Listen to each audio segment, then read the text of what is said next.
Good afternoon, everyone. You know what time it is. We're going to start 9 hours of live action. Within a few minutes, round number 4 will feature these two guys playing against each other. David Brodsky, number 2 in the tournament, the number 2 seed, the only player with 100% score, will play the white pieces against Andrew Tang. So, given the tournament situation, it would not be the worst idea in the world for these two guys to get a draw. But since it's a little bit of a grueling event where you need to play 9 rounds in 5 days, what usually happens is when you need a little rest, you get a quick draw in the evening game, not the afternoon game. Plus, the winner of this game will be a very clear favorite now to win the tournament. So both players have very good reasons to play for a win. And we're going to start today's broadcast doing something a little bit different because there's a 15-minute delay. The games have already begun, but we're still going to need like some 10 minutes before the action begins. And I am going to play a few bullet games. The daily bullet arena started 4 minutes ago on Lichess with 354 players so far. And let's play a few games. Let's see if I do not embarrass myself. Oh, that commentator is really bad. Oh, he's so good. No. Really? No respect with kingside attack, huh? Okay. Funny guy. I'm going to do this, and a little bit of this.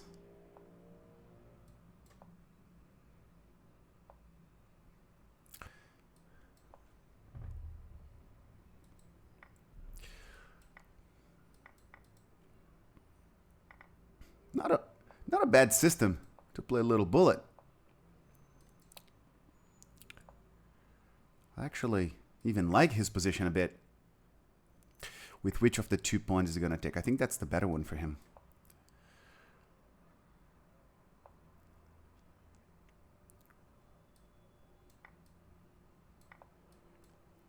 I want to put the knight on f6.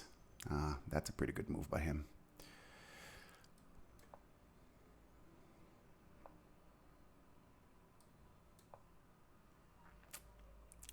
I don't have a very good position. His system worked really well.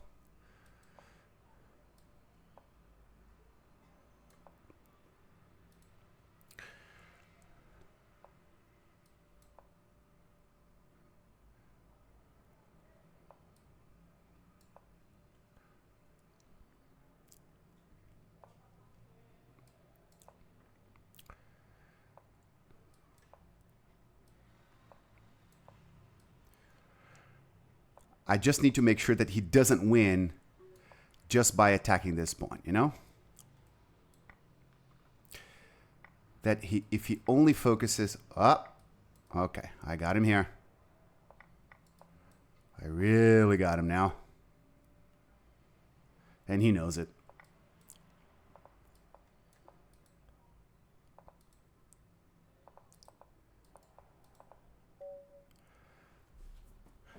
Not the cleanest win. He got a really good position out of the opening. But we did start with the win.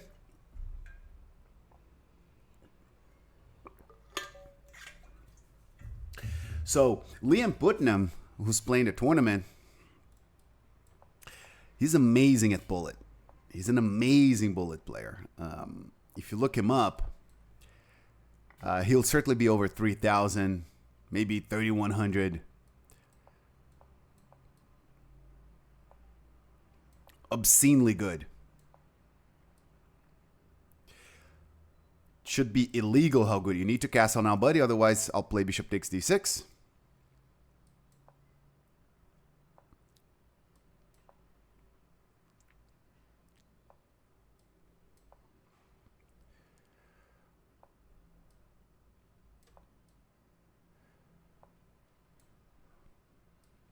Okay. That just, that hung a fish.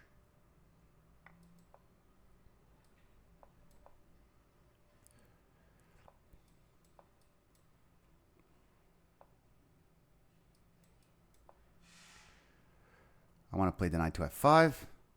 He didn't let me, but he let me do something even better.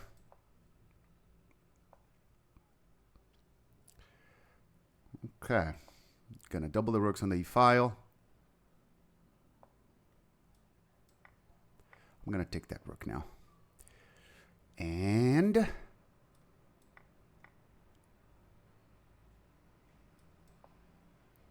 g4.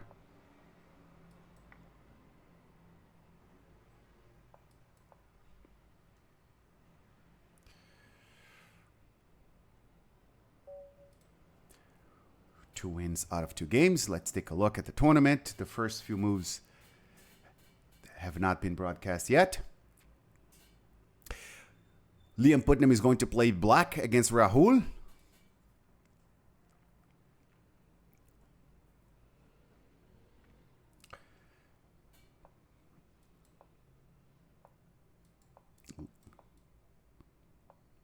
London system.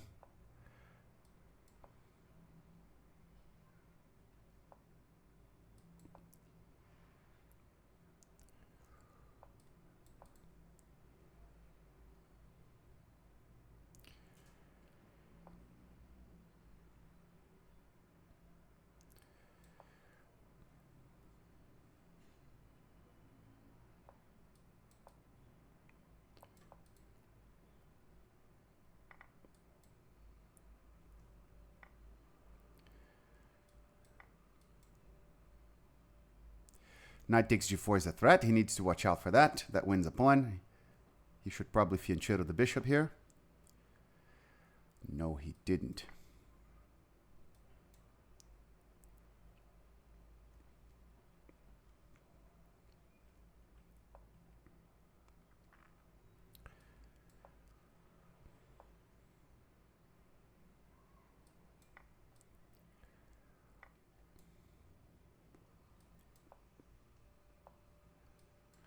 Knight takes b4 is now a threat. He did watch out for that one.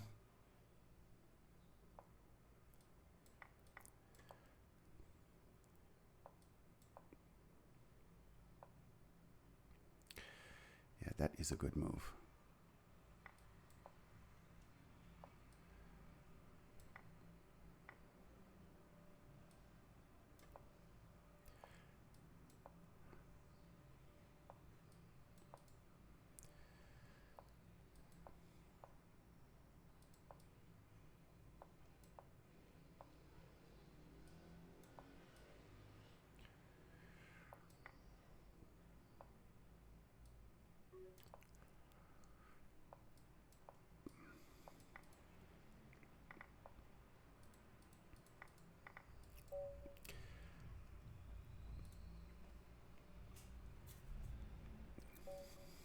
Still no moves. Game number 4. I'm in 43rd place.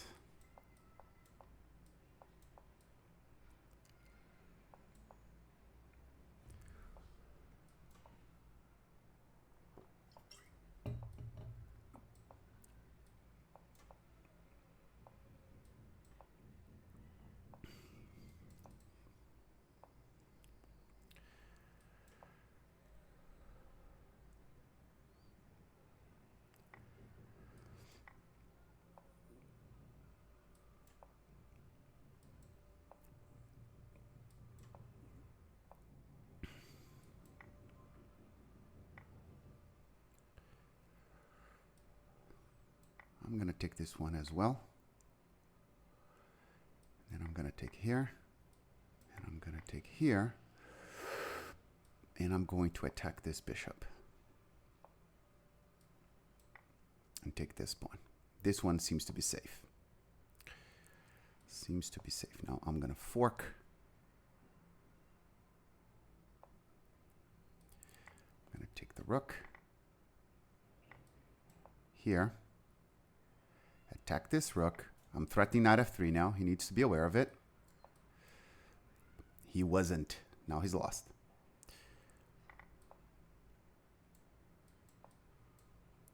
Now I pick up this pawn and defend here as well.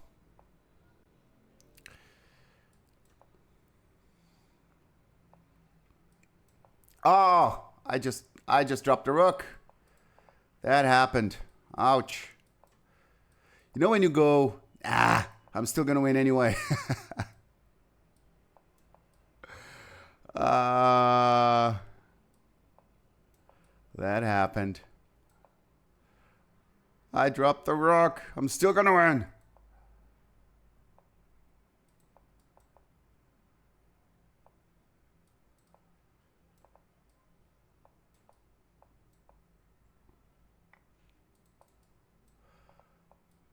Okay.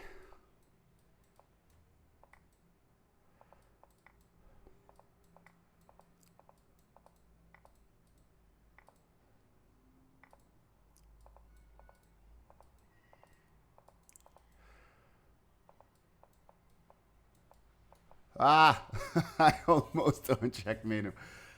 This is why I really cannot be one of the 2,900, 3,000 monsters, because I'm just not. I get really panicky when I have less than 5 seconds, and the guys who are really good, they don't. Like, they're so cold blooded, you know.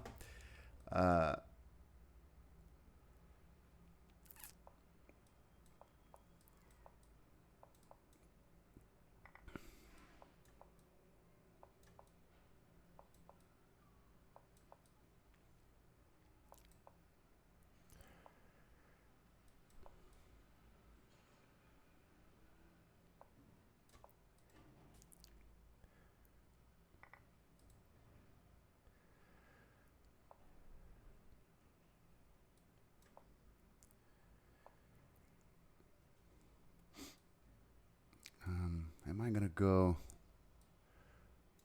I'm gonna go here.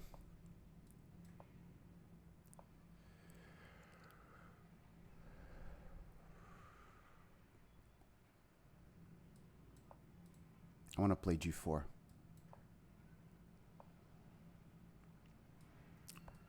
I will defend with this rook.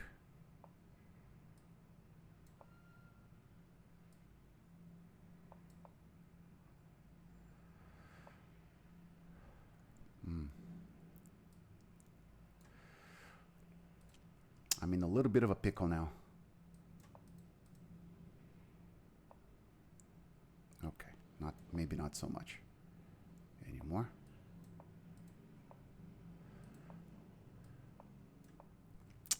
I just dropped that one. Knight c5. I want the d6 square from my knight now.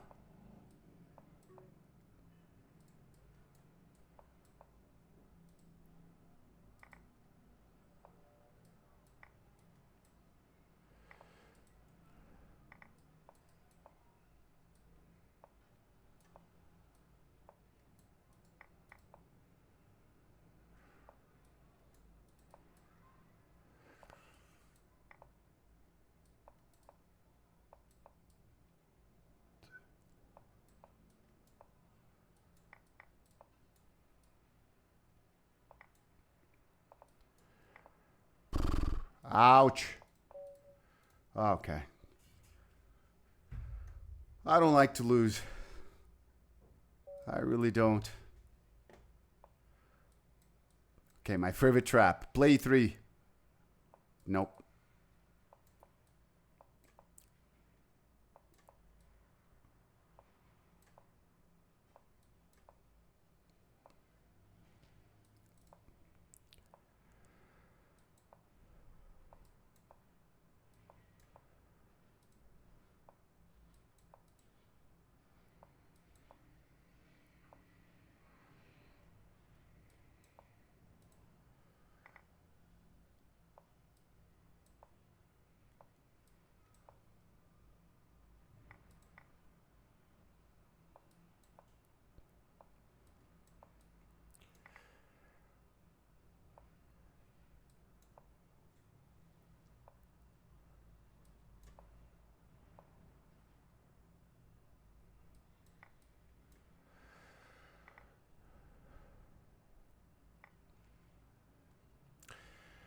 My knight's under attack here.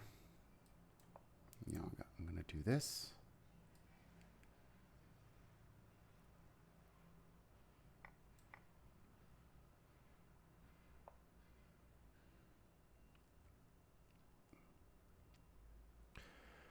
I'm going to make a little bit of room for my king. But that move is annoying to play against. That move is annoying to play against.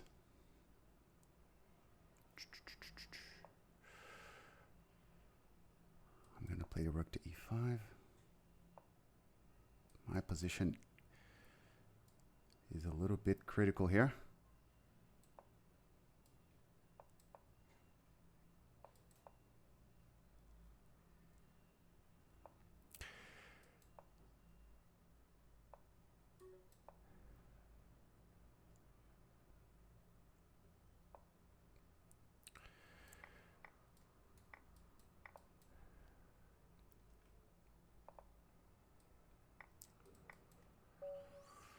Just won this one on time.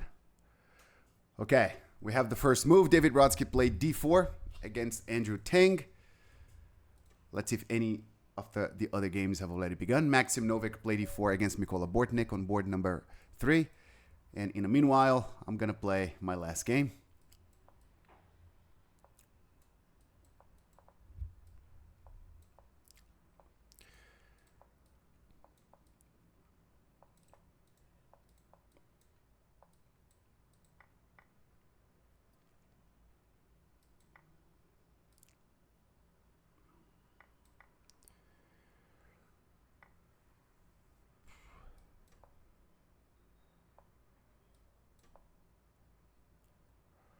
Is this an opening trap that I'm falling for? I really don't know anything about this. Am I going to play here? How dangerous is that fork? I'm going to assume the fork is not very dangerous, actually. And play here. His bishop is under attack. Okay. I'm just completely winning. And looks like I'm going to take his bishop as well. Or the rook.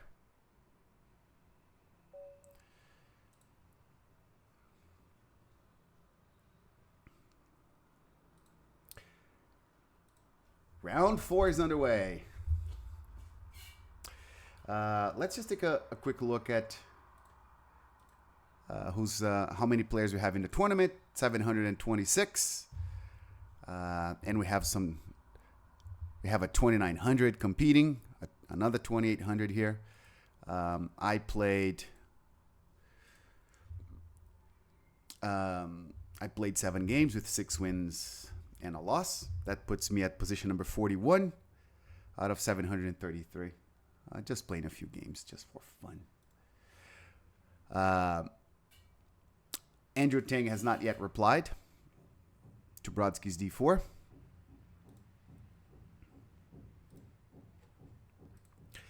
I'm already going to start the process of saving analysis here in a different monitor. The big question for today, I believe, will be whether these guys really want to go for it, because they have very good reasons not to. And they do have very good reasons to fight as well. The winner of this game will be a very clear favorite to win the tournament. Since Tang is playing black,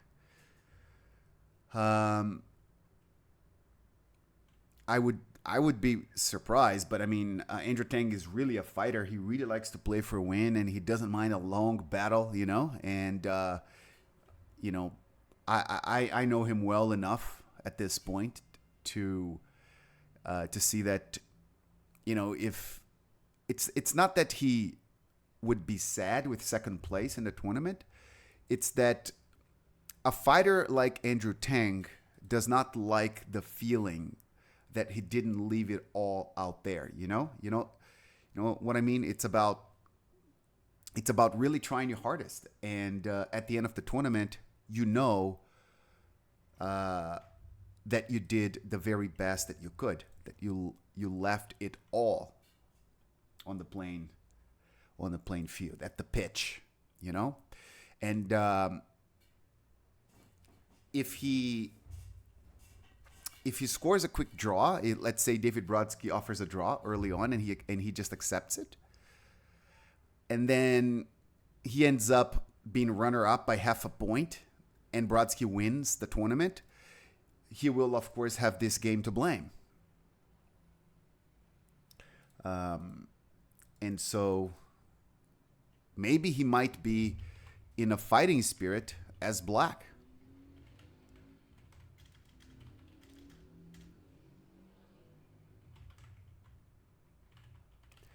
Rahul is playing white against Liam Putnam.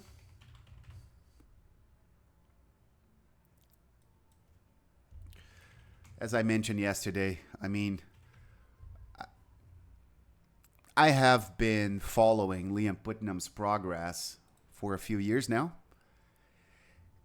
And this is a kid that, I mean, the international master title next to his name, to me, that's like a formality. I already see Liam Putnam as a grandmaster, and I have a feeling he sees himself as a player of grandmaster strength as well, because he is. And of course, with the overall rating deflation, it's harder to go for grandmaster nowadays. But the way I see it, it's something like this. Let's say 20 years ago, what 2500 represented is actually, let's say, equal to 2575 today. Let's say that due to the rating deflation, in order to become a grandmaster, the real strength is like 2575 compared to 20 years ago or so. Okay, that should really discourage someone whose ceiling is 2500. But that should not discourage someone whose ceiling is 2,600 or beyond. So it really boils down to how confident you are in your ability to climb the rating ladder and demonstrate that you're actually, hey, if I'm a 2,600 guy, I don't care about rating deflation.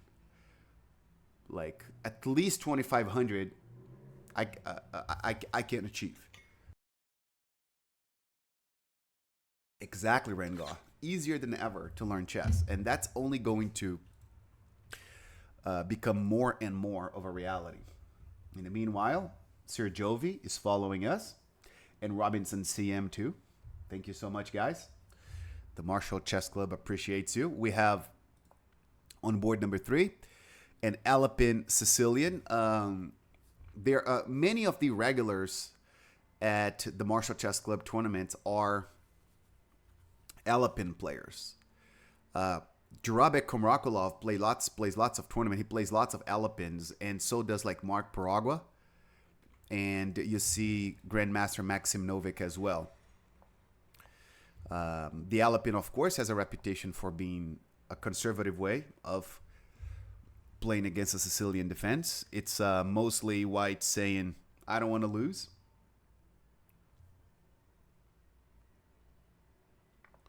Exactly, Rengar. That's a changing thing. Beautiful comment. I want everybody to read Rengar's comment right there. That's beautiful. You know what that reminds me of, Rengar? So, has anybody here ever taken an IQ test? Because I have not. Let me know if anybody has taken an IQ test. But I know very little about the subject, but I've never taken one. But what I heard about IQ tests, not what I heard, I read about it. Something really interesting is that 100, if you score 100, that means you are exactly average. However, 150 years ago was a score way below 100 today because, technology is advancing and there's more available information. And to have a 100 score in an IQ test today, you actually have to be, let's say, way more knowledgeable, way smarter than 50 years ago.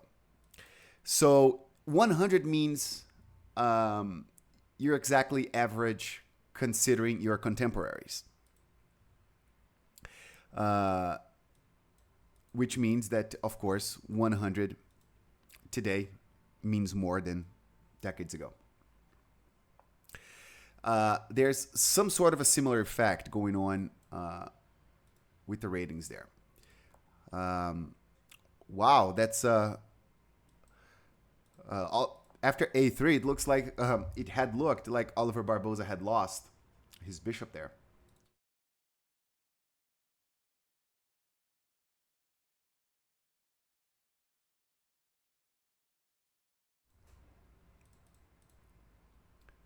But he didn't. So he will play the queen to A6. The pawn is pinned because the rook is hanging. And then he will play the bishop to A5 or B6 later on. King to G1. So Maxim Novik versus Mikola Bortnik is a Caro-Kann defense, 2 knights variation. Seems to be really well played by both so far. Very knowledgeable. After bishop b4 check, white is committing to castling by hand, which is okay. He's got a stronger pawn center and he's got the bishop pair. And black does not have means to reach the white king. Black, on the other hand, is also not unhappy because he's got no weaknesses and he's gotten rid of his technically bad bishop. And there might be some pressure against the d4 pawn in the future, but all in all, that's exactly right, Rangel. That's exactly right. So that means, we can't whine about how much harder things are now. We just need to embrace the reality and act accordingly, and just like, okay. It's almost like, hey, you guys work hard, huh? Okay. Wait till you see me.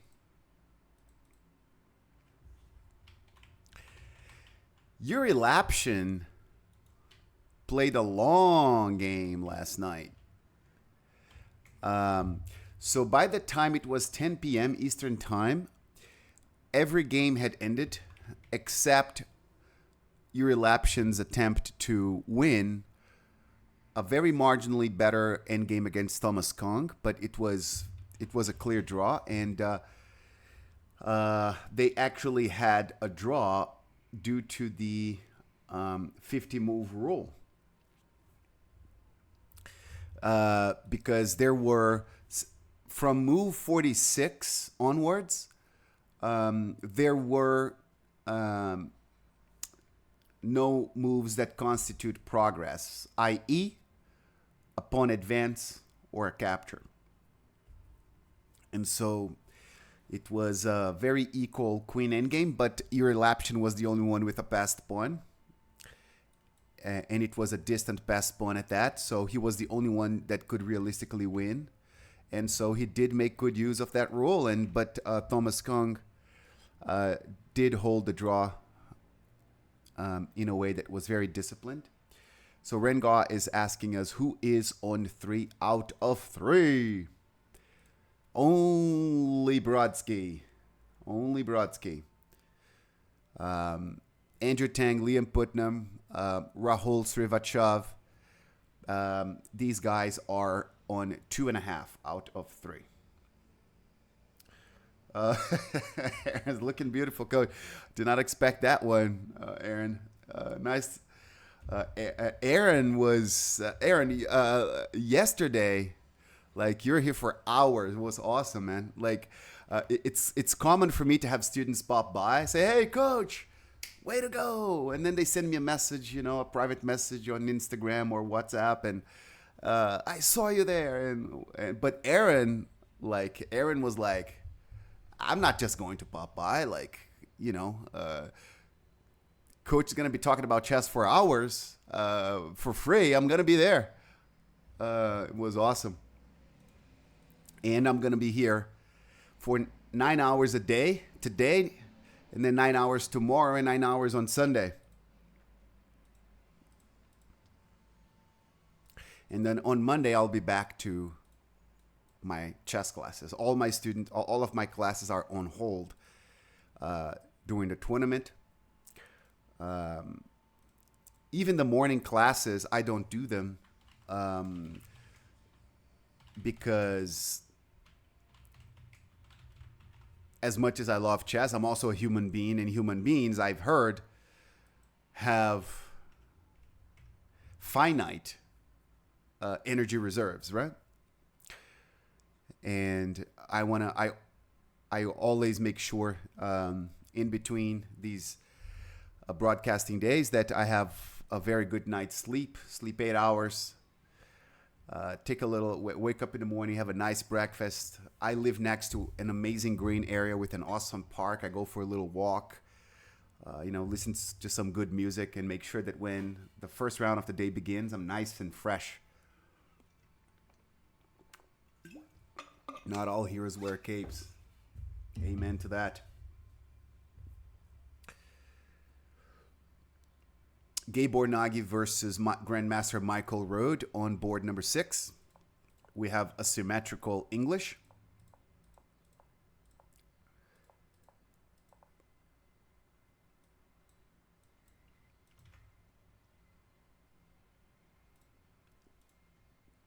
Board number 7, we have Grandmaster Mark Paragua of the Philippines. That's the one guy that doesn't miss a single tournament. And we can say that of Mark Paragua and Oliver Barboza as well. The two Filipino Grandmasters, they are always there. Knight F3, castling. 5H6, Bishop H4, C5, E3.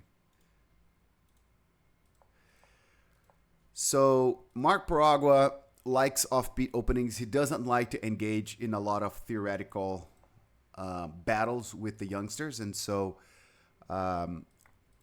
he's playing a more positional line against the King's Indian. And Andrew Jing plays D5, huh? It took him 3 minutes to make this decision, but Mark Paragua is going to accept the pawn. He's going to be up a pawn at least for a little while, but there's no way white is better here. I'm very familiar with these positions, and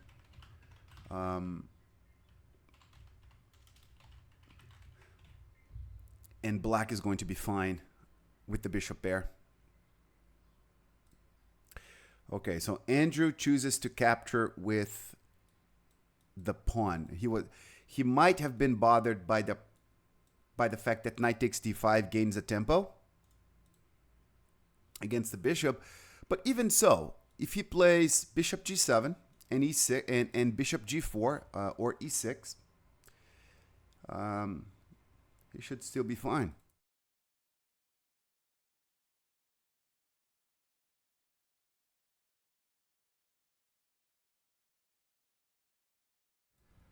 I'm going to have a few images of the playing hall from time to time. Why give up the pawn instead of d6? There's nothing can be wrong with d6. I would say that would absolutely be the standard move. But, Andrew Jing looks to be interested in playing in a very, very sharp manner. It's a very usual thing of youngsters to play concrete lines against the veterans instead of diving into typical positions, because the veterans tend to have a bit of an advantage in typical middle games against the youngsters, and the youngsters tend to have a bit of an advantage against the veterans in all the the stuff that's engine based and that requires like more memorization and all of that.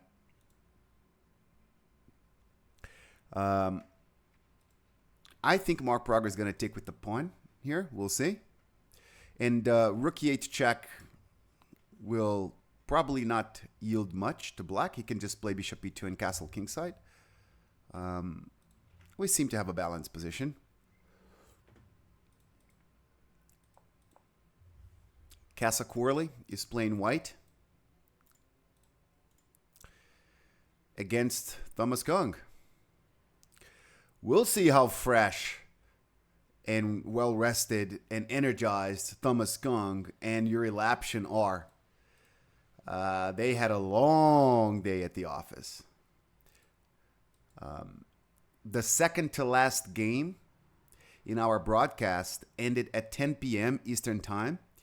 Those guys agreed to a draw at 10:51.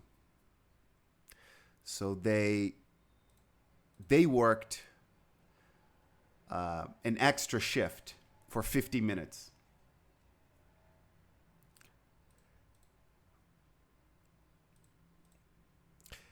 And it's like when everybody goes, "Hey, we love chess, but hey, it's been a long day. We want to go to sleep."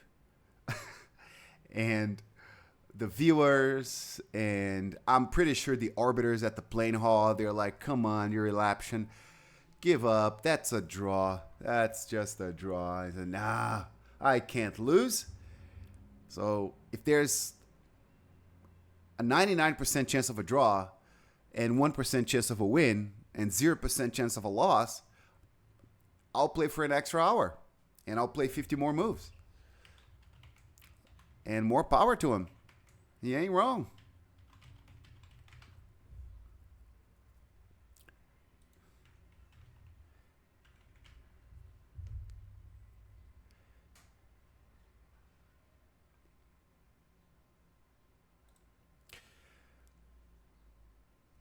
Exactly. Went to bed, woke up, and came back to play. Same with me. After the broadcast was over, I went to bed. My girlfriend was, "Hey, baby, how did the broadcast go?" And I said, "Yuri Lapshin killed me, baby. I need to go to, I need to sleep at least 8 hours." That's how it went.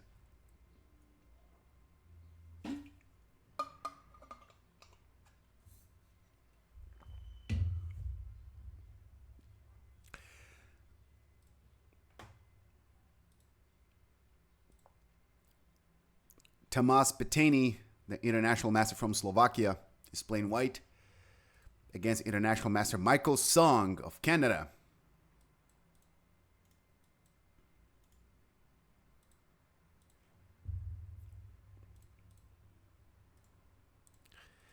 And Michael Song tries to go for the Berlin Wall, and Peteny doesn't want to let that happen. He plays queen to e2.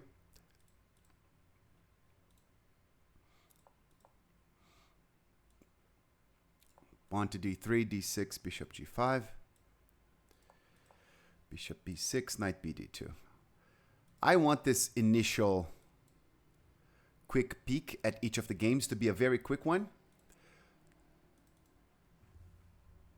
Just so we make sure we know at least which opening is being played at each of the boards. A few initial comments, and then we start getting deeper. Oh, okay. We have the Casa game from the beginning, but in the Peteny Song game, Peteny is really gonna consider knight takes g5. I think he will consider that and maybe even play it, because it's one of those sacrifices that are legit, because black's dark squared bishop cannot go back to e7 to release black from the pin. So knight takes g5, bishop takes g5 will definitely be a legit choice here.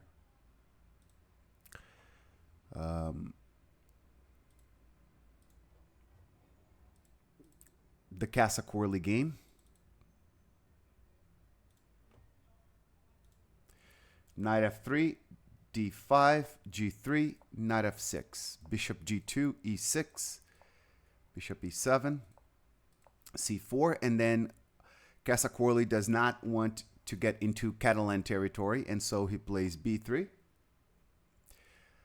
d4, e3, c5, e takes d4, c takes d4, pawn to d3, knight c6, rook e1, and we have one of those reversed Benoni positions.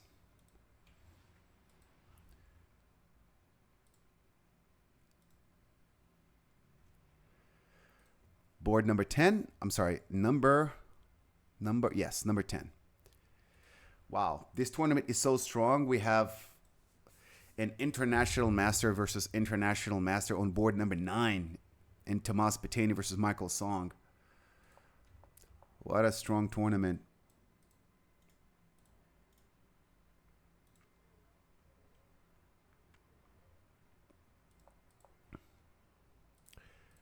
Rengaw asking, why does white play b3, right?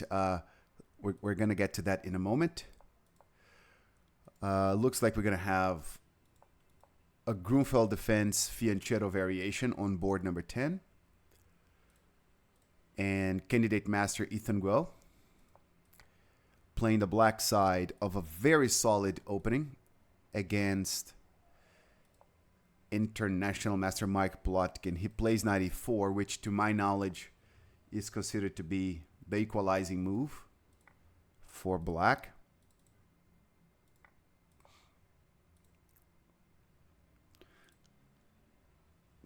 Knight d3. This is an extremely solid opening for black, and no doubt Ethan Guo has obtained a good position.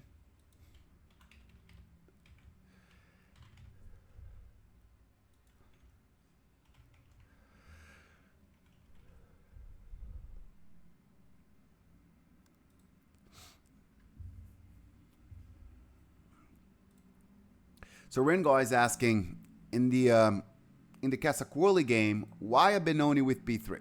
Well, when he chose to play b3, it was not a Benoni yet.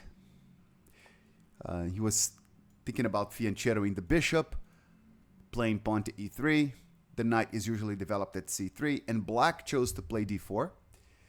Then, when the Benoni structure appeared, the pawn was already there. But certainly, keeping the pawn structure like this is not white's long-term plan. He will either play knight a3, knight c2, or he will try to play a3, b4. We have a new move here, which is bishop b4.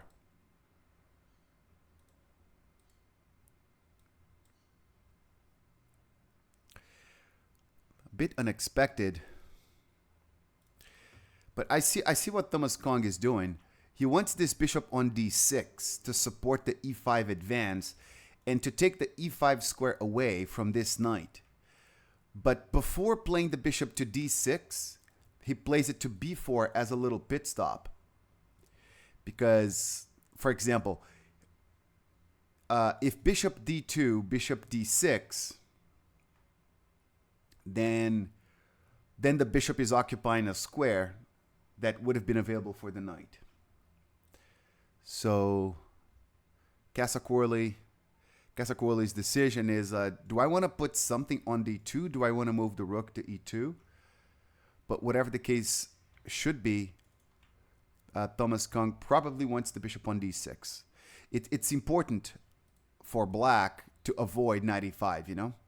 Knight e5 clears the diagonal for the bishop, removes the c6 knight from the equation, and then the g2 bishop becomes stronger because then it attacks b7 directly.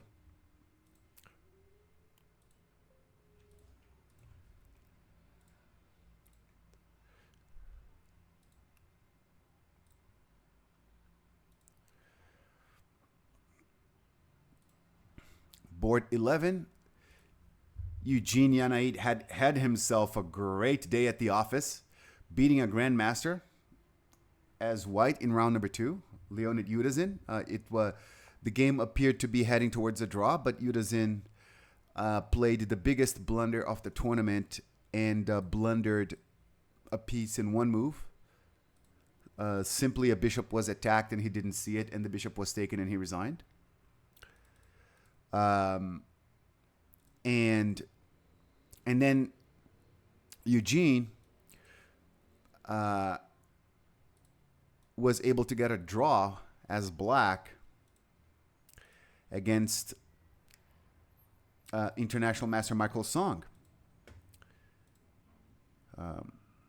So a point and a half against the grandmaster and an international master in the same day.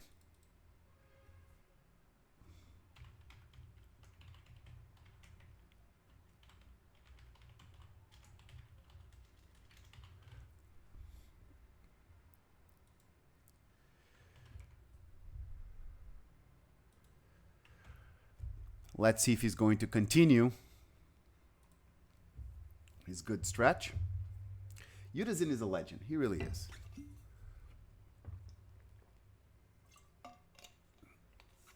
He really is.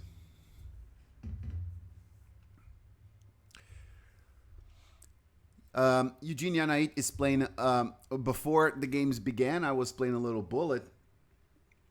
And I did play this same line. One of my bullet games went almost exactly like this, but instead of the e3 queen e2 plan, championed by Eugene here, I played knight c3 rook e1 instead. This is more of a modern plan. White is delaying the development of this knight on purpose. On purpose. Because if this knight is on c3 here, then black has the idea of playing knight e4 and recapturing with the bishop on e4, right? But if my knight is not developed, then it's hard for black to put a piece on e4. Because if bishop e4, I will play knight c3, and then I'm going to win the bishop pair. If he takes on f3, or if he plays bishop d5, I can play 4. That's not very good for black. And if the knight comes to e4, then white will play knight e1 with the idea of f3 and e4. But before doing that, since f3 and d4, the d4 pawn, f3 and e4, this pawn should be hanging on d4, and the rook is not well placed on f1. So what white typically does is white plays rook d1 first, positions the rook really well on the d file, and then knight e1 followed by f3 and e4, and black cannot trade a knight. So this is a relatively new idea in this variation. And black does not have a bad position. He just needs to be aware of the nuances.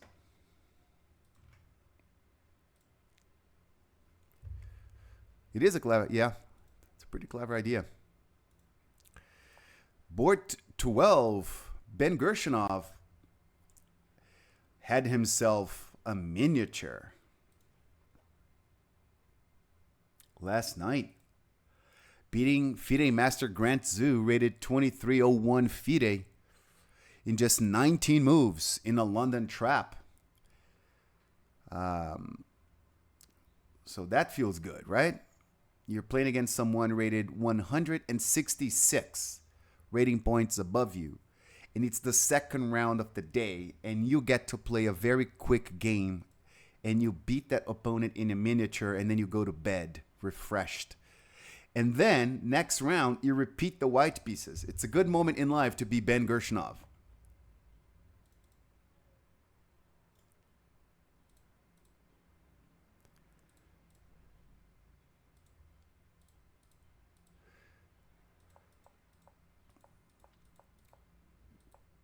d6, g3, e6, bishop g2, kingside castling for both, a6 and a4. Modern play, Very modern play here by Gershunov.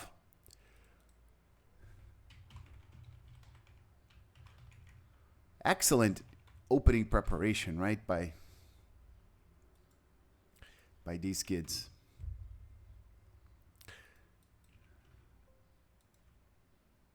Excellent opening prep.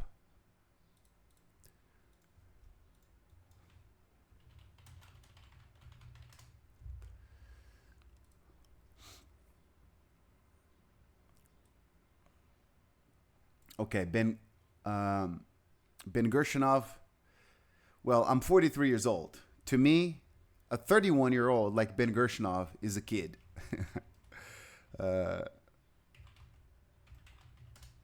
But his opponent in this game, that's what really constitutes a kid.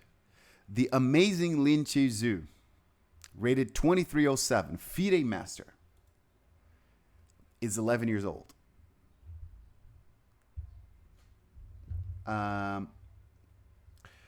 No, I'm looking for the. I'm just looking for their FIDE profiles. I don't know if Li Shinzu. He's born in 2014.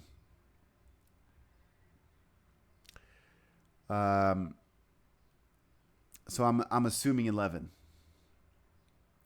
And he got his FIDE master title this year. Wow, that's so strong.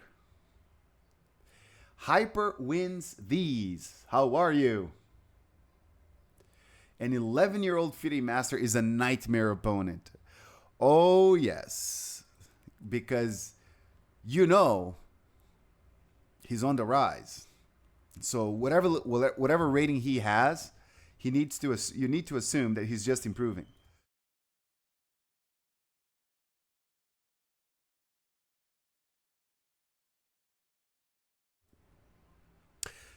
So I mentioned that bishop f4, played by Gershunov, is a modern idea. And here's why. So the general consensus in these Benoni structures is that if black wants to play knight e4, knight takes e4, rook takes e4, that's beneficial to black. And that's something white should avoid. So knight d2, for many years, was considered the standard for white. That prevents knight e4. But then white has some issues with the fact that the knight is blockading his bishop.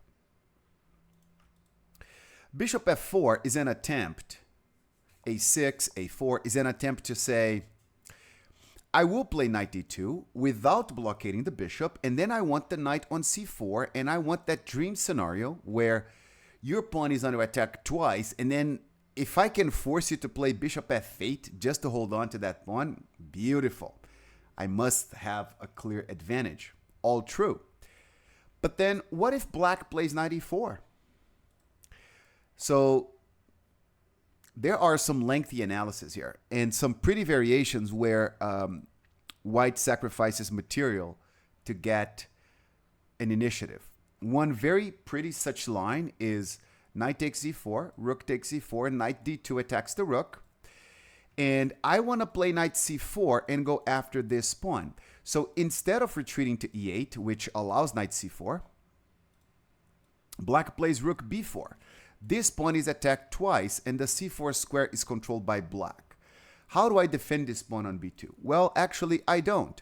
I play the pawn to a5, which is a fantastic move. And after bishop takes pawn, I'll play the rook to a4. Why? Because now I have an X-ray protection of the c4 square, and it's all about putting the knight there to put pressure against d6. In the meanwhile, black is yet to develop his queenside. If the knight goes to d7, this pawn hangs. All of that. White has a lot of compensation for the pawn, and white probably has a better position here. And so this is why Gershunov is playing the bishop to f4 and allowing knight e4 on purpose. a5 is very smart, very deep.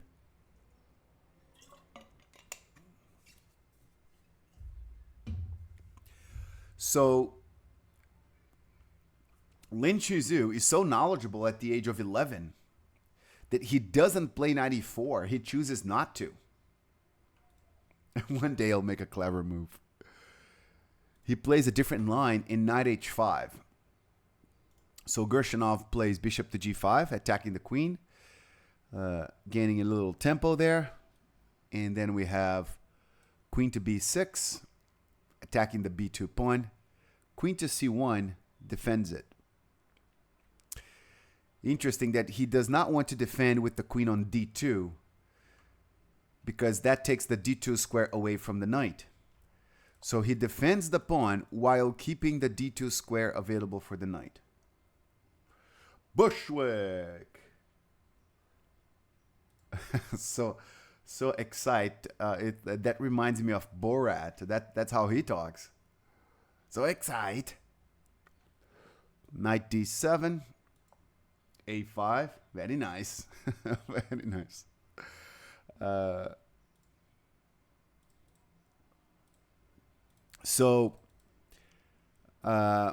a5 is a pretty good move, and it forces the queen to move backwards. Because if the queen goes to b4, then there's rook a4, queen b3, and knight d2.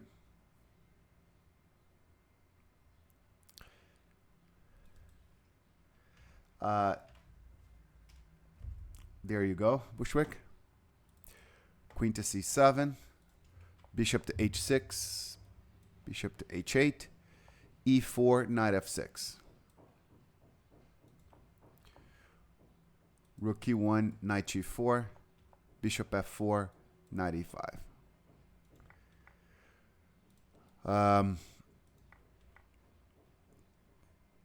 It's a very strong knight on e5 in its position. And then Eugene plays knight a4. Doesn't that just drop the a5 pawn? Is he doing that on purpose as a pawn sacrifice? What's wrong with queen takes pawn? Cannot play knight b6, because the queen takes it. Knight takes c5, the queen takes it. That just drops a pawn. If this move is correct, it's very wrong.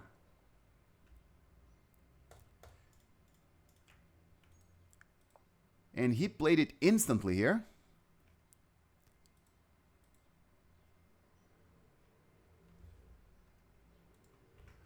We'll see. We'll see if black will take the a5 pawn. Black should. Okay, let's take a look at your main man, Juan Pereira from Argentina. So when you mean your top player, Bushwick, top player from where? Are you talking about a chess club in Argentina?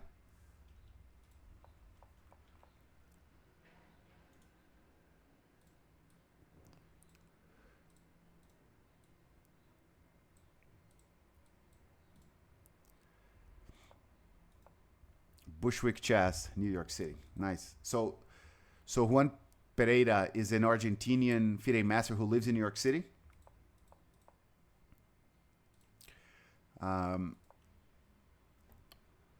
Forgive my ignorance. I don't live in New York. I've never even been to New York. I've never even been to the U.S.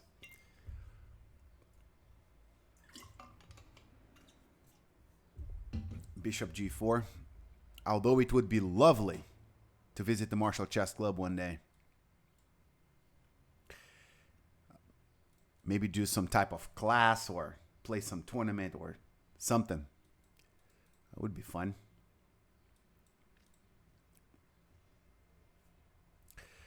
So yeah, bishop g4 is a very uncommon move against the 4 pawns attack of the King's Indian.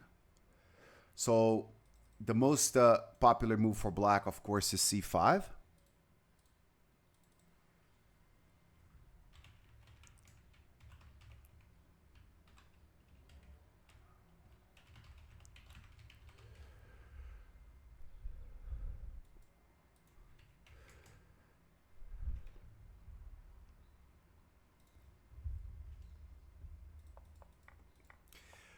But he's got a different idea. He wants to play with e5 instead. White captures with the f pawn and pushes d5.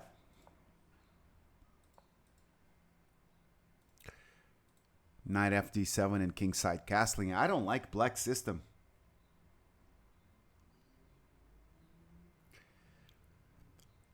c5 should be the very best way, I think, to play against the 4 pawns attack Rengar, but certainly not the only good way. And if you play c5, certainly your opponent will be well prepared against it, because that is the main line. And so you can try something played less often, but equally good or nearly as good. International Master Gus Huston is not in top form so far.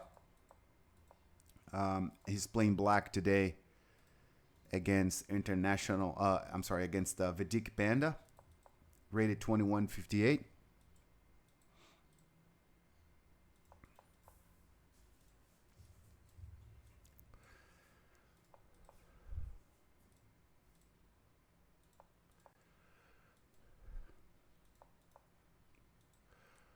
Bishop f2, pawn to a5.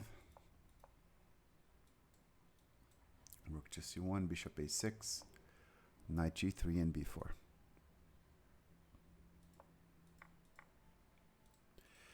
So Gus Huston has been able to trade the bad bishop.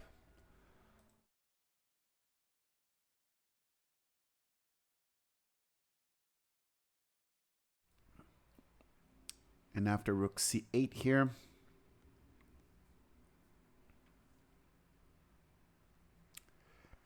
so his 6-6 pawn is backward.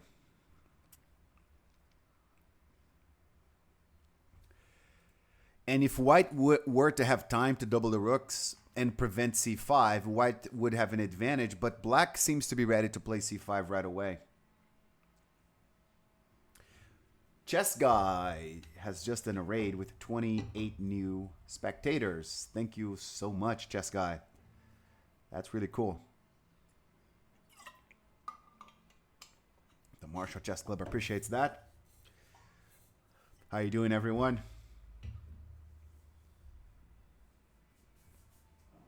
Yeah, so if you like Benoni structures, Rengar, that's the line for you.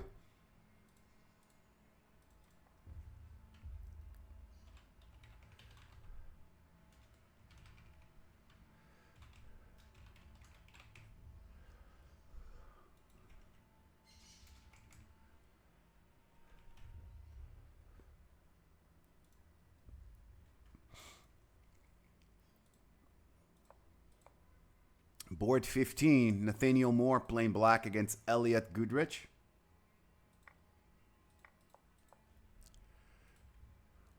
Oh, I know exactly what you mean, Rengar. I have always been exactly like that too. I have always been exactly like that myself.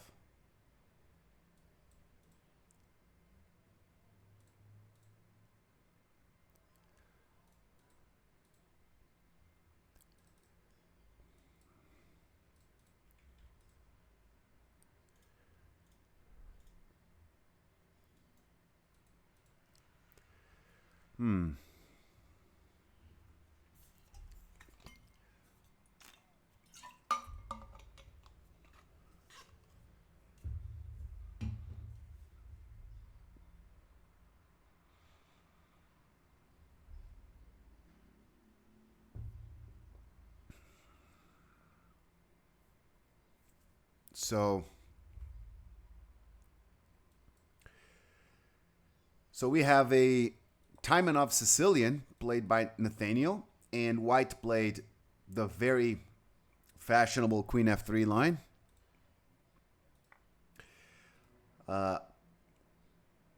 Knight takes c6, pawn to h3, pawn to d5. This is certainly a very good version for black. Certainly a good version.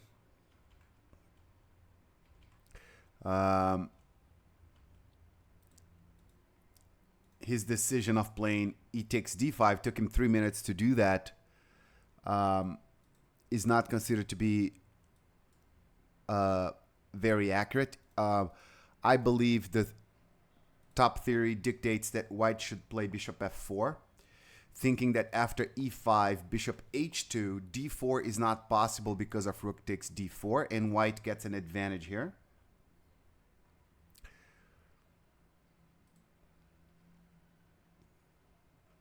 So black should move the queen instead against bishop f4.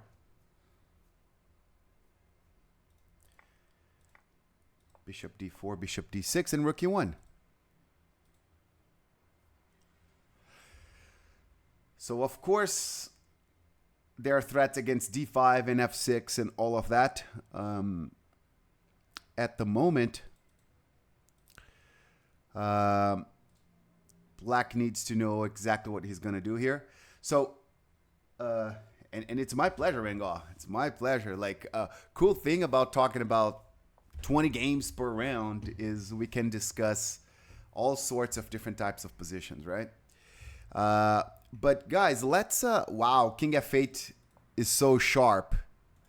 It's a declaration of war. So yeah, go for the pawn. Go for that pawn. Take it twice. And Nathaniel Moore probably wants to play bishop f4 check to gain a tempo, and then rook h6, protected by the bishop, and everybody defends everybody, and then black is down a pawn, but white's position looks really difficult to play. Like queen to d4, rook b8. Black will be the only one attacking, and this pair of bishops is very strong. Woo, this is going to get sharp. We'll see. We'll see what's going to happen after king f8.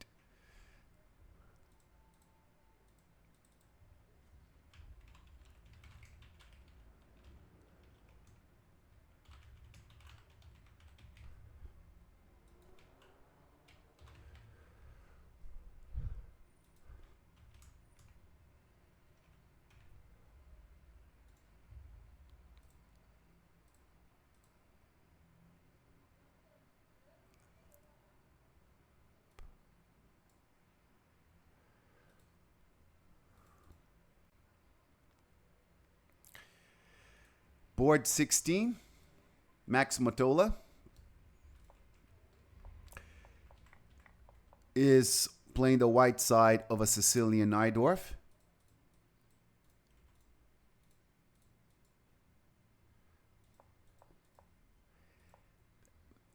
Against Mahir Patel.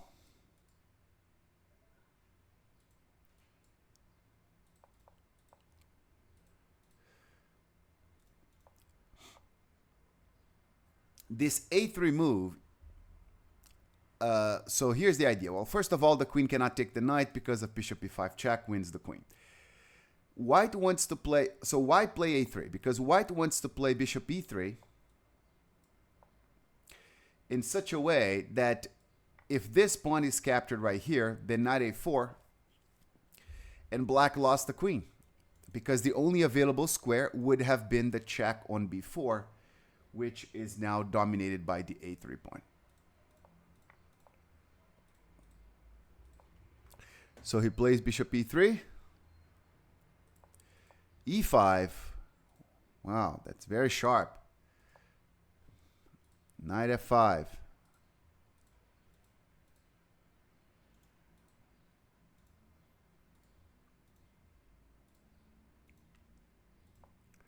Knight g3. Bishop g7. h4, h5. Queen d2, bishop e6, bishop g5, castling kings up.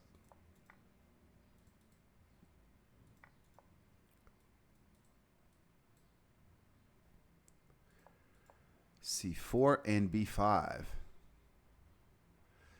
That's the current position.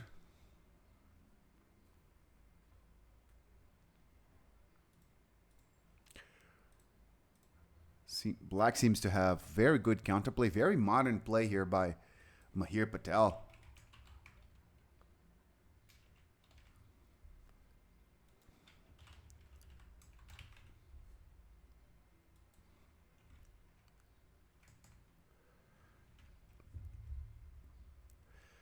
So that was board number 16. Let's go to 17.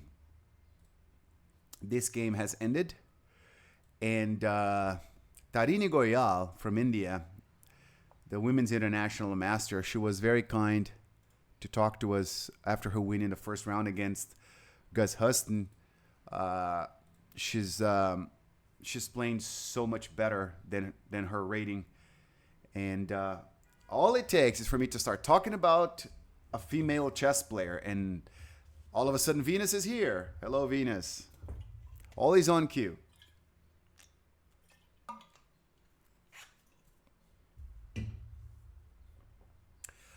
But Tarini is playing, she's playing good chess.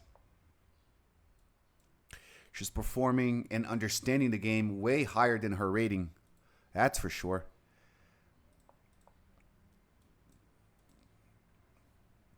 Oh, you plan it that way, huh? C3, knight f5, G4, knight h4. Knight bd2, knight takes f3 check, knight takes f3, bishop e7.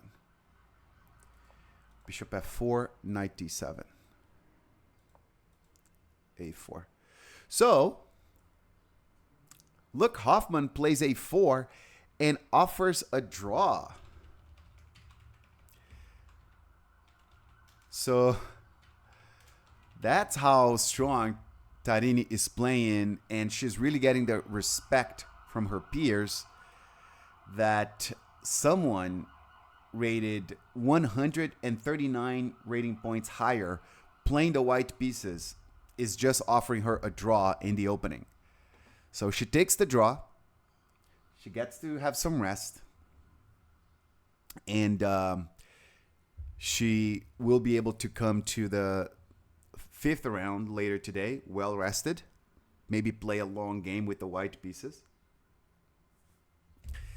And, she's already winning a lot of rating points. This is round 4. And Tarini Goyal is already winning lots of rating points. Good for her.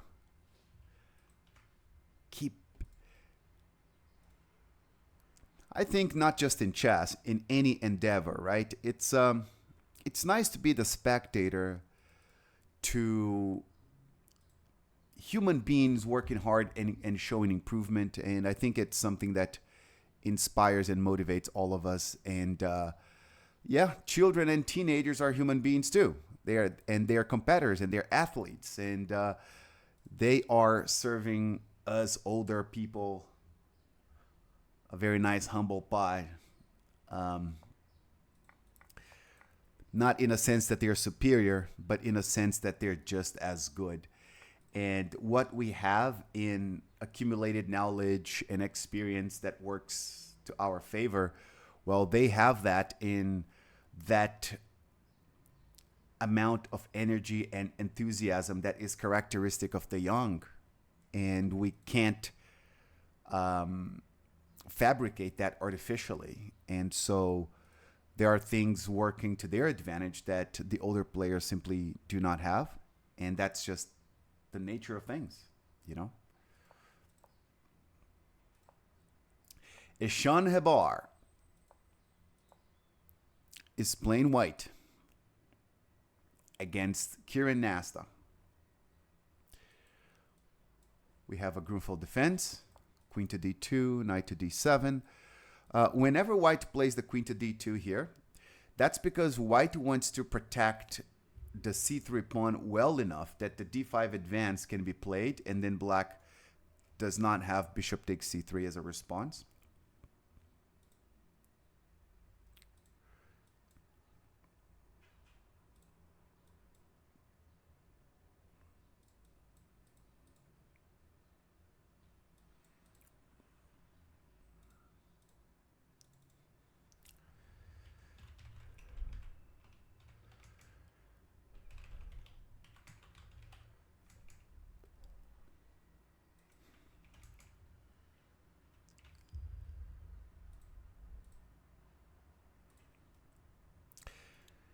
And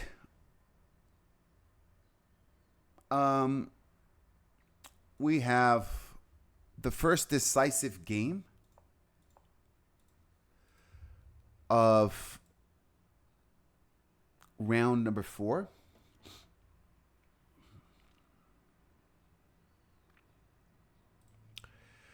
So, FIDE Master Grant Zhu, rated 2301, who lost a miniature to Ben Gershenov due to an opening trap that he didn't know that he fell for in a London system / Dutch defense last night.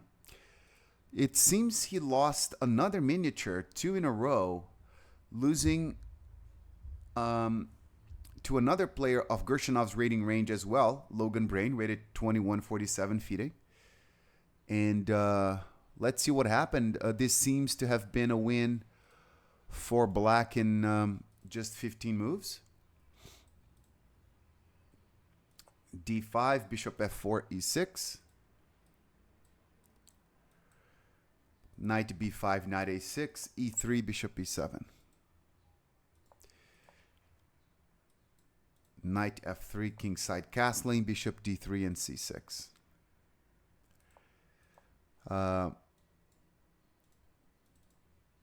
Well-known variation of the this modern Joe Bava London. It's pretty equal.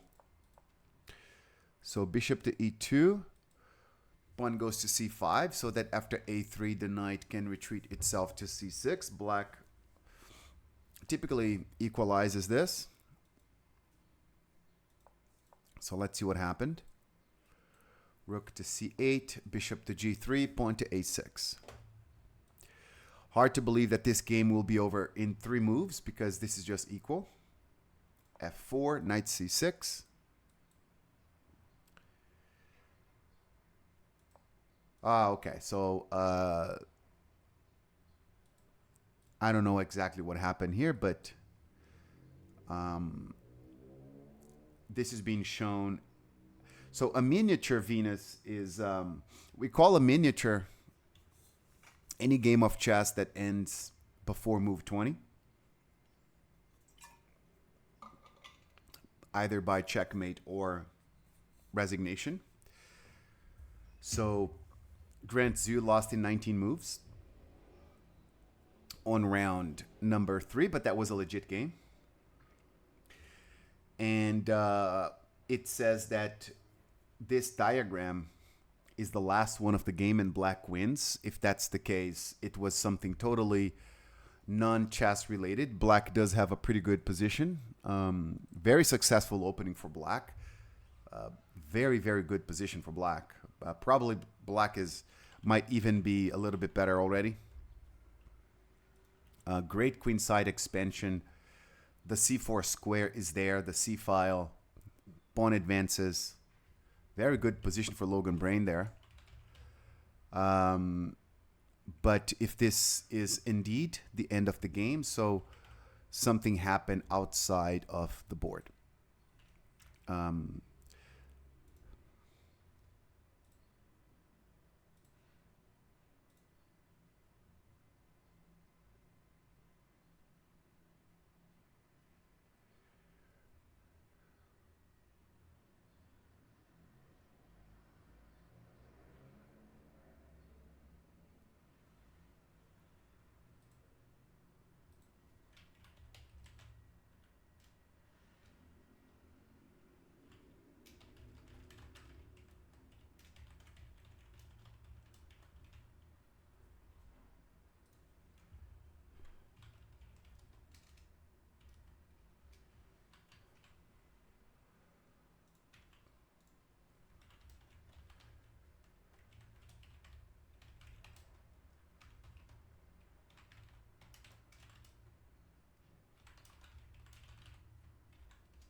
Something like that. Hello, Elise. Tudo bem, Elise? Tudo bem, tudo bem. always make sure to say, how are you? In good Brazilian Portuguese.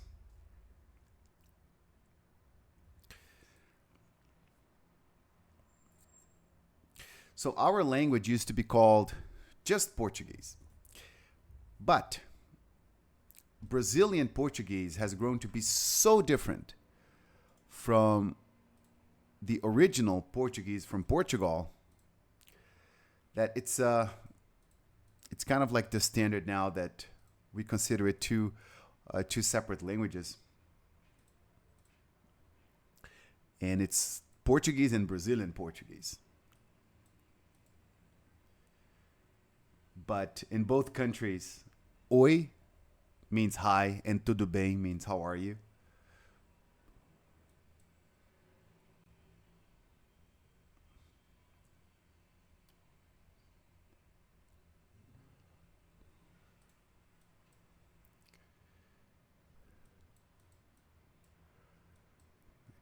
So this Leonid Udazin is playing black against candidate master Joshua Altman, and he played the Benoni.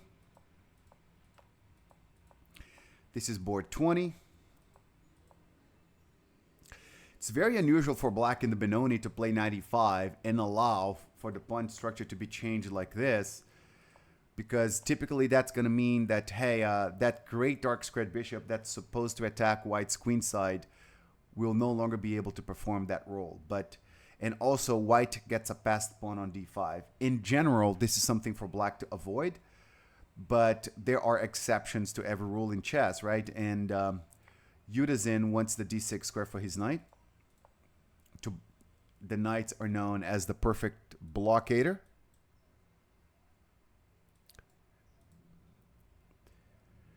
Queen to b3, bishop to d7.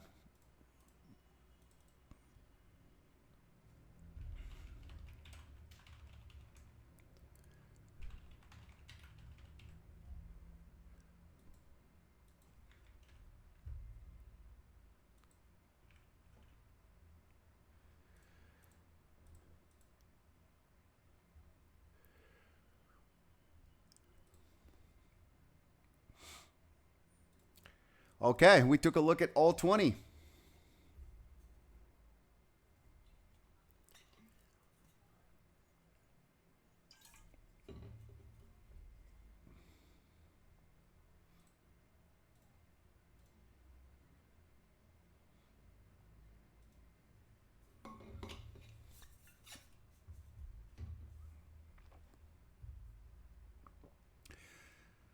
So let's circle back for the second lap. And let's really take a look at David Brodsky versus Andrew Tang. We have the Catalan opening. The bishop before check version of the closed Catalan is considered to be one of black's very best weapons. Very best weapons. And the point behind bishop before check is that if black doesn't do it, if black just develops the bishop to e7, and black wants to play the closed form of Catalan, which means black is not playing d takes c4. Whenever black plays d takes c4, that's the open Catalan. With c6, that's the closed Catalan. So queen to c2, knight bd7, and now this knight is developed on the d2 square, preparing the e4 advance. So this pawn is defended by the knight, this pawn is defended by the knight.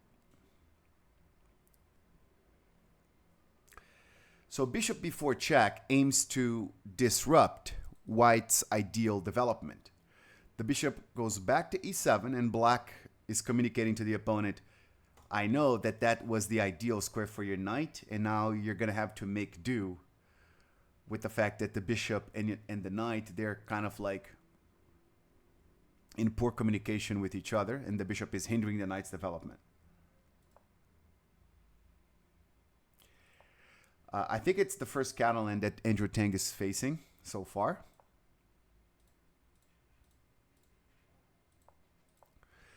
But we did have an amazing Catalan game precisely in the bishop before check variation in the first round when Tarini Goyal beat international master Gus Huston very convincingly too.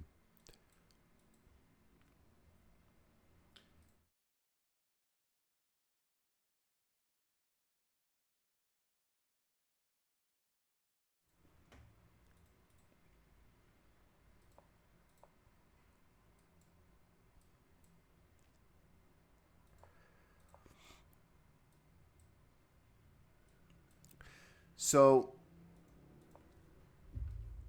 the most common development system for white here is to play rook d1, bishop f4, and knight e5, and decide later where this knight is going to be developed. If it's going to be c3, d2, sometimes even a3.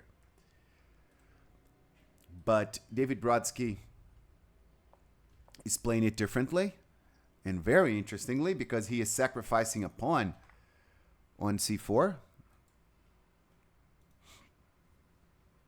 C takes b3 would win too much material, so he needs to move the rook.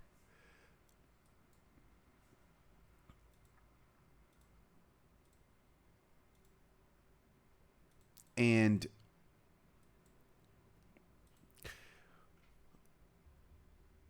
I wonder what his idea is.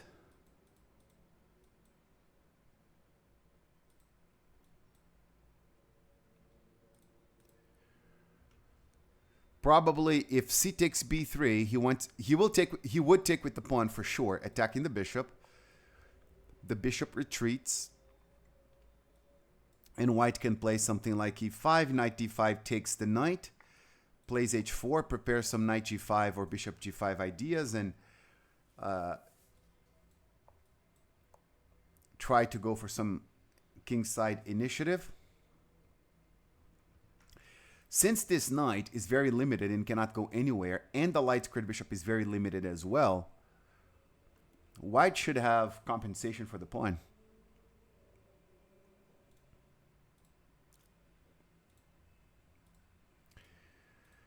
But h6 was played instead by Andrew Tang. And then h4. And Andrew plays rook c8. He's making it known to the opponent that he's got no interest at all of playing c takes b3 ever.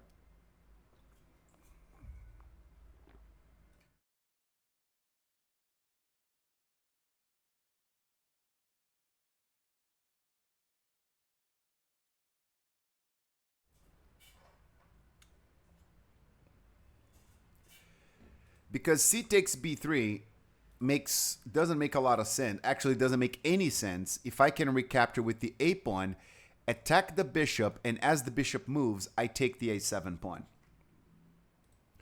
So when Andrew Tang moves the rook away from the protection of the a7 pawn, he's saying, I'm never taking on b3. I'm waiting for you to take on c4, and then I'll take it. In the meanwhile, I will be preparing b5, c5 ideas because I want my rook to be able to harass your queen in one way or another along the c file. And David Brodsky replies with rook a b1, removing his rook from the file, saying that he wants to play b4. And telling Andrew, hey, if you would like to be up a pawn, there's still time to do that. You can play c takes b3. When I capture with the pawn, I am no longer attacking your bishop. And you have a prophylactic move, bishop b7, before I get to play rook a1, rook takes a7.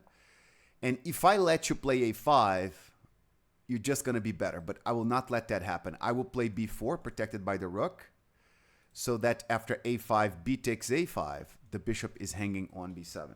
And all of that. I'm actually learning from these two guys. I played this opening with the white pieces a lot. I have never seen this position. And I'm actually studying it as a Catalan specialist myself.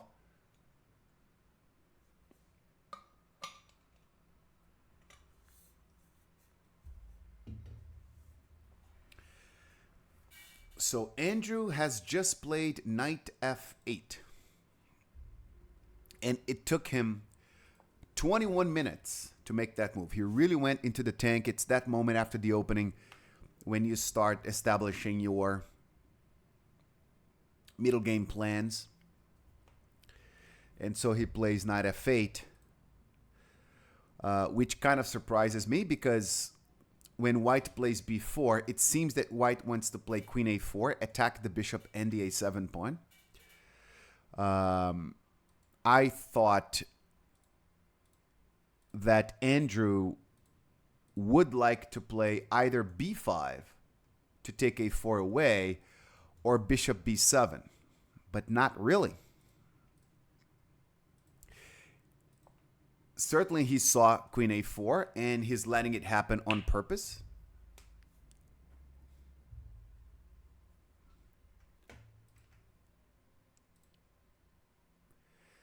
And now it's up to Brodsky to decide if he's going to play queen a4 or not. It's always weird in chess. Srikant Pedi is following us. We thank you for that, sir. Welcome. It's always weird when you tell your opponent, hey, I'm going to play queen a4, okay? And your opponent is a shark. And then he goes into the tank for 20 minutes and decides to play a move that not only allows, but it seems that he's encouraging to play the move that you told him you're threatening. And then you go, didn't I tell you I was threatening to play queen a4? Why are you allowing that? Why are you encouraging it? Didn't you hear me talk? You can't play that. And it's a weird moment psychologically in the chess battle. Because on the one hand, you respect your opponent's skills enough that you know he didn't miss the idea. He's allowing it on purpose. On the other hand, you shouldn't just believe your opponent just because, you know, the last word must come from our own brain, you know, when we make our decisions at the board. So if never trust your opponent, Muffin Diver. Exactly. So after queen a4, let's try to investigate this for a moment. What is Andrew Tang thinking about? The bishop is under attack, and black has to play bishop b5 or bishop b7. It's one or the other. That's for sure. Now, a position like bishop b7, queen takes a7, attacking the bishop retreats to a8, and the queen goes safely back to c2, like that. Black has a pass-protected pawn on c4, but that means very little because it's permanently blockaded, and that's a really bad bishop. So white has to have a better position. White has to have a better position here. Domain of the center. This pawn is just for show. It's not going anywhere. That's a really bad bishop. So, what's wrong with queen a4? If bishop b7 is not a good response, so it stands to reason that Grandmaster Andrew Tang wants to play bishop b5. He will not, if Brodsky plays queen a4, he will not play bishop b7. He will play bishop b5. Because then he gives back the pawn he's winning. But now he gets to play c3, supported by the rook.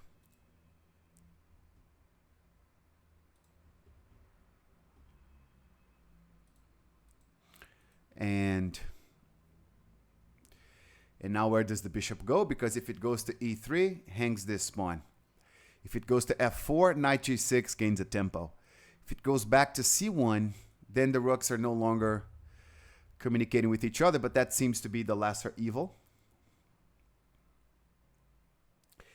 So it boils down to the evaluation of this weird position where black has a passed pawn on the 6th rank, but he's not really threatening to do anything with it at the moment. White has the bishop there and a stronger center, but 0 threats. And yeah, it's about evaluating this position. Andrew Tang spent some 20 minutes evaluating that position, that's for sure. Andrew Tang spent 21 minutes on knight f8. He's already decided that against queen a4, his move is going to be bishop b5, and he will blitz out these moves and get to this position quickly and then start thinking again. And then he will need to prove that the passed pawn is strong and not weak.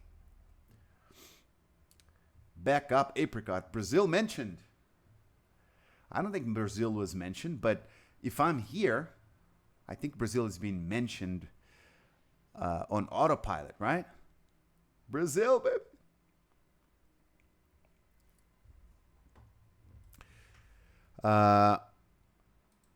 And other than queen a4,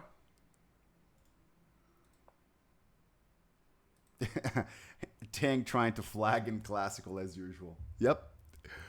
Andrew Tang, it's kind of interesting, right? For such an amazing bullet player like Andrew to spend so much time on his moves in classical chess. Yeah, because it's like a light switch that Andrew Tang flips on and off. It's like when he is in classical chess mode, he's all about the depth and the accuracy, and when he's in bullet mode, he's all about the speed and the reflexes. It's like two different Tangs, and he can, switch them back and forth.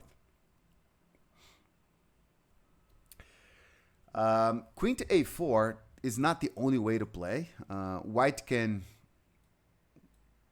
go for a4 as well, because then if black ever plays c5, I can capture once with the d pawn and then create a pawn majority here with 2 versus 1. And these pawns are doubled up. And then I can play some knight e5, knight takes c4, or bishop f1, bishop takes c4 ideas, in which case white would be a lot better. So a4 is a good positional move that ensures that black will not play c5.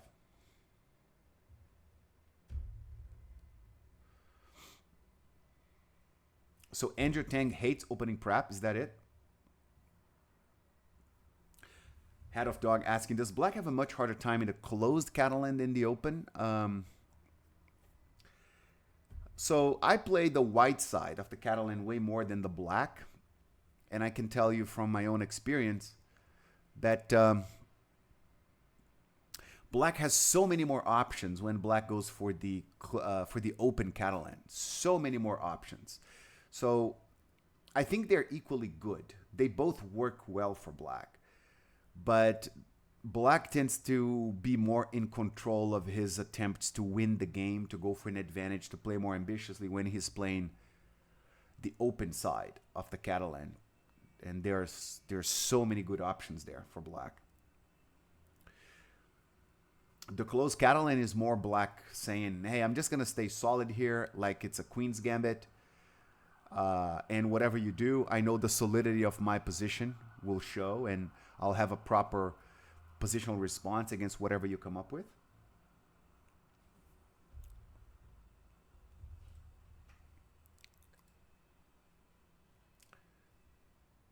Ah, his words indeed. Nice. It's good to know that. Good to know that. Apricot, thank you. You spend 20 minutes on one variation and opponent plays something different.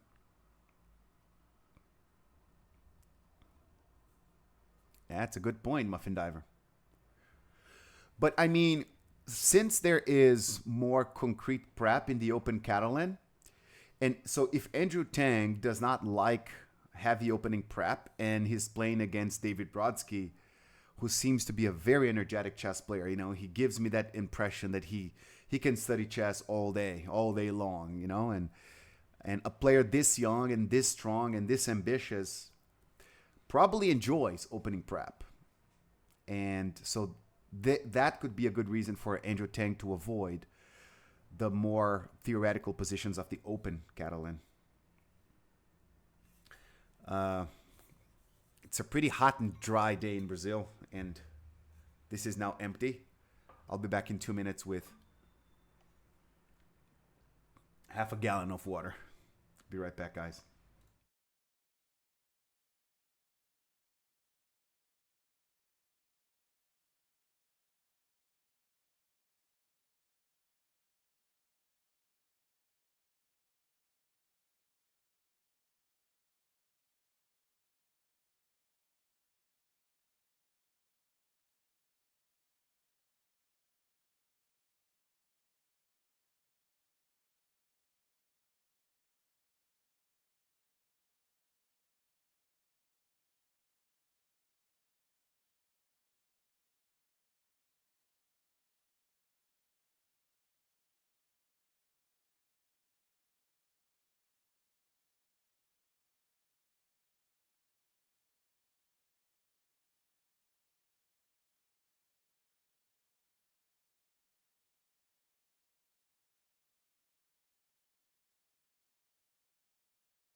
So, Srikant, you're the father of Rahul from playing from India, board number 2. Very nice to have you here with us, sir. Very, very nice indeed.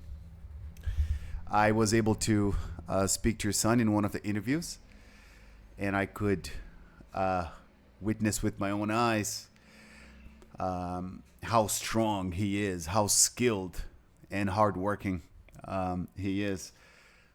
If you would like to tell us a little bit about the chess beginnings of your son, you would be, I'm sure we would all be delighted to hear, like, how old was Rahul when he learned to play, and like, how did it, how, like, the first signs of his chess skill presented themselves and all those things. It would be cool to hear.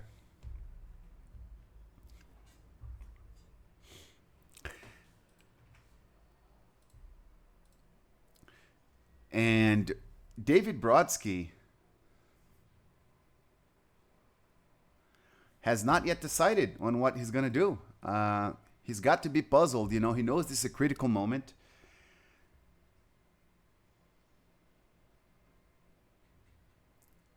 Yeah, he drew Tang. He drew Tang. Andrew Tang played with the white pieces versus Rahul yesterday, and there were many moments when Rahul had the advantage. Uh, Actually, there were a couple of moments where the engines were giving Black almost a winning position already, but very difficult ideas to find. Very difficult. They were kind of low on time and all of that.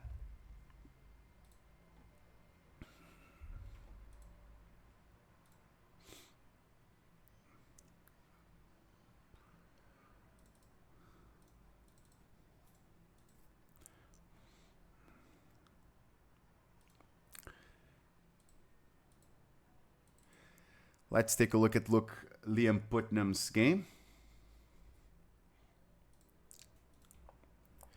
against Rahul. So knight f3, b6, bishop f4, bishop b7. We're going to have a London system on this one.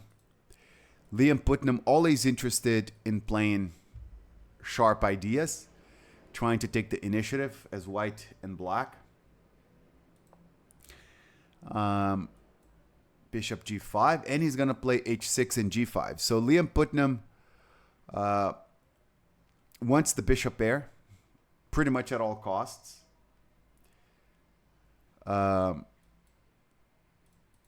If bishop g3, his idea was definitely to take the bishop, and then as knight takes g5 is being threatened, he plays the bishop to g7.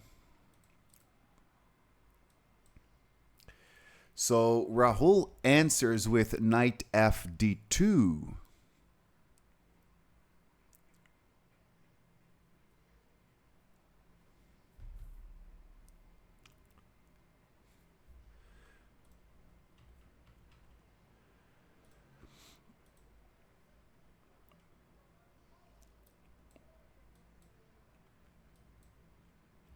That's a pretty good question. Elise is asking, what about knight e5 after g5? Attacking this guy. Because if black plays knight f6 and white retreats the bishop to g3 without giving up the bishop for the knight, white would like that. What would probably happen, though, is that black would play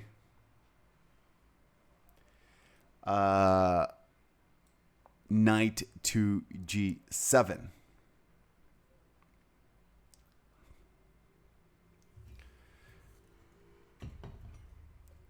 So what, tactical kid?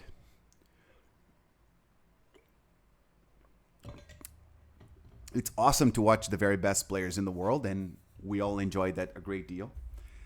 That doesn't mean we have to watch them exactly live. These tournaments at the Marshall Chess Club are a whole lot of fun, with very, very exciting play as well. So what's wrong with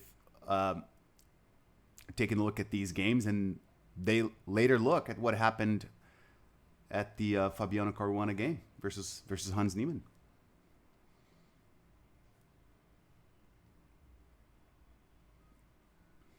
Thank you, Elise. Commentary is better here. This is cool. So I think black would play knight g7. Knight g7, fianchettoing the knight looks weird, but then here's the thing. I'm going to play knight f5 and take the bishop using a different route. I just need to be careful because I don't want to allow queen h5, right? So if knight f5, queen h5, black has to play rook h7 to defend f7, and that's very ugly. So black should play d6 first to kick the knight out. And then, after the knight moves, knight f5. That's quite a knight maneuver in move 9. But then black would accomplish the goal of taking the bishop there.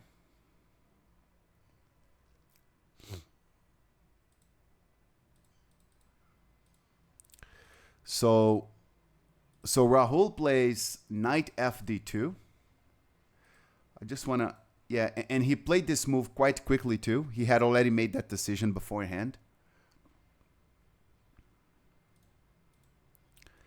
And so if Liam Putnam takes the bishop and Rahul takes the knight, this pawn is very weak. e6 defends it, but knight f3 attacks it again. Bishop e7 defends it, but then knight e5 attacks here, while keeping h6 attacked as well in case the rook goes there. White should be better.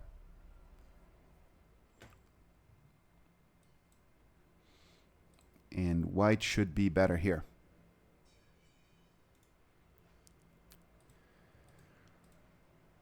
So aware of that, Liam Putnam, instead of taking the bishop, goes for knight f4.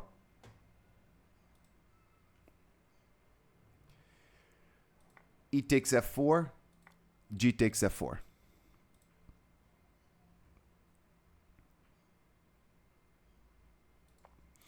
Queen h5 and e6.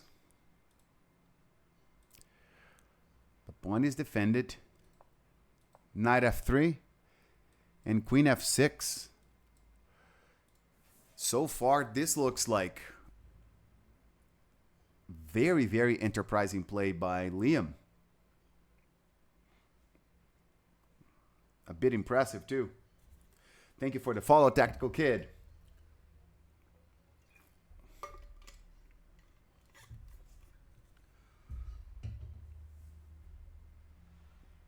Wow.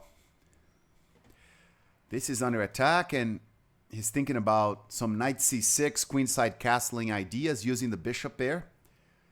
So it's like Rahul is going for the advantage of a pawn. But Liam Putnam has a better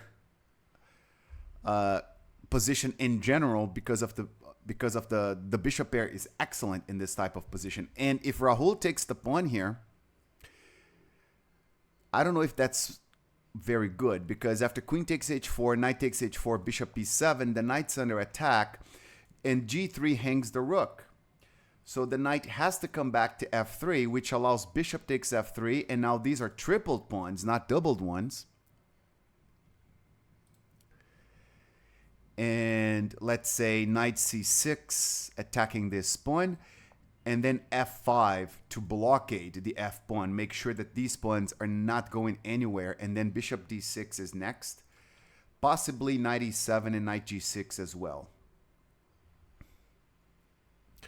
This looks like a great position for black. Great position. So Rahul, sometimes skill in chess is not about the moves you choose, but the moves that you discard.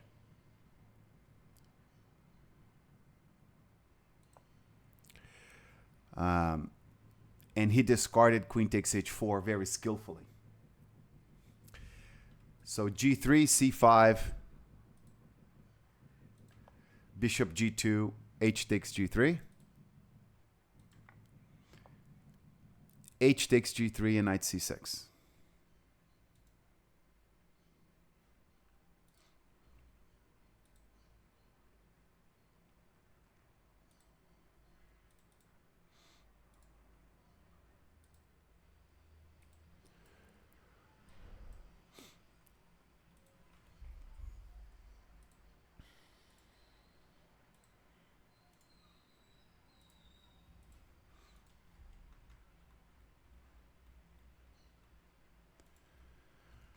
Okay.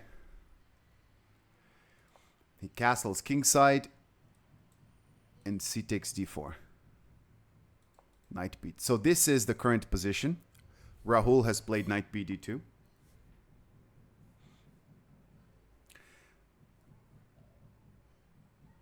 Apricot saying that Tang versus Brodsky is so positional, low depth. Stockfish is changing its mind after every move. The f4 pawn has been saved here. Yeah. And so Liam takes away e4 and c4 from White's knight.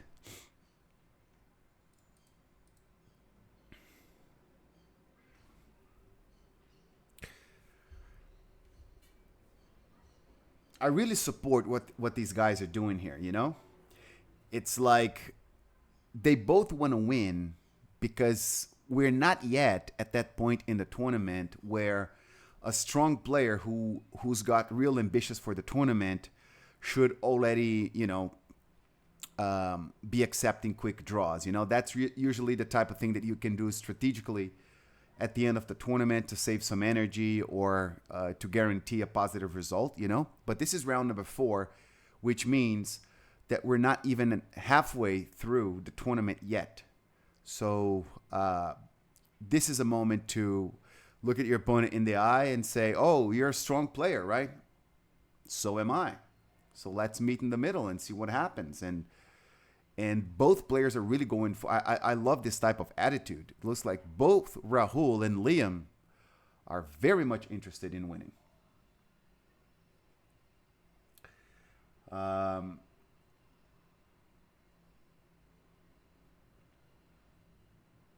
So there was a goal. Lender is following us, and he is the 500th follower of the Marshall Chess Club. And so there was a goal here of reaching that number, and we have just reached that number with you, Lender. So thank you so much. Go, Lender.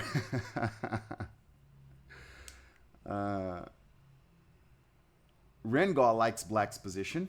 Black is up a pawn.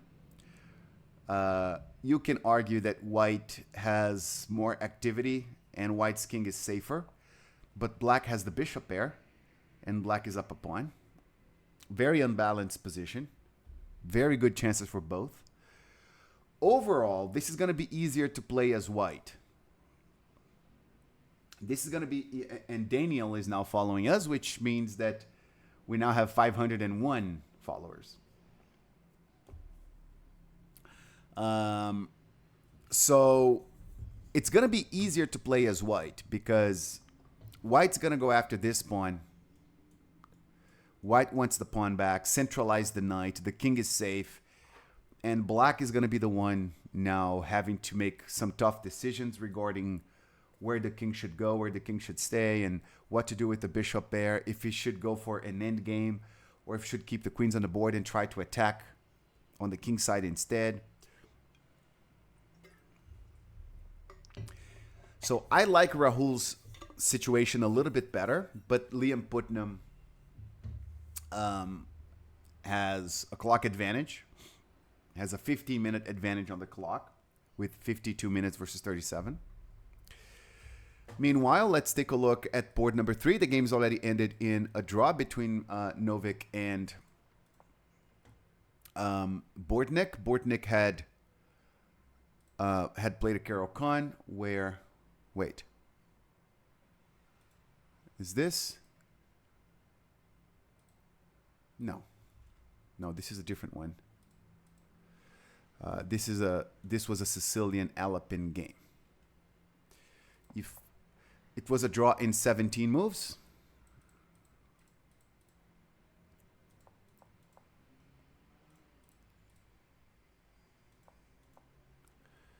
Knight f6, bishop e2, c takes d4, c takes d4, and e6. Knight c3 and queen d6. These positions are typically very equal. White has an isolated pawn, but black's queen gets knocked around a little bit. There's a threat against c7.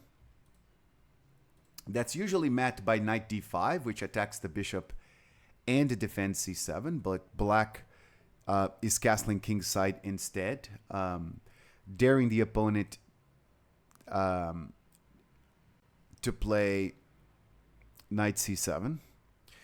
Knight c7 should not be a very good move, because then there's knight h5 attacking this bishop, and where does the bishop go? If takes the rook, takes the bishop, this knight doesn't get out. After bishop d7, black is poised to have two minor pieces versus a rook.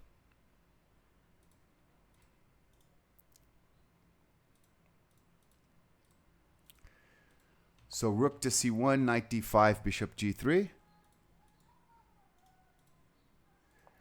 Queen to b6, bishop to c4.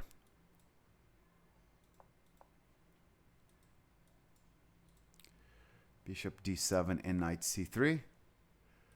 Bortnik captured and played the queen to a5. And Maxim Novik offered a draw while playing the queen to e2. That was a miniature a miniature draw in 17 moves. I think it only qualifies a miniature if somebody's got to go down, Venus, I think, for it to be labeled a miniature officially.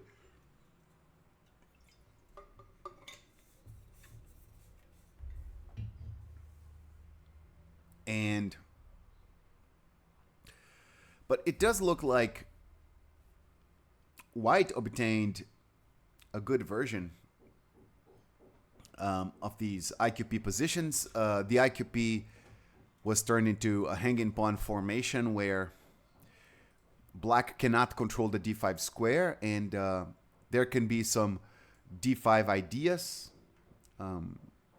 Not a very good light squared bishop for black. White could potentially shift the attack to this diagonal as well. White cannot hope for a better position than this if they're playing the Alapin against a strong player. But I think Maxim Novik was just, not in a very fighting mood today, and he offered a draw. Bortnik must have been very pleased with this draw offer here.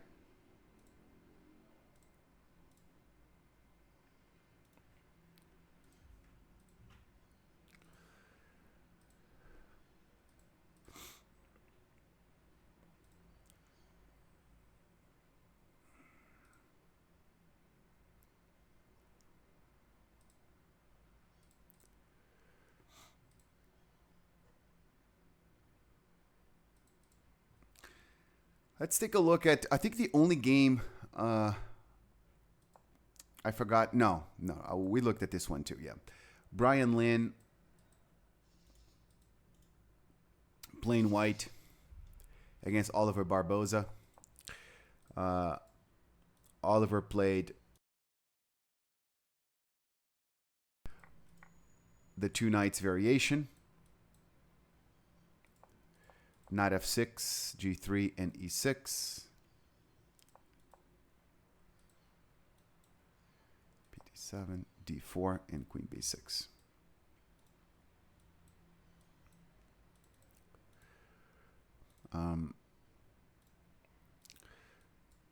So it's really up to black to decide if he wants to play a sharp game here in this position, because black can really go for force a simpler position here by playing d takes c4.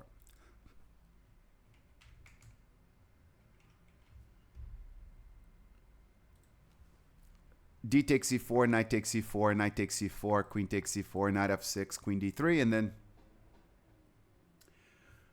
white has the bishop there and a good pawn center. Slightly better position for white.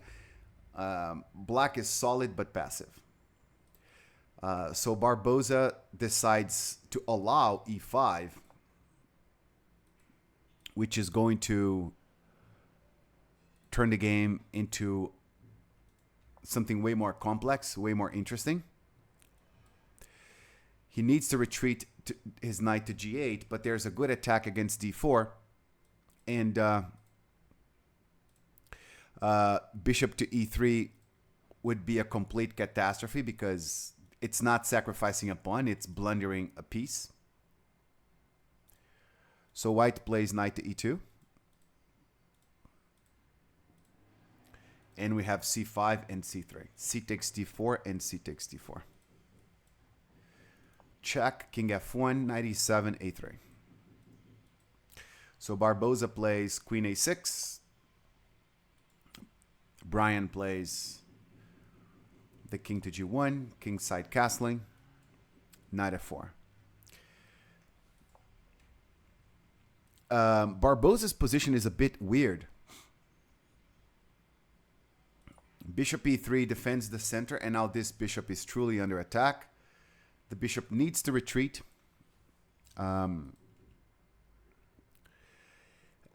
This is a moment for white to decide how aggressively he wants to play this. It's a reasonable French for black, yeah. But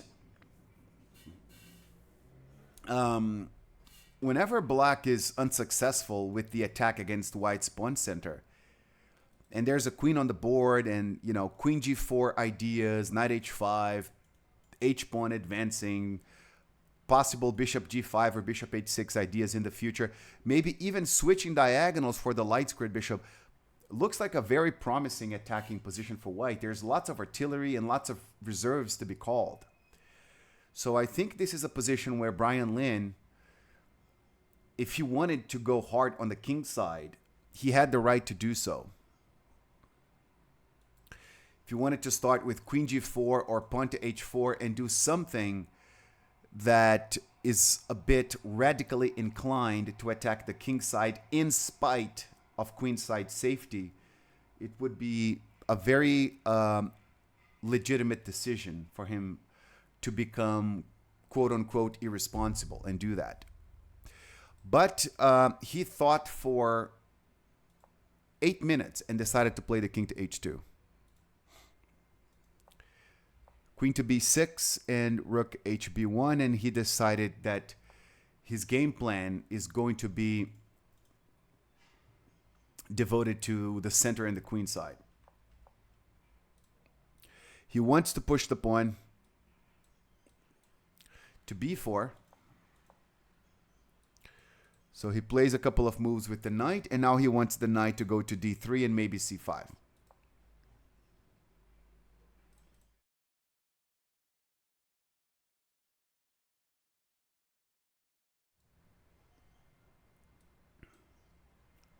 So Barboza decided he could counterattack with f6.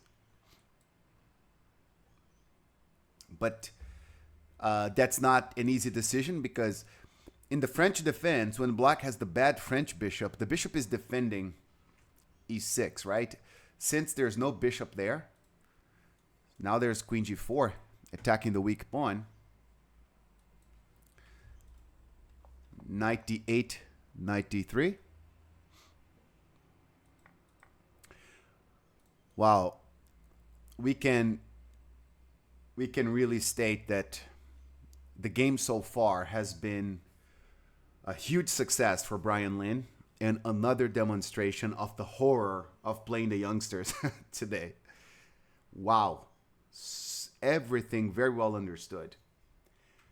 And he wasn't reckless either, right? When he had the choice to go for the kingside attack, he said, no, I'm going to have a safe king, expand the queen side, if I can attack the king side later on, that opportunity might present itself without me forcing it.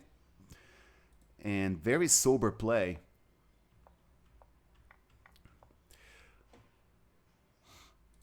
Brian Lynn is so young in his early teen years, but it's like he can already play chess in different gears, you know?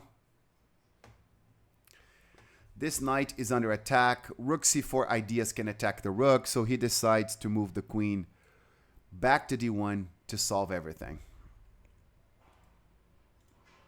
Knight b6 and a4, so he keeps focused on a queenside strategy. Pawn to b5. Barboza, bothered by the weakness of the a7 pawn, he retreats the rook all the way back to a8. That's an admission of guilt. That's black saying, you got me, but although you're better, I will not be reckless, I will not give up, and I will embrace the necessary defensive task. Chess players talk to each other, and they talk to each other like that, silently. And sometimes we got to tell the opponent, listen, you're the sheriff today. You're in control, and I'm just going to defend. If we don't, those amongst us who do not have this gear where we play the game more humbly, the moment inevitably comes where there's a nice reckoning awaiting for us. Like, okay, here's a little bit of humble pie for you. Who do you think you are not to play defense when chess ordered you to play defense? Oh, but I'm an aggressive player. Everybody knows me as an aggressive player, so I must always be aggressive. Okay, drink your own Kool-Aid then. I'm the chess goddess, and I told you, go and defend. Why didn't you defend? At the end of the day, you know, the more years we spend playing and studying the game, the more we learn that there's a time for everything. There's a moment to attack. There's a moment to defend. There's a moment to be crazy aggressive. There's a moment to be very disciplined in the defense. And this is why chess, the game of chess, if well studied, it goes way beyond chess. Builds character, you know?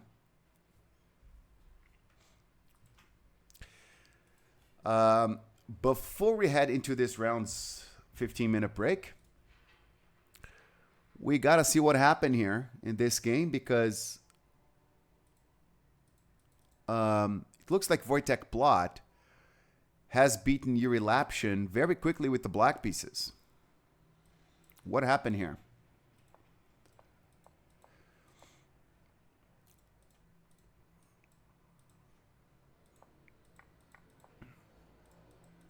We have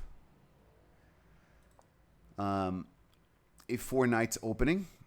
A good version of that one for white, apparently, with a good spatial advantage.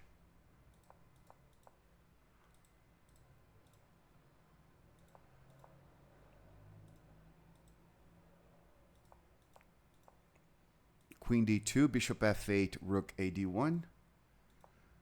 a6, rook f e1. Knight e5 and knight d5. Okay.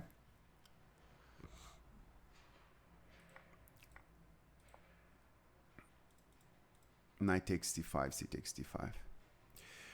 Whenever black plays knight e5 in these positions, it's so common that he wants to start pushing the queenside pawns, and so Yuri Lapshin's decision to play this move is because after knight takes d5, e takes d5, now c5 would be met by an en passant capture, and black might have to explain himself due to a certain weakness of the d file. Not to say that black's position is bad here, probably isn't, but this is the nature of these positions.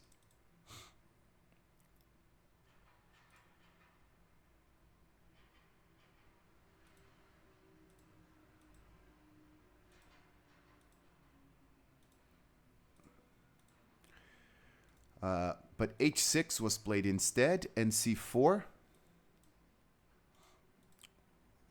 Looks pretty balanced up to this point. Queen f6, bishop to f1. Finally, black goes for c5.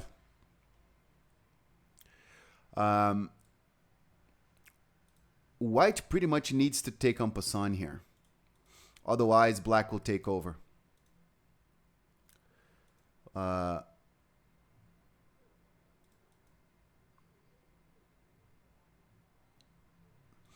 position like, for example, if knight c2, then b5. Two attackers against this pawn.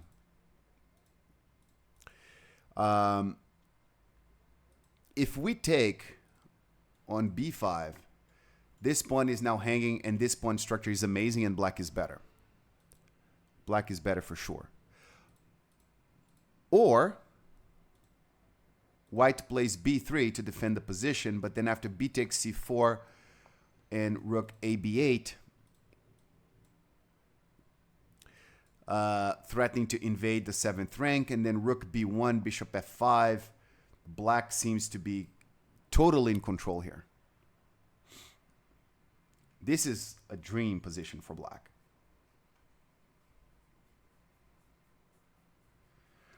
Head of dog. Do you use that globe when you study chess? Actually, I even forget the globe.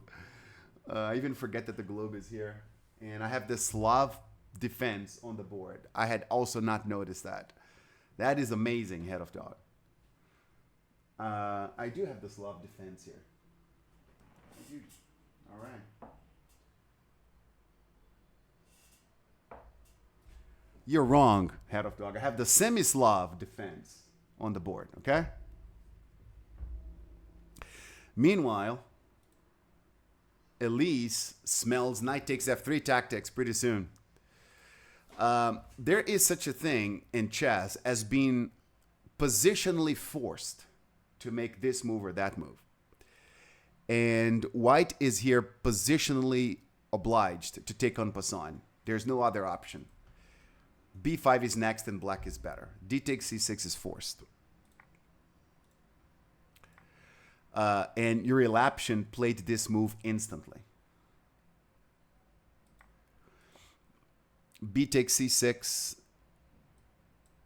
knight b3. He wants to play the bishop to d4, and black will not allow it by playing c5.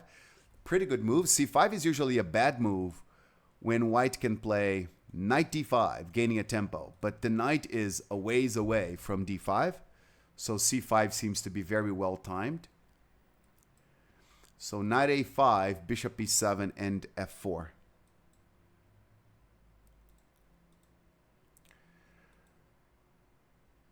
Oh, it was a miscalculation by Yuri Lapshin. So f4 is a very bad positional move, and he knows it. He's playing it because of tactics. The bishop is only protected by the knight. If he plays bishop takes c5, he's blundering a piece. So he plays f4. Now, thinking that against knight g4, he can play bishop takes c5.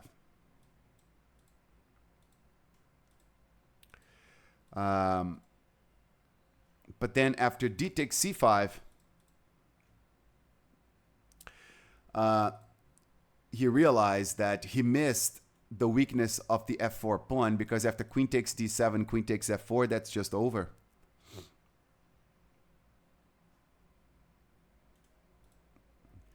This would be completely over here.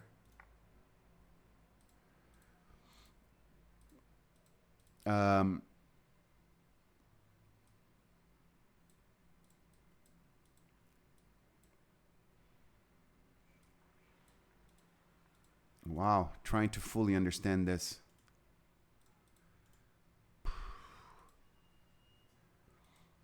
So he plays bishop takes c5 and plays h3 first instead of queen takes d7,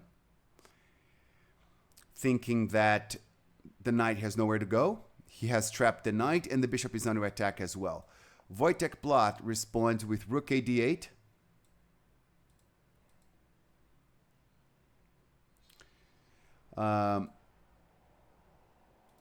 Because after h takes g4, There's bishop takes g4, attacking the queen and the rook.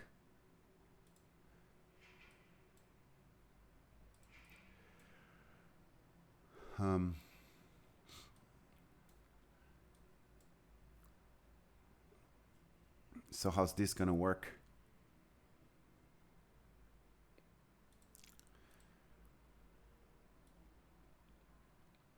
This is very difficult.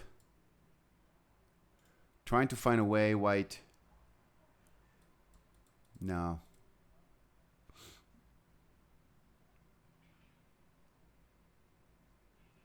No, because after, let's say, queen c1, trying to keep this pawn protected, then bishop takes d1, rook takes d1, rook takes d1, queen takes d1. There's queen takes f4, and black is up in exchange and a pawn, plus a huge attack on the dark squares, and this is just over.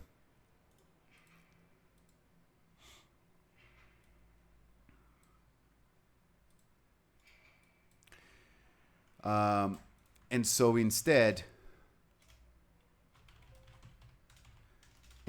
we had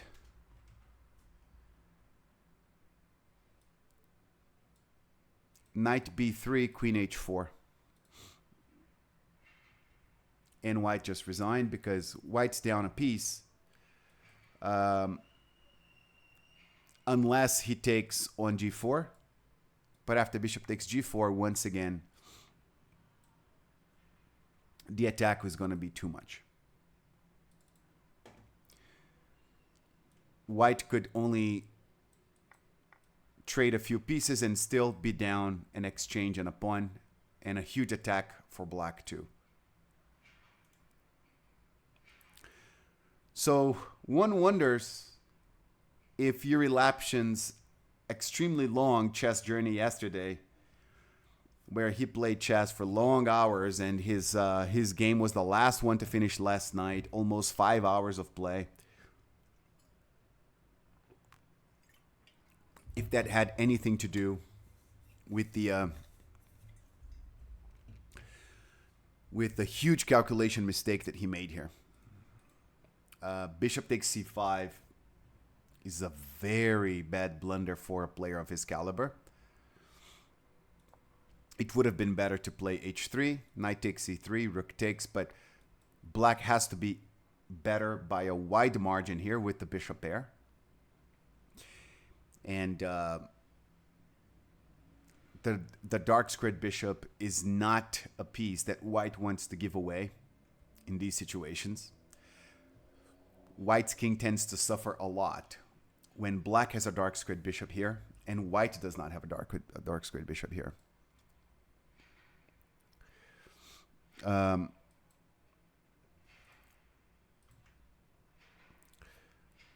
So Wojtek Blatt beats Jiri Lapshin with the black pieces. So Novik Bortnik was a draw, even though Novik was a bit better.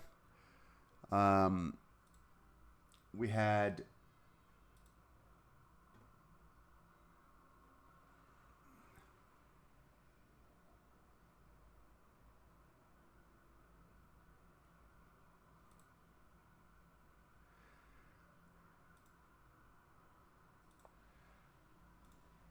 okay, looks like we have more moves on the Grant versus Logan game.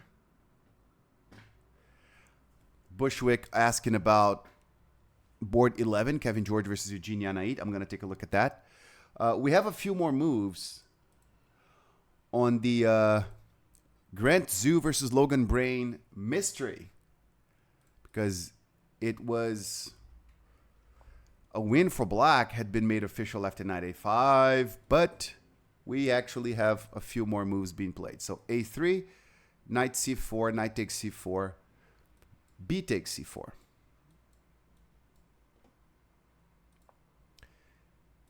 f5 and queen to b6. Rook a b1, rook f e8. Bishop b5 and bishop c6. F takes e6 and f takes e6.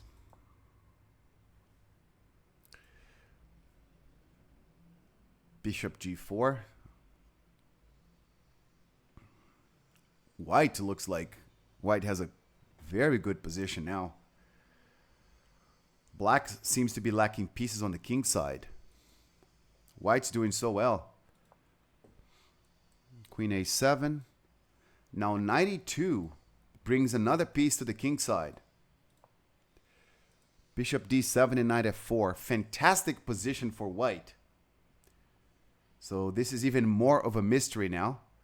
Rook c6, one more defender on e6, but what a weird position for black. And after knight h5 was played by Grant Zhu, black seems to be busted. Too many attacking pieces. There's this diagonal, and there's this file, and with the black queen on a7, black is totally toast. MD Knight, good to see you. Good to see you. We've been here for a couple of hours now. Where have you been? You were here all day yesterday. So MD Knight, we're trying to solve a conundrum here. This game has the official result of a win for black. But Grant Zhu seems to be dominating. He just played knight h5 against Logan Brain. This is the last move we have. I could see black resigning, not white. So we're going to wait for new developments.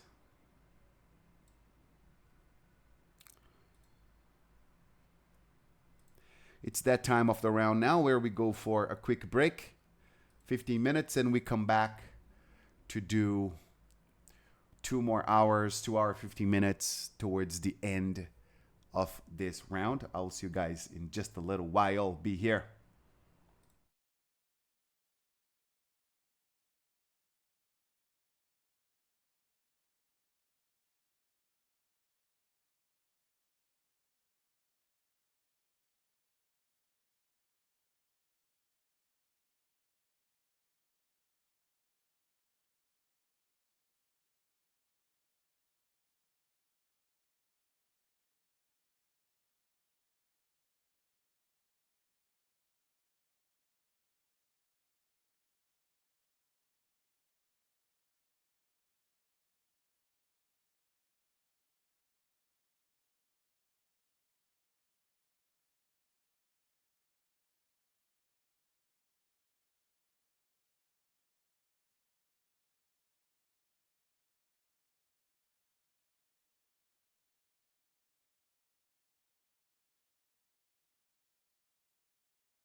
We are back, guys.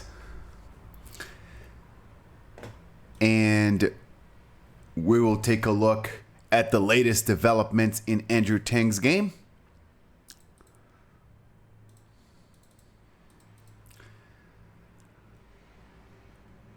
I was really curious after knight f8 on whether David Brodsky would choose to go queen a4 or not, but he chose not to. He played a move that was not even on my radar. I was just thinking about queen a4 or pawn to a4. And he played a third option in bishop to h3. And then a4. So black would like to play c5, but of course that's not possible while the bishop is under attack.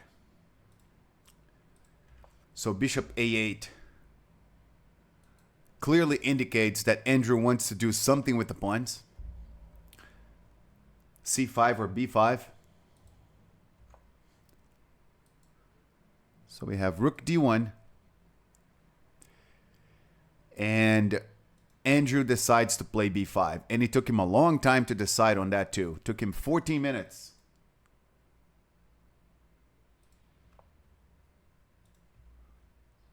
Took him 14 minutes to decide. And big decision too between c5 and b5. b5 is like, I want to keep a one pawn advantage. c5 is, I want piece activity instead, regardless of a pawn advantage. I want my pieces to come alive, and if I, for example, give back my pawn, so be it.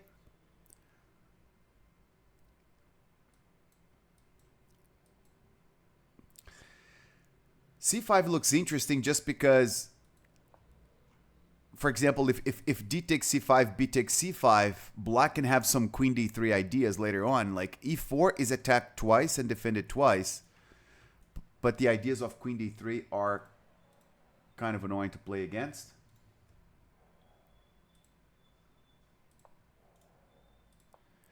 But he chose b5.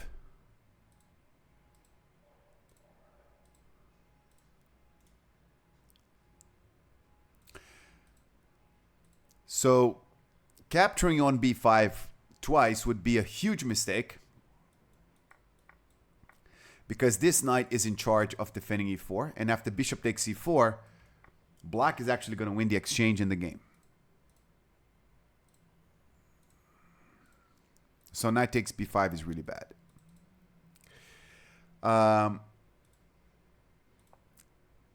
So a5 was Brodsky's choice. That's a grandmaster evaluating positions like a GM, you know? You know when grandmasters evaluate positions like they're GMs? That's a common occurrence.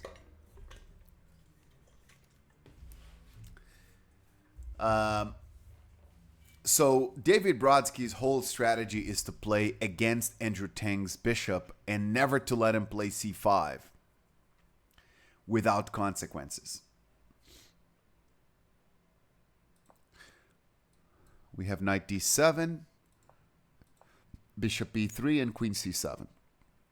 Rahul does not have, Brodsky does not have a bad position. Rahul is playing on board number 2 today. And Andrew Tang sets up the world's strangest battery. Queen h1 check would be a checkmate.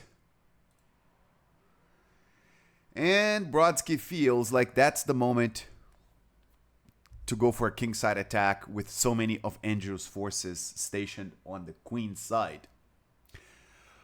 Oh, this is going to get interesting.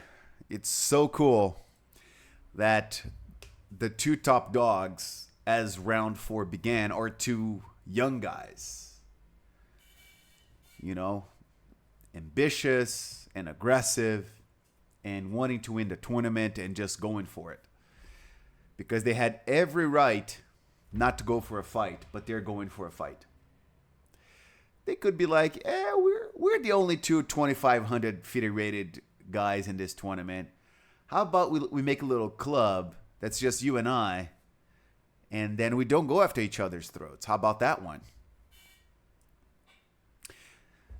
They declined to create such a club. Andrew Tang is like, nah, I'm on the Tang club. And Brodsky's like, interesting, I'm on the Brodsky club. And they're going for it. Beautiful. There can be only one sheriff in town. Rahul is playing Liam Putnam. We stopped here on move 16. Rook G8, Rook AD1. I mentioned that it felt a bit easier to play the white position, in a sense that white's going to have easier decisions to make. 95, knight takes e5. And Rahul wants to trade the queens, pick up the pawn on d4, and maybe prove that knight and bishop are going to be better than two bishops in this endgame given the pawn structure.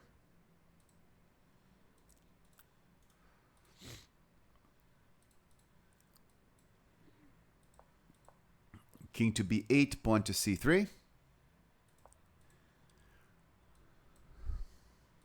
Rook dg8.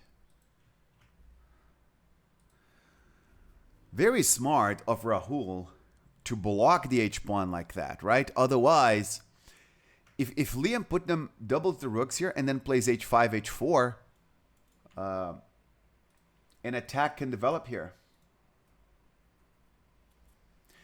But the h-pawn is blocked.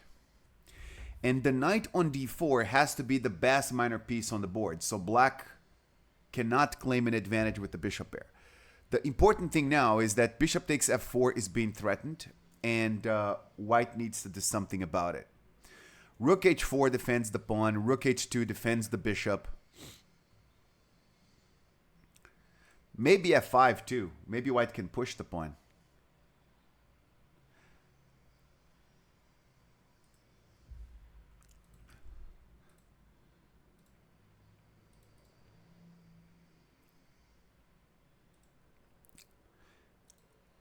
Gabor Nagy has defeated Michael Rode as white. Let's take a look at that. We looked at the opening only when Nagy had played d4. Game continues with kingside castling h3 and rook to e8.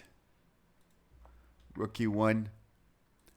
C takes d4, e takes d4, and a6. b3 and e5. Bishop e3. Black has a weak pawn on d6, and it looks like black wants to maybe attack that pawn later on. Now he needs to defend the h3 pawn, but oh no, he finds a very specific idea here. That's really sharp, huh? Instead of defending the h-pawn with king h2, as one does, Gabor Nagy finds a couple of dark squared weaknesses on white's queen side, and he's got a huge threat. And Michael Rode thinks about it and goes for it anyway. That was certainly not a necessity. Like, he could prophylactically play rook b8 and after knight b6, queen to d8. This was a possibility.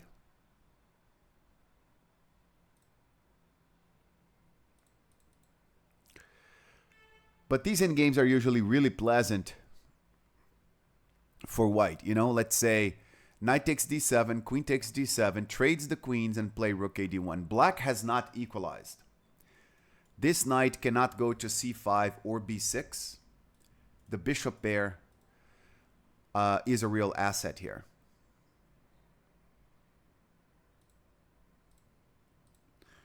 Michael Rode decided to take on h3, and it only took him 3.5 minutes to make that decision.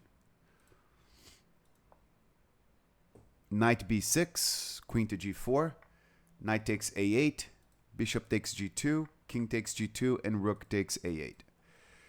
So Michael Rhodes sacrifices the exchange. Queen e2.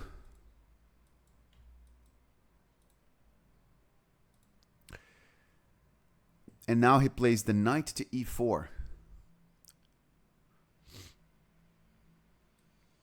This is being labeled as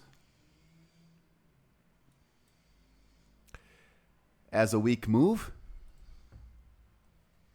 by Lichess. I have the engines here suggesting e4, knight d4, knight e5, rook a d1, with a slight advantage for white at plus 0.6. Knight e4, rook a c1, queen e6, rook e d1. f5 and c5.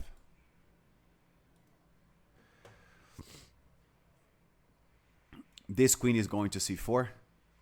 And if this knight moves, this rook will have access to d6. And Michael Rhodes is playing extremely aggressively here.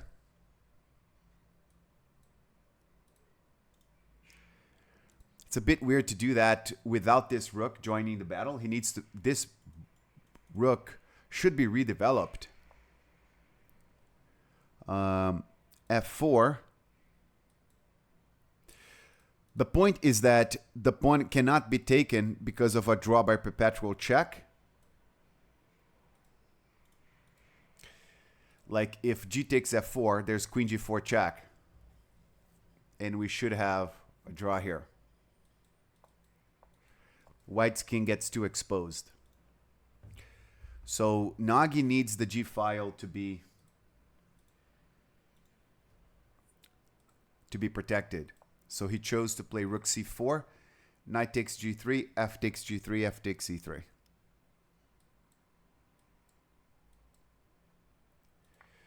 Queen takes and rook f8.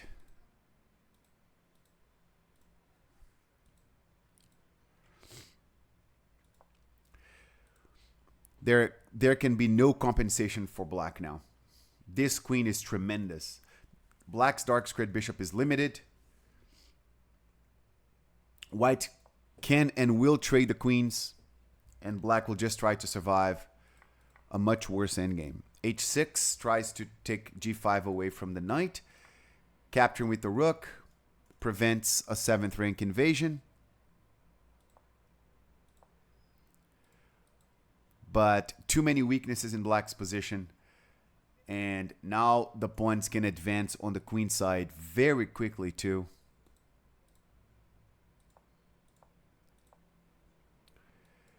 And we had knight d4, knight takes d4, knight takes d4, and c6. And black resigned.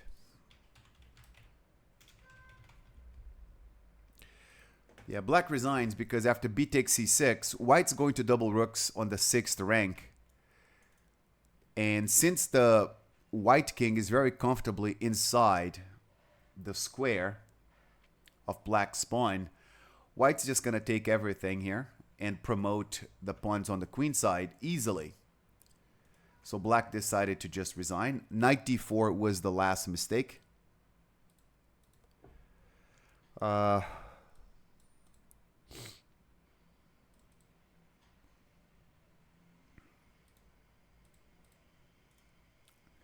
But still pretty hard. To find out, like, with a better defensive move like rook c7, like that, how's black supposed to survive this? It's really difficult. For example, if knight e7, I cannot play rook d7 yet, but I'll play b6 first, followed by rook d7 next, attacking this pawn. Or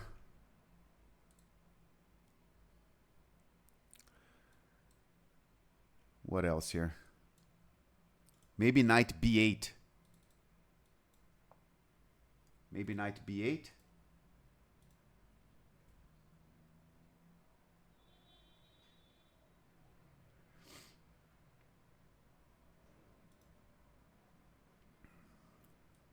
Rook d5. Knight d7 protects the pawn.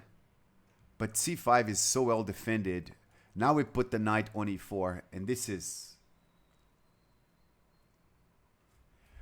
Nice, Jackson. Playing lots of chess today, huh? Yes, this is in New York City.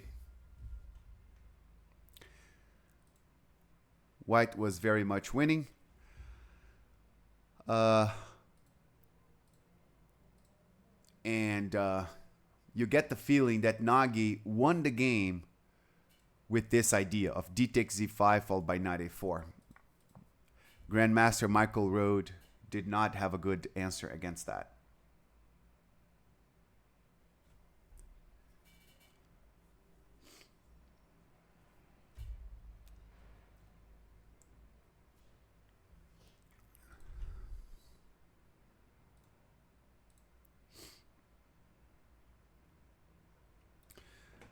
Very, very solid win by Nagy.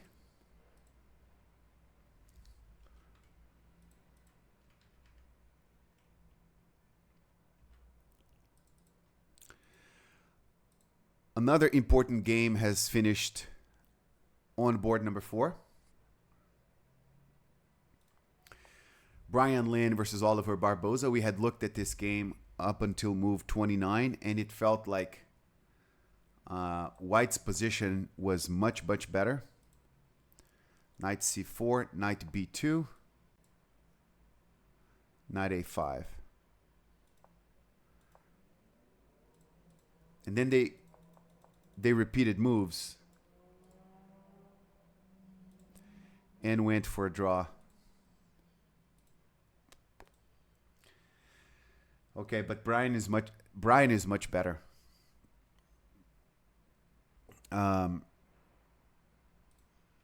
Brian is really much better here.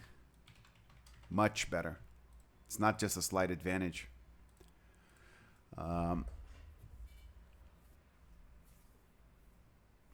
It's a pretty recurrent thing, you know. When you're 2200, 2300, and you start realizing your power, your abilities, that you can play against IMs and GMs in equal terms, and sometimes downright outplay them.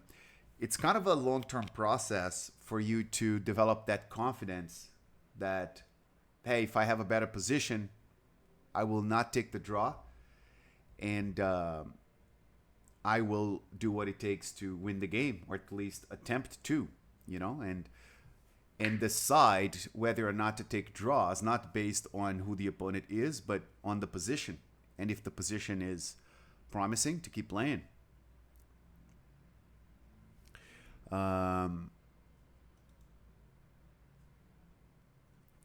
have this on the engines here now, and it evaluates the position at plus 1.14, suggesting that White should proceed with h4, bishop h3, improving the bishop, etc. It's up to plus 1.57 here.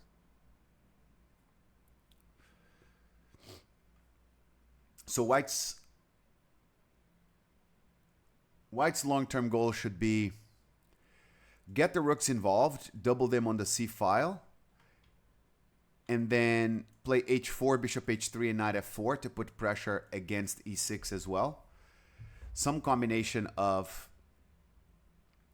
pressure against the e6 pawn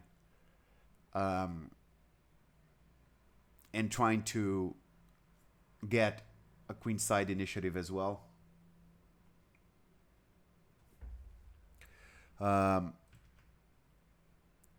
It is, however, let's say, one of the perks of being a grandmaster, right?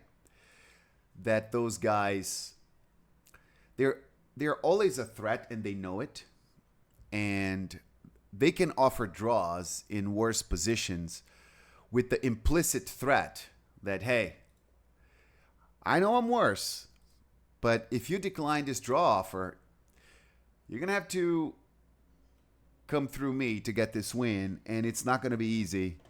And if you make a mistake in your better position and things turn around, you're not going to get the draw anymore. I'm going to beat you. That's a real thing, you know. GMs they are so resourceful. All it takes is one mistake, and they will punish you for any mistakes. Jackson, the leader of this tournament up until now is David Brodsky of the United States. He is the only player with a 100% score, with 3 wins out of 3 games. He's playing board number 1 against top seed Andrew Tang. The winner of that game will lead the tournament. So Kevin George has defeated Eugene Yanait with the black pieces. Let's see how that happened. Queen A5, Knight BD2, Queen B5. Interesting move by Kevin George.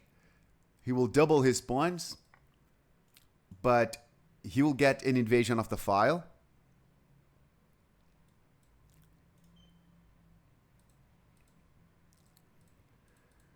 So queen takes b5 and knight to e1.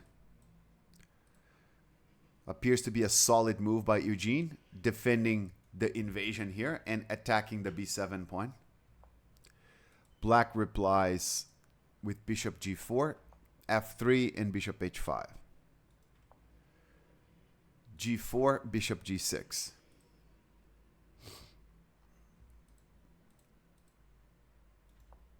And e4. So black does not have a good light squared bishop. This is a fantastic center. Nice pawn formation. So far, it looks like the opening has been really good for Eugene. Let's see what happened that allowed Kevin George to turn things around. Well, Jackson, in order to become an international master, I studied chess for like 10 hours a day for 6 years straight. I learned to play chess when I was 15, and I got my international master title when I was 21. I played 2 or 3 tournaments every month, and just basically studied chess around the clock. And I've always heard like, wow, you know, it only took you 6 years. That's very fast. So that's how hard it is.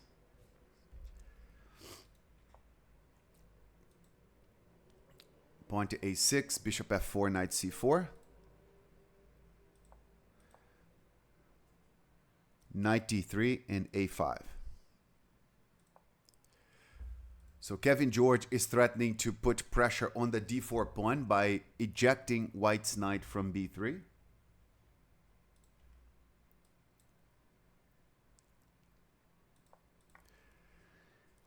And then Eugene decides to sack the pawn on b2. Huh.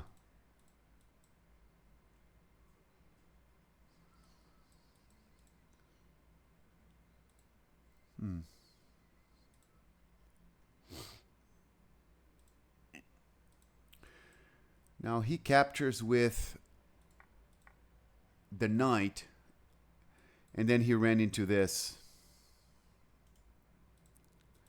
Oh, I see what happened. Wow. Yeah, that was... So it doesn't look like knight e5 was a very good idea there. I think it looks like this bishop b4 idea escaped Eugene in his calculations. Now it looks like knight takes b7 needs to be tried.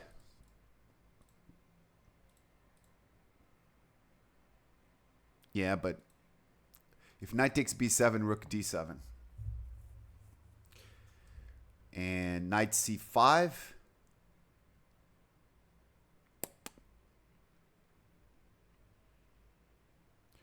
Bishop takes d2. Bishop takes d2. Rook takes c5. D takes c5. Rook takes d2. And black is up a piece.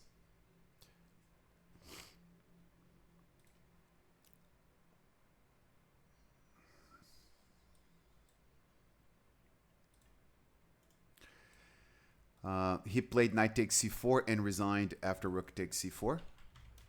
So once again, Kevin George wins a game of chess due to his calculation, you know? He's really good with calculation.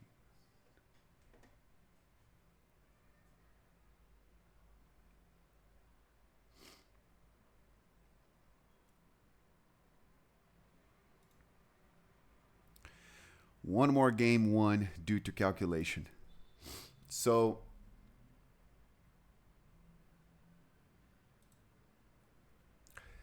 I'm just trying to see what he could have done better, because this is the idea. Knight c4 followed by a5 and a4 was the winning plan for Kevin George. And I'm just trying to, before we go into the next game, I just like to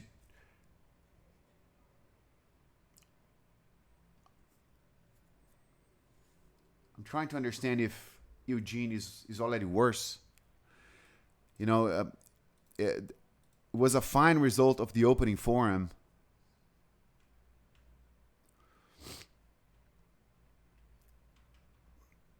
And then all of a sudden, things were crumbling on the queen side.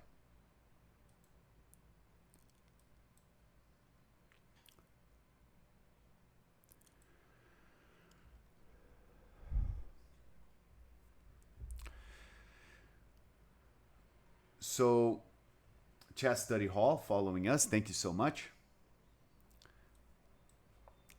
Moving the rook to c1 simply to develop the last piece and answering a4 with knight c5, attacking this pawn while d4 is being attacked.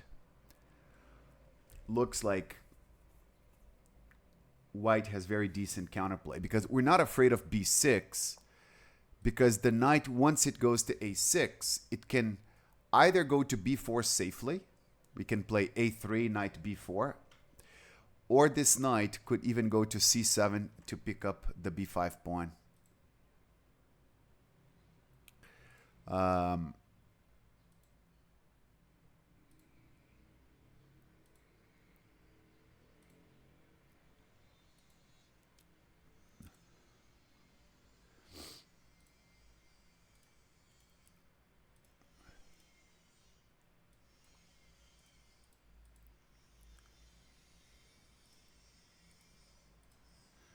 Yeah. Wow. He had a good position, and all of a sudden he was lost. And that happened so quickly without the queens on the board too.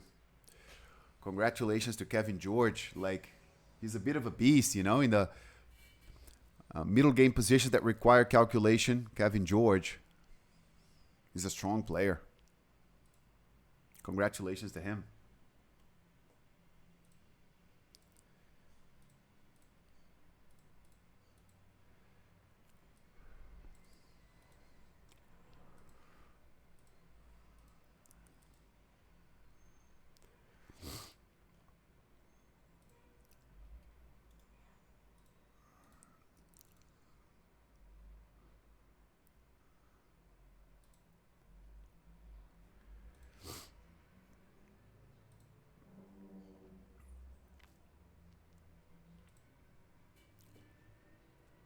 Let's take a look now at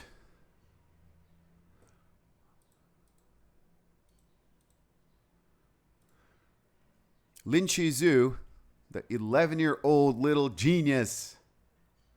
FIDE Master rated 2300 plus already. I mentioned on move 21 when Gershinov played knight a4 with the idea of knight b6. Hey, that's just dropping the a5 pawn. And apparently this move was played for real, and Lin Shizu did take it. Um,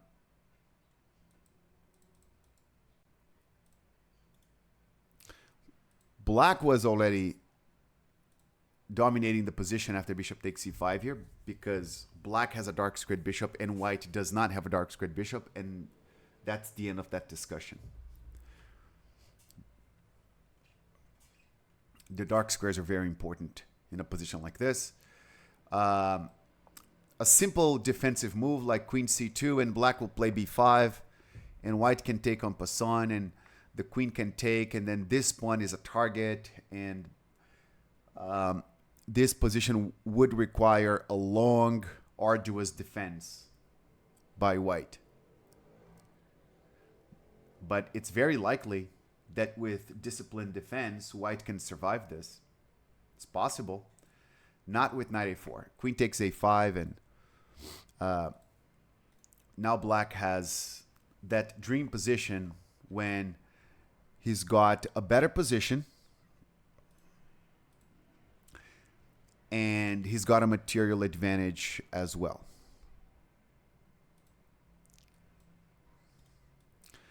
And a nice idea there by Lin Chizhu when he plays b5, goading Gershinov to play knight takes c5, but then queen to c7 and the knight spinned. Black wins a piece. So white has to play knight c3. Now we have queen b6, and it's all about watching black's technique now because black is so much better.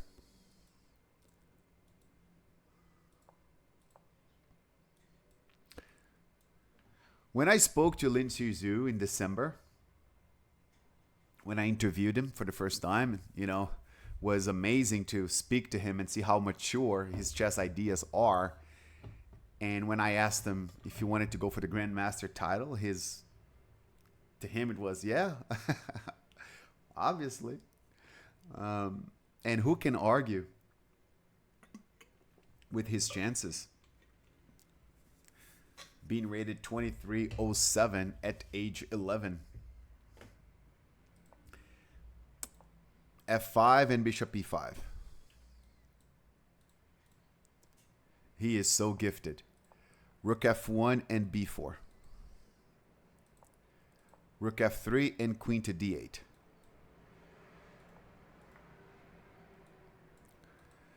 Rook a f1, g takes f5 and queen f6. Beautiful. If white can put a knight on e4 here, this can be an uncomfortable formation for black, but that's not the case here.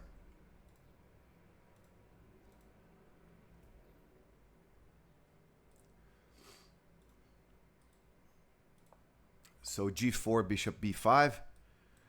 This is when playing the Benoni becomes a dream. Rook f2, king to h8.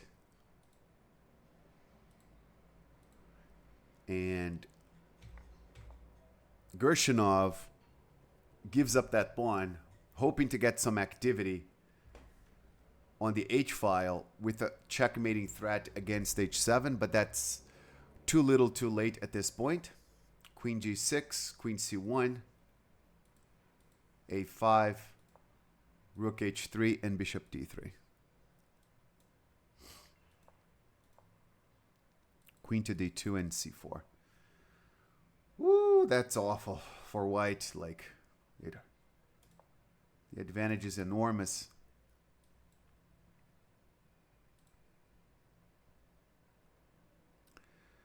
Another tactical shot with bishop takes b2. Wow. I'm impressed. So queen takes b2 would have run into rook e1 check, bishop f1, bishop takes f1. And here comes the discovered check on the next move. White's completely lost. I'm so impressed. Knight takes d3 and bishop c3 comes as an intermediate move. Now c takes d3 threatens rook e1. This is why we're afraid of children nowadays. This is awful. This is like that scene on The Godfather. Look how they massacred my son. You know?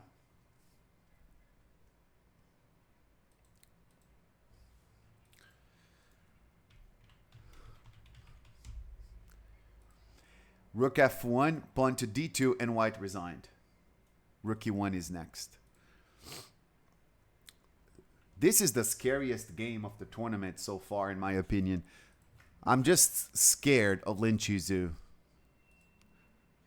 I want a chess restraining order against him. I don't want him to be anywhere near me and a chessboard.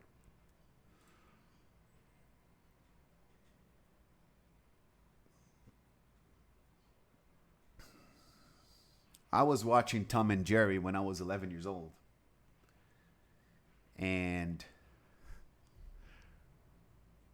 playing those basketball games on the video games.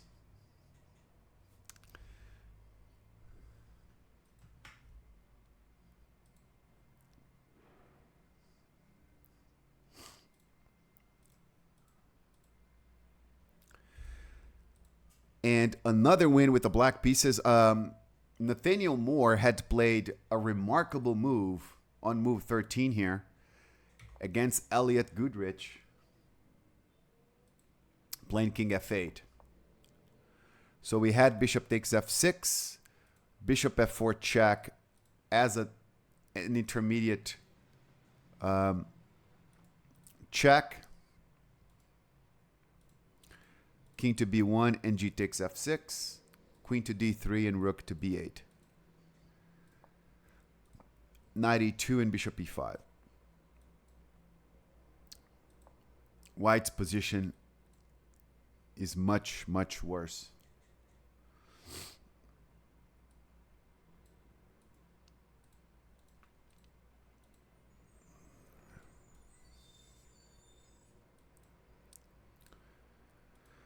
What to do, what to do, what to do. Because instead of knight d4, if white defends the threat against b2 with c3, then there's queen b6. So as I protect b2, f2 hangs. So c3 should not be an option.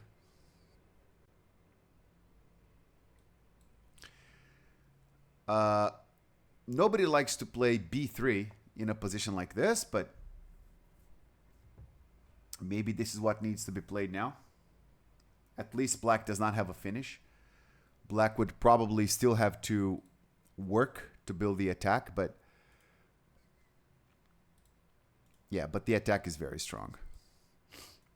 a5, a4, it builds slowly but surely.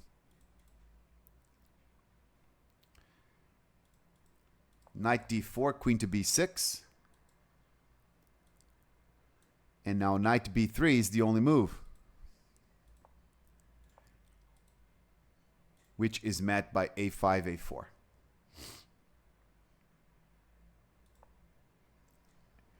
a4, bishop d7. There's no way to protect it. f4, bishop takes f4.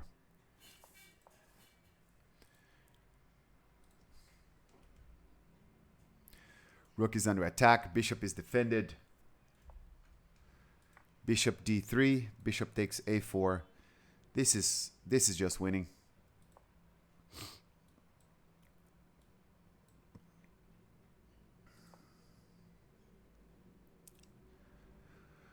White's in a desperate spot, and Elliot is going for his last chance. Rook e5. Rook takes g5.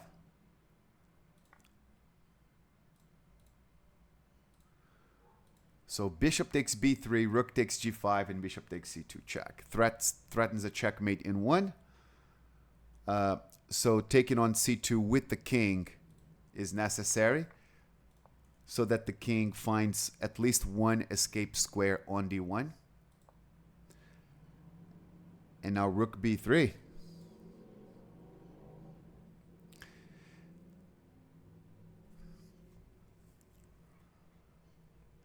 Black is actually winning material. Black has 4 pawns for the bishop plus the attack. And black's king is actually very solid.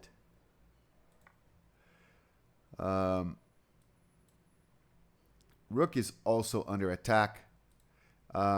Against a move which saves the rook, and it seems to be pretty much only rook g3, black was, in all likelihood, intending rook a3, producing a ladder mate.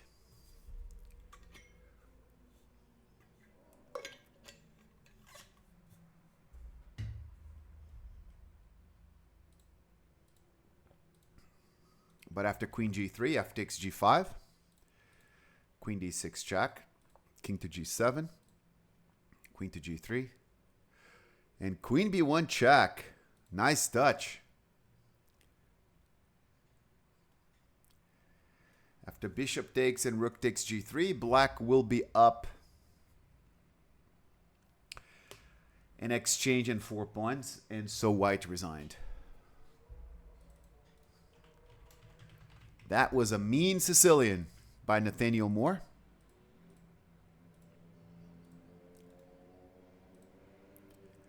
Really was.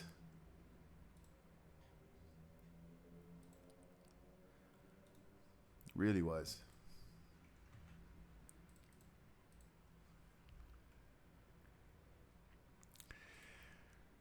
Max Motola has beaten Mahir Patel. Let's see how. We stopped on move 17, when black seemed to have a good position after b5. Kingside castling, b takes c4, bishop takes c4, queen to b6 check, king to h1. Rook f c8 and b3.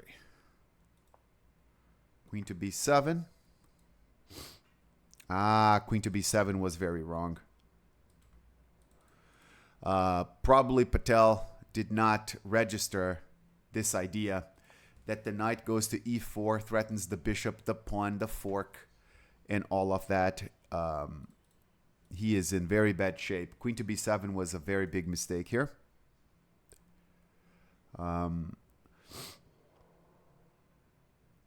It's actually kind of hard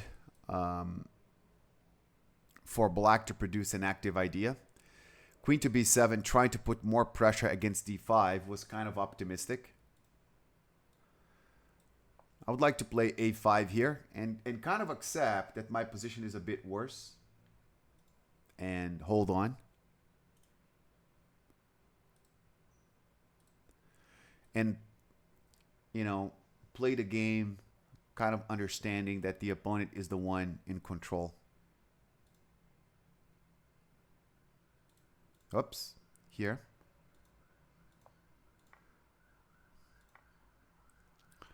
I would like to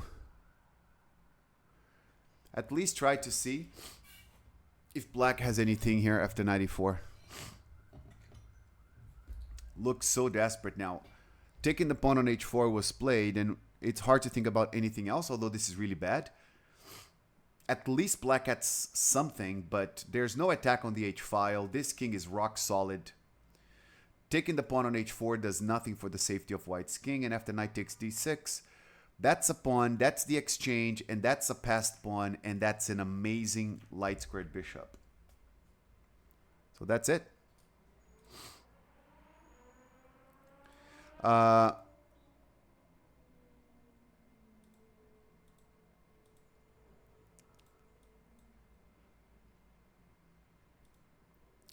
And in what seemed to have been a really smart decision by Max,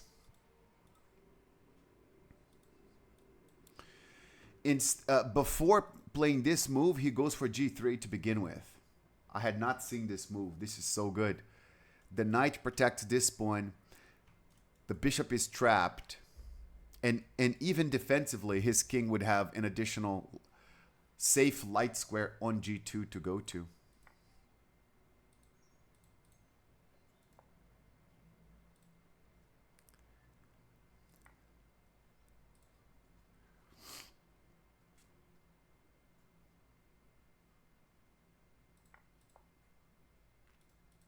Well.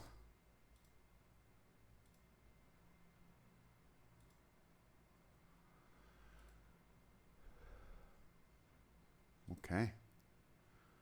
This got very wild very quickly.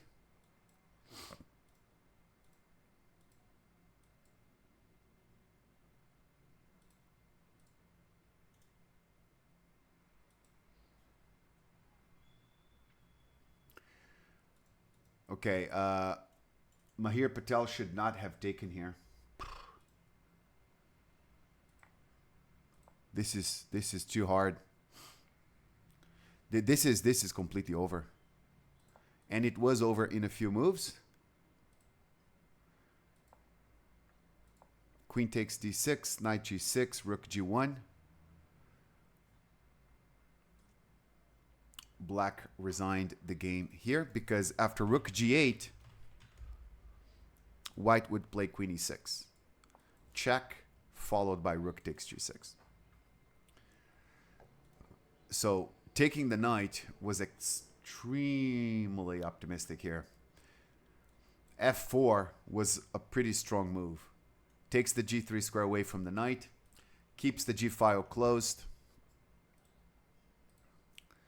I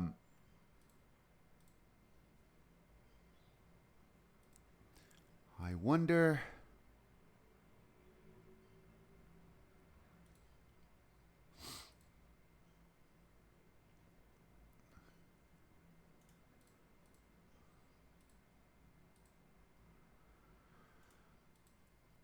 Thinking about check, king g7, and knight e4.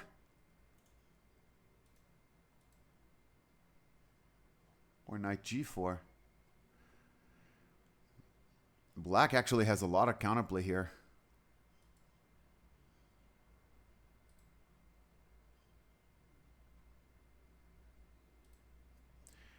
Wow, f4 would have been a very strong resource to keep black in the game. It doesn't look like white has anything close to a finish.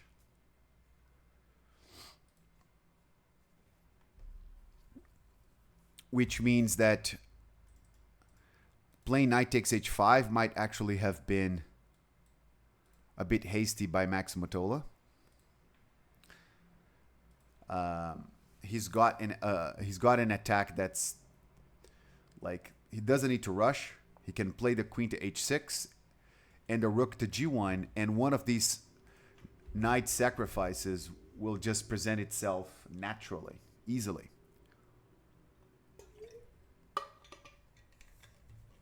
And he would be winning. But okay, Max Motola defeats Mahir Patel.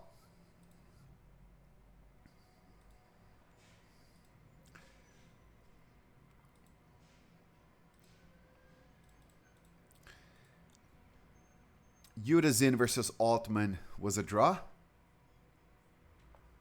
After bishop d7, we had rook fc1, a5, bishop b5, bishop takes b5, knight takes b5, b6, rook d1, rook f7. White played f3 and offered a draw, and his opponent accepted. White's got to have very slightly the better position here because of black's pawns fixed on dark squares.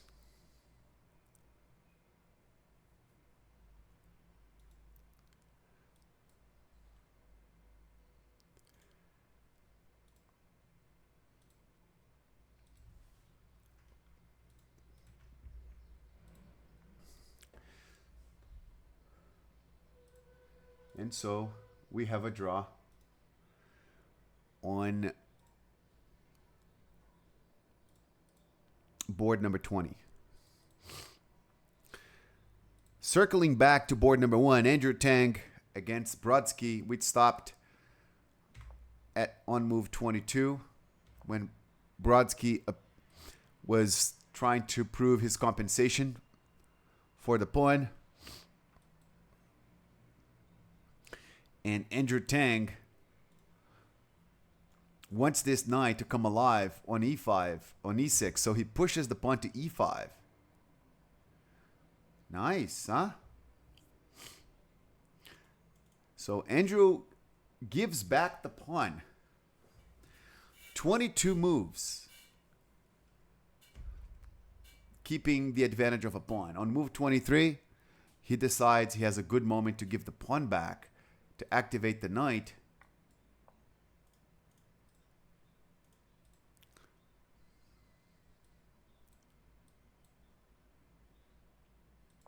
Bishop g3. And knight to b8, wanting to go knight a6. That's pretty interesting.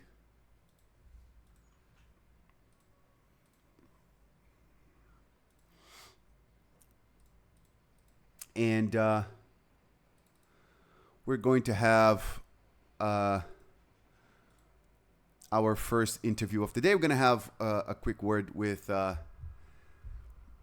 Luke Hoffman, who had a draw with Tarini Goyal.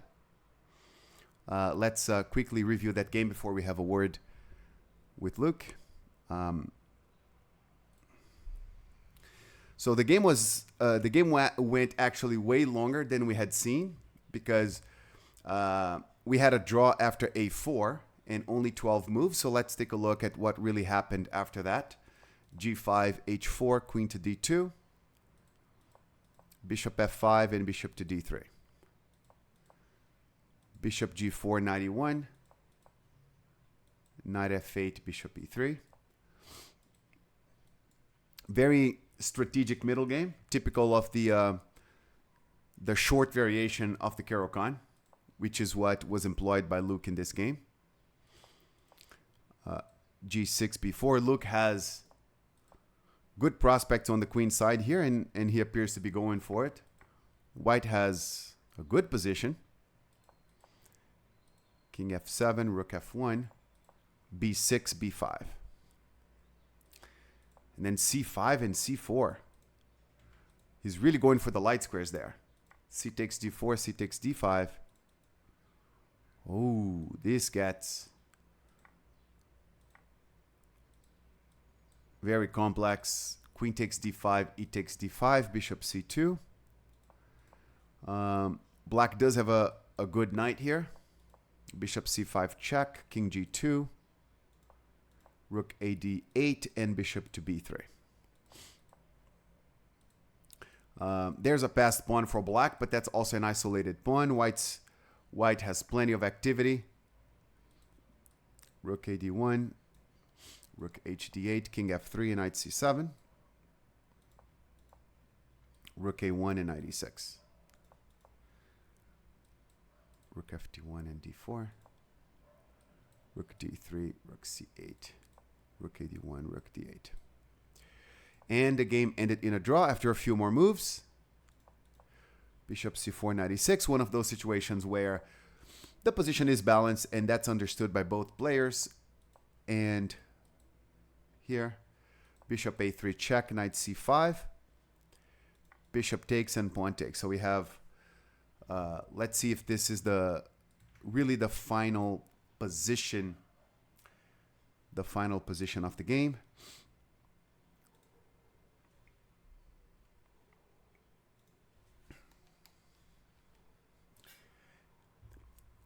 Hey, Luke, can you hear us? Yes, I can hear you. Nice to be able to talk to you. Thank you for stopping by to speak to us for a moment. Yeah, I don't know why it says I drew, I won. So okay. it's a bit strange. Okay, yeah, because this doesn't look like a draw at all. But after bishop takes c5 check and b takes c5, did we have more moves from this point? Yeah, of course. I went b6. Okay. B6. Then she went rook b7. Okay. And then it was like rook b1. Rook here. Rook db1. Rook db8. And like bishop d5. And eventually I got b7 and rook b6, and I won. Okay. But it was okay. But after after this move, like, were there like many more, or was the game close to an end when you played bishop No, d5? I mean, I think it's completely lost here already. I Yeah, mean, yeah. I feel like, but if you go back to the opening, um, So, I mean, it was a very interesting. yeah. I mean, it was a very interesting game. I mean, this is kind of a rare line where she went after d5, e5, bishop f5. Here after bishop e2, like c5 is more principled. yes. But what she did is I didn't know knight e7, bishop g6. I wasn't aware of this, Okay, but I continued kind of logically. Usually, like white tries to reroute their pieces, like puts the knight on e1, then puts it on d3. like that. Um, and so that's eventually what happened. So I went c3. Knight f5, Um, g4. yeah, yeah. Um, and I actually knew this position, but I knew this position with no pawn on c3, a knight on d2. Mm-hmm. So with the inclusion of knight bd2, and when the pawn's still on c2, I g4 see. is a move. So I thought this was possible. So I played knight bd2 kind of to transpose to it. I see. Uh, I wasn't sure exactly about the position. If instead of knight bd2, I went knight takes h4, queen takes h4, f4, um, Like that. f4 h5, um, g5 f6. G5. I wasn't sure. Uh, So I thought that was unclear. So I decided not to opt for this. I went for knight d2. Knight d2. Um, Then we had knight takes um, f3 check, and knight yeah. takes. So I was pleasantly surprised by this because at least she's not checkmating me. Yeah. Uh, so I mean, at uh, least game goes on. uh, Um, and she before this game with you, she had been on a little bit of a tear.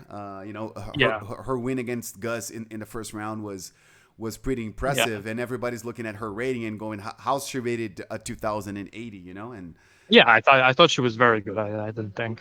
Um, so we I had mean, knight d7 and around this point, did you feel like you had an advantage, or it should be like a balanced middle game and just let's see who understands better well, these typical positions? I thought I had. I mean, I feel like Black's attack here is extremely superficial, and yeah, I feel like a4 is quite important because okay, I'm like lurking to play a5, Yeah, but also I mean, now if you try and play queen c7, castle queenside, I have some like b4, and so you're like kind of debating which side you're going to castle on because also if you castle kingside, it's not so clear. nice. Yeah, So a4 is kind of a prophylaxis move to prevent that. and so you're Um, you're you're kind of like putting her in doubt in regarding yeah, like the safety of her king and everything. yeah, and h5 I can always go g5. Um, And then she played h4 actually, actually not so clear here is h5 g5 bishop e4 like bishop this. e4 and with point after g5 bishop e4 h4 bishop f3 take g6. I see. Yes. And okay, I have two bishops, but I'm not sure how easy this is to win. Yeah, looks to be a position where the play is going to be Like, shift like towards the queen side with something like this, right? yeah, And yeah, of course. I thought I was maybe slightly better, but it's like not so clear. okay, So I do agree that you should be a little bit better, just because it's hard to see where Black is gonna find any initiative here. yeah, okay. So So if we go back, we had h4, bishop d2, bishop to f5, uh, yeah, I missed h4, but it's actually quite a cover. Okay, I played queen d2 to support the g5 pawn. and then Um, bishop d3, yeah, bishop d3. Okay, I wanted to trade these bishops, and actually, it's quite important on bishop h3. bishop h3. I actually have to be careful because if I play rook fe1, then there's bishop g4. Ah, So I have to play rook fc1. hmm. And okay, then the bishop is like misplaced. Now if bishop c4, you can play knight e1. Yeah. And now 91, I should be much better. Mm-hmm. Um, So she went for bishop g4 directly, and you could play the knight to e1. yeah. And then here, oh, the call was cut off. Let's I think this might be an easy fix.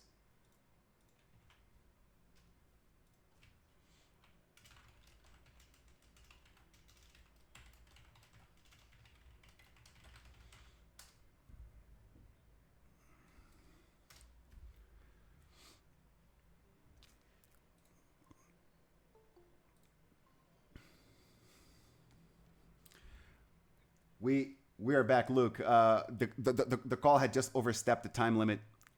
Let's go back to the end. So we were looking at knight f8, bishop to e3, Yes. bishop h3. Yeah, so bishop e3 is quite important. I have to go bishop e3 because I need to support my pawn with f4. Like that. Like I need to play f4. And if allowed, maybe you could even play f5 later if you can. Yes, of course. Well, that would be in best case scenario. I would love to do that. And so we had bishop h3. Yeah, bishop h3, knight g2, knight g2 is forced. And now she made a really big decision for the pawn structure, choosing to go with f5. Yeah. Well, I mean, I think she kind of has to. I mean, I feel like the position's already quite bad here. And okay, I went f4. You went with f4. I mean, I can't see myself taking en passant. Like, I feel like that's very risky. My king can get exposed. So I feel like f4 is like quite safe. Because now she has no queen side. Now she has no king side play. Yes. And if the thing is that if the play is shifted towards the queen side completely, yeah, of course. White's the one with the advantage on that side, right? Yeah, of course. Now my a4 move looks really useful. Yeah, that's true. Because so okay, I have ideas of a5 and b4. Yeah, so that's what happened in the game. She went like g6. Yeah, I was wondering if she should have kept the knight on that square instead of the pawn. Yeah, I mean, I don't think it's easy. I mean, I feel like knight g6, like your knight is very misplaced there. Yeah. It's not. I don't think. It's not like it's going to put pressure against f4, right? Yeah, I don't think. I don't think the position's very good. But then before knight. Yeah, so then she went g6. Yeah, but what she did is kind of clever because I made like some very big commitments. I went. I played like rook f to b1. Yeah, here rook f b1. And now she went king f. Now she went king f7. I think she chose to give up the bishop first, right? Yeah. Sorry, she probably took on g2. Yeah. Of course, you take on g2 first. And okay, yeah. And now this is smart because now my rook on b1 is very misplaced, and I kind of underestimated this, and now it's like not so clear how I break through. All of a sudden, because this pawn on h4 looks weak, but I mean, there's no scenario where I'm ever getting it. It kind of looks like the Caro with like the pawn on h4, like the classical Caro. Yes. Or like the pawn goes to h4. It's very similar. I feel like. When you played the rook to f1 here, were you envisioning ideas where you could actually pick up that pawn later on?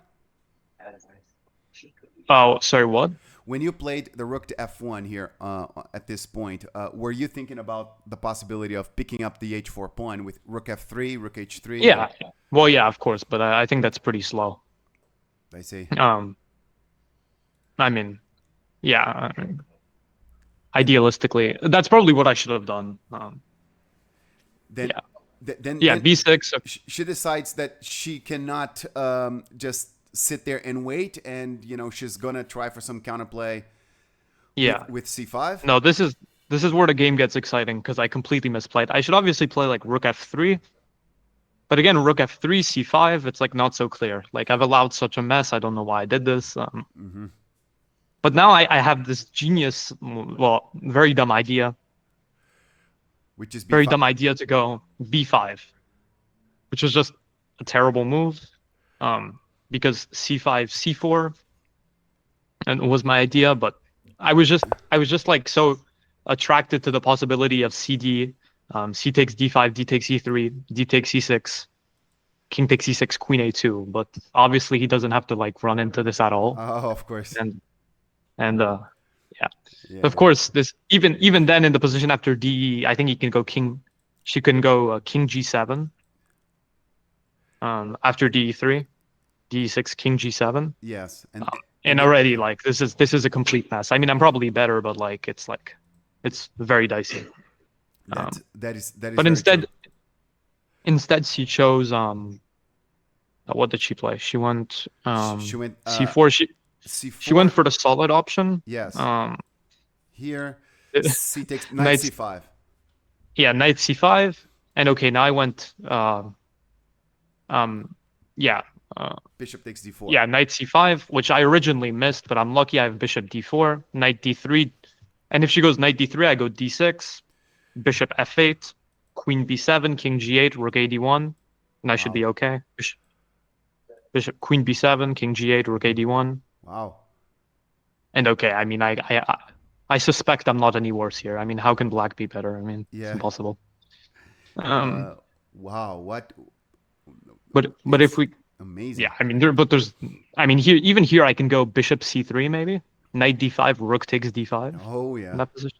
Oh yes. Okay, but yeah, here rook takes d5 and queen f7 e6. Okay, maybe that's not winning, but like, I mean, I feel like that's like very strong.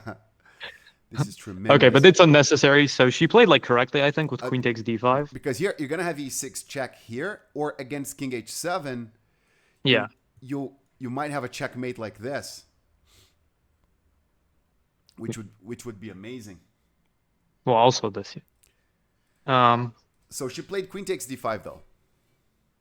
Okay, so yeah, so queen takes d5. So I have option. I can play queen takes d5, e takes d5, e6. But then after um, knight takes e6, bishop takes h8, rook takes h8. Um, I'm not at all sure that I'm any better here. Yeah. I mean, I the feel like the pieces are very. the I f4 feel like pawn the is weak. She could have compensation for the exchange here. Yeah, yeah. So I didn't go into this. I decided to play. Bishop c2. I mean, I was just relying on the fact that she had a minute to play like tricky moves, or else I would probably never win this position. Um, And how was your situation on the clock at this point when you played bishop c2? oh, I had like 40 minutes. She had one. Oh, I see. A huge advantage on the clock. Um, so yeah, here she went like 96, or did she go rook a8 first? I think she played 96, Yeah, that's way better than playing the knight to e4, right? Because she needs to put yeah, of pressure on course. d4. Well, I don't think the knight does anything on e4. I mean, So, yeah, but here she made a really strange decision. When I went bishop b2, bishop c5, bishop c5 check, king g2. king g2, rook a I d8. mean, I thought it was very natural to go bishop d4 Ah, okay.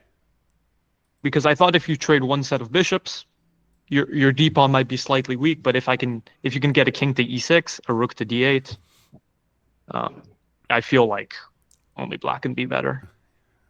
Agreed. I mean, yeah, here like knight e6. I mean, I don't think knight e6, rook d8. I mean, okay, I can try, but she has a minute, so I'll try. But like, I probably won't win this. But since knight e3 is always allowing the bishop to activate, maybe should improve the rooks first and wait to Yeah, play knight well, e6 like when she has to.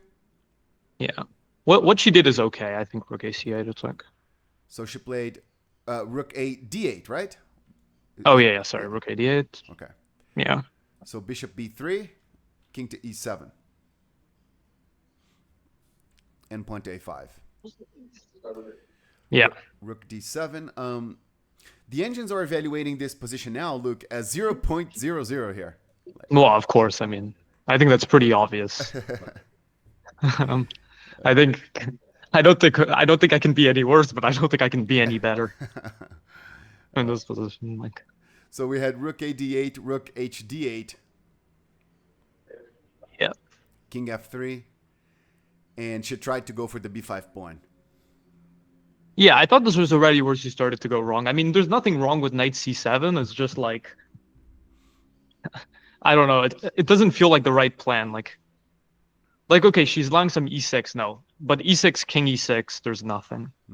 So I thought already it was starting to be a bit shaky. The fact that she's like allowing, like I don't know, like it's a completely fine move. It was just kind of an indication to me she didn't really know like what to do. And because maybe she thought about picking up the pawn and only later realized that the knight would get pinned, right? Well, I think there's two problems with this. One, there's e6 and bishop a4. And there's e6 too. Because e6, I threaten bishop. Oh, well, maybe not. There's king takes e6, but But I see what you mean. Rook f1 yeah. check, bishop f6. So Yeah. knight, we had knight e6, rook fd1, pawn to d4, rook to d3. Yeah. So, okay, yeah, d4 is also a big commitment because you open my bishop. Yes. So, okay, I'm just trying to play some moves. I was trying to get a scenario where I could play rook d1, like play bishop c1, bishop d2, bishop e1. And then when he plays rook h8, I go bishop f2. And then all his pieces are kind of clamped. Ah, I see. Because if he has to defend the h pawn, and I'm threatening bishop takes e6, bishop takes d4. He has a lot to defend. But okay, this is a lot of moves, obviously, but like it's not actually that easy to find moves with white. Because okay, no, with black, because every time he goes knight c7, I just go bishop c4, and okay, yeah. Nice. Eventually, I got what I wanted. What happened was rook c8, rook ad1, rook cd8. Yeah. Pawn to h3. Yeah, I'm just playing like. It looks like you're taking your time, like understanding that you have a clock advantage. You can improve your position little by little. Yeah. Yeah. So now I just want to play bishop c1, bishop d2. So knight c7, bishop to c4, knight to e6. Yeah. Bishop. So she's just like she's not making any progress. And so here, yeah, bishop c1. And it looks like you guys are playing so well, Luke, that you know what the engine evaluation here is? 0.00 still. Well, I mean, yeah, but now she has to make some critical decisions because now she sees my plan. And she decides to. Yeah, she decides to. Well, no, it's not bishop. Well, I think that was okay. Yeah. Okay, yeah. So she puts the bishop on c3, but then I realized that's actually a blunder because now I get. Yeah, if she plays bishop c5, I think she's okay. But the problem with bishop c3 is bishop a3. If bishop c5, okay, maybe I feel like my position is slightly better than before, but knight c5, which is just a blunder because now I take rook a3.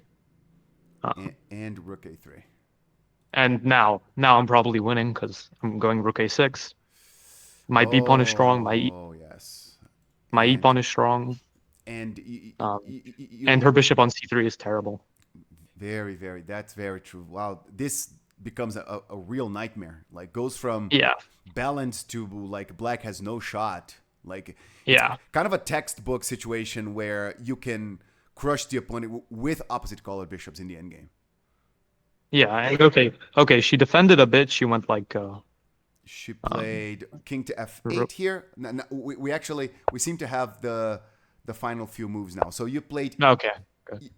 You played e6 here. Is that it? Yeah. Okay.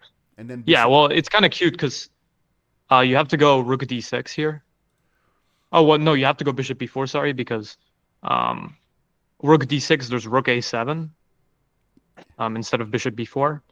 And if you put your rook anywhere else, then I go rook takes c3. Well, yeah, rook d6, there's rook a7, and if you play rook b7, I go rook takes c3. Beautiful.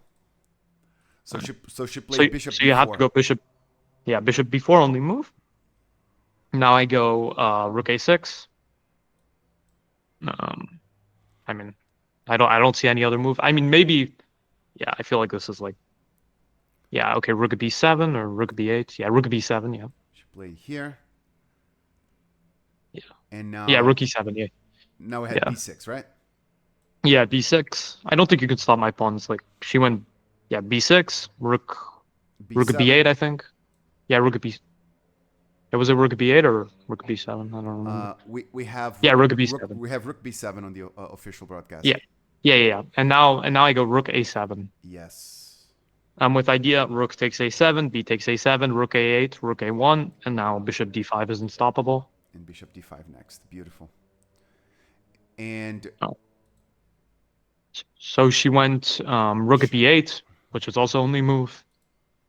Then I go, rook a7, rook b8, and now rook da1. Rook da1. with idea. Well, you can't take on a7, so you have to take on b6. If you try to move like king e7, then I take on b7, rook a7, and I win. Check, and rook here. Takes and Uh, promotes. yeah. So she went rook takes b6. Rook takes b6. But that falls into rook f7 check. And now if you go king g8, then I have e7 and rook f8 is unstoppable. Rook f8 with the double check. So she went king e8. King e8. And then now you double the rooks. Yeah, rook a7. And now she went rook d6, but rook h7 and rook h8 is checkmate. So. Rook h8 is checkmate, and she resigned. Let me. Okay, so this was actually a win for white. This is Tarini's first loss of the tournament, I believe, and I think her decision of playing, changing the diagonal for that bishop, because she tried to play more ambitiously the endgame, and probably she will regret that decision, because it's like she was the one who should be trying to hold the position for the draw, and then when she tries to play for a win, then by giving up control of that a3 to f8 diagonal, it's amazing how things became hopeless for her without control of that diagonal. Yeah, it quickly deteriorated. Such things have happened to me also. I mean, of course. It's always like a fine balance when we are like in time trouble and we have to decide whether we should be holding the draw or playing for the win, and sometimes we make an error of judgment. It's just part of being a chess player, right? But Luke, thank you so much for stopping by to talk to us. Thank you. We know you have another round in front of you. Go get some chow, some rest, prepare, and good luck. Yes. Good luck on the fifth round. Thank you so much. Thank you. Thank you.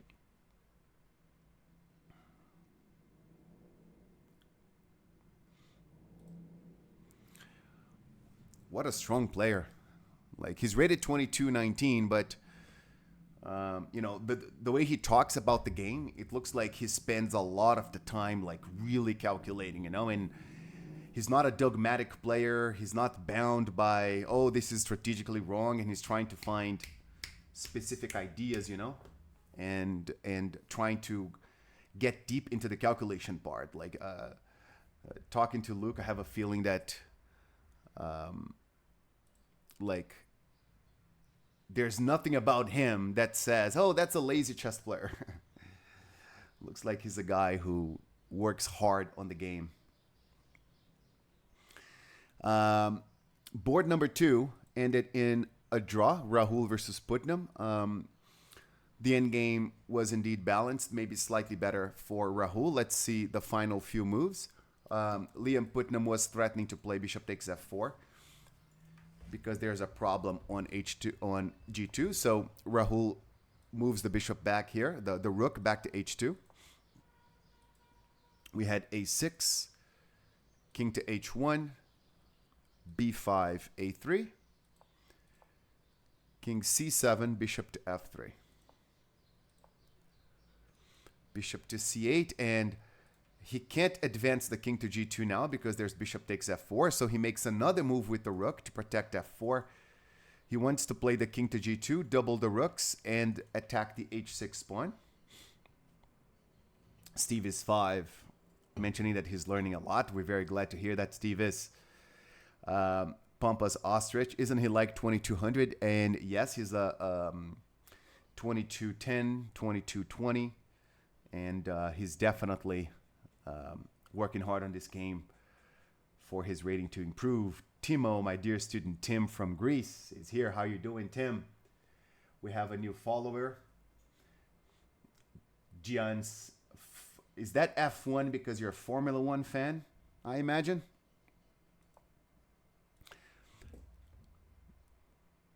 Bishop to c8, and they decided that they had had enough, that the endgame was balanced, and that a draw was a fine result for both. So Rahul played knight to e2, offered a draw. He had 15 minutes against 17 by Putnam. And that's a draw. Not surprisingly, games keep ending and Andrew Tang keeps playing. You know Andrew Tang? That's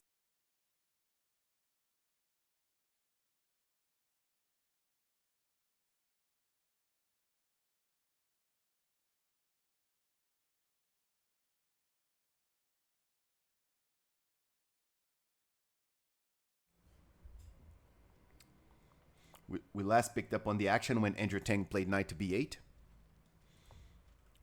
And whoa, these guys are aggressive. They're wow. They are fiercely trying to outplay each other. Because Andrew Tang is like, hey, I'm going to play this knight to a6 and have two attackers against the b4 pawn. And then Brodsky is like, no, you won't. Because the bishop won't be attacking this pawn at all. You take my rook, and I'll have a passed pawn on the 6th rank, protected by my dark squared bishop. And it's like Brodsky's making it a point to play the game, losing material, but going for the initiative. Andrew Tang plays knight to a6 anyway, instead of taking the rook there.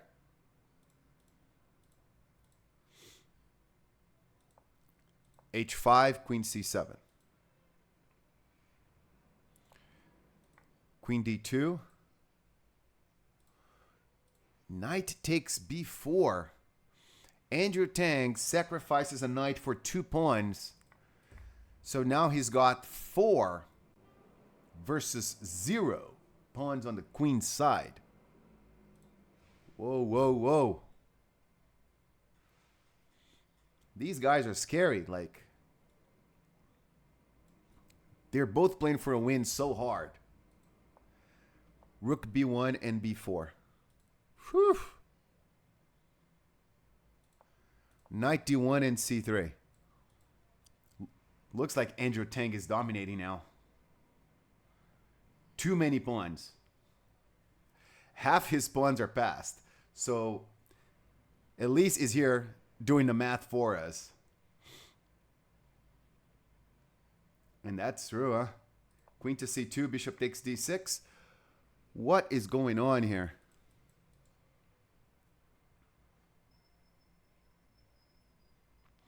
Peltad with us. Who's the friendly goat?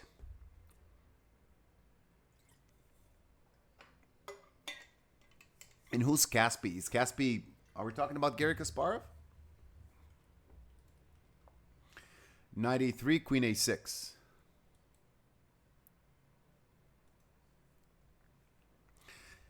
These guys, they don't like material. And now Andrew Tang is like, let me give the exchange with rook takes d6, bishop takes d6, queen takes d6. And Brodsky's like, no. I'll be defending that pawn with the knight. You will let me keep playing with the material disadvantage.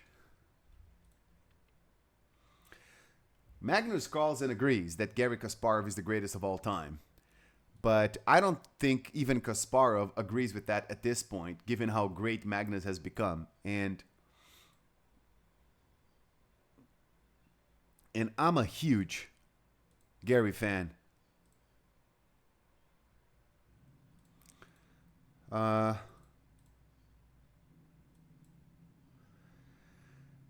97 check. Brodsky wants to take the bishop and play 5 and have the protected passed pawn and the light squares to attack. It's ridiculously hard to evaluate. This is the craziest game of the tournament. It's just insane. What a game. These guys are... It's like they're not even counting the material.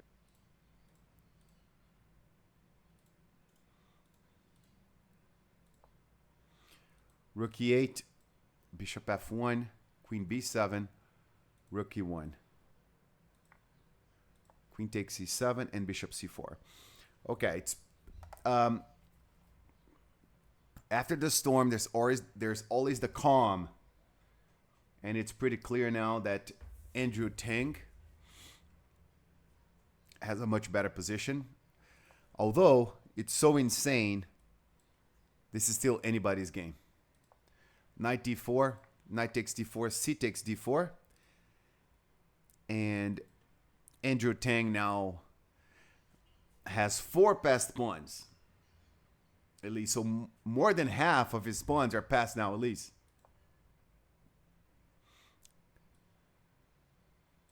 Ooh. E5. E5 looks strong because if he doesn't make that move, if he doesn't play 5, let's say he moves the rook here, then there's queen f3, followed by rook takes e4, or queen takes g4, and black's king, white's king is going to suffer the wrath of the chess gods here. For example, bishop d3 protects e4, but then there's b3. Black wins. So we have e5, queen g5, e6. Very resourceful by Brodsky. So many only moves.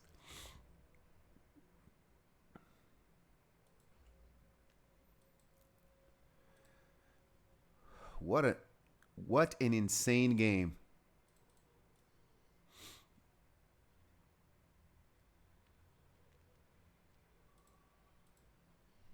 Pawn to f6, pawn to e7 check, king to h8. F6 really surprises me. F takes e6, rook takes e6, rook takes e6, bishop takes, and king h8. Black would have gotten rid of this horribly dangerous passed pawn. Now white is up a piece, but now white has to deal with black's passed pawns and with black's possible light squared attacks here. My top 3 players of all time. I'll still have Garry Kasparov first just because he dominated. He is a huge factor when we're talking about the greatest of all time. And Gary retired when he was 42. And how old is Magnus now? 34. So let's say if Magnus dominates chess for 5 more years and he stays number 1 non-stop until 2030, then you got to give it to Magnus. Up until then, just because of the longevity factor, I'm still slightly leaning towards Garry Kasparov as number 1, Carlsen number 2, and Bobby Fischer as number 3. But Bobby Fischer did something that nobody else did, right? He became so much better than the second best chess player in the world that when he was at his peak at the age of 29 in 1972, Bobby Fischer was, let's say, 100 rating points stronger than the second best chess player in the world. So that is something that cannot be replicated, right?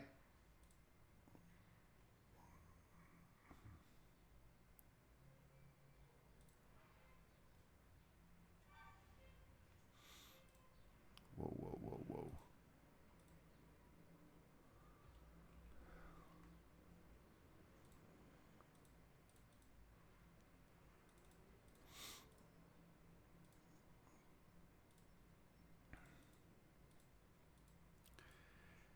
Okay, guys, we have a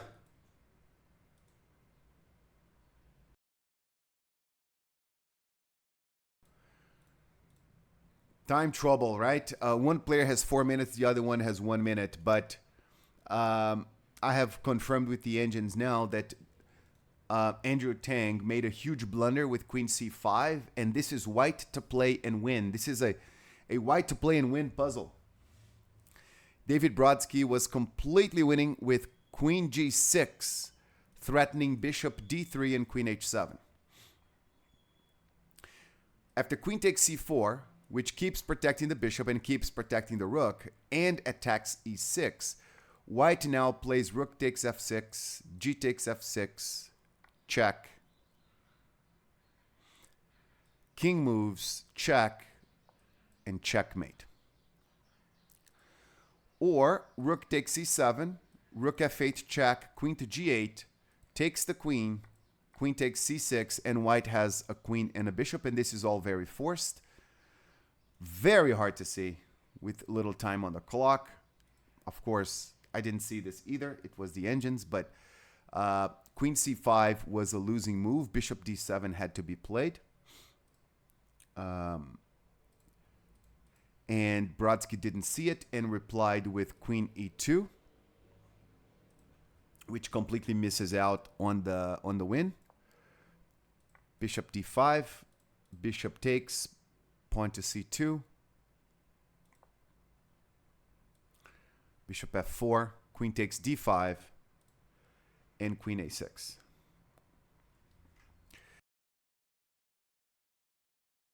Ideas. So possibly, but we have this, queen c4. Oh, because if rook takes f6, there's queen takes g4. These guys are crazy good. Queen c4 and pawn to d3. This is the most insane game of the tournament. It would take like 4 hours of training to fully understand everything that transpired in this game. It's just crazy.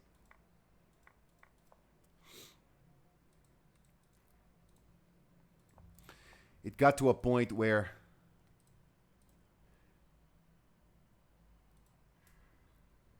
even those two had enough and they said, you know what?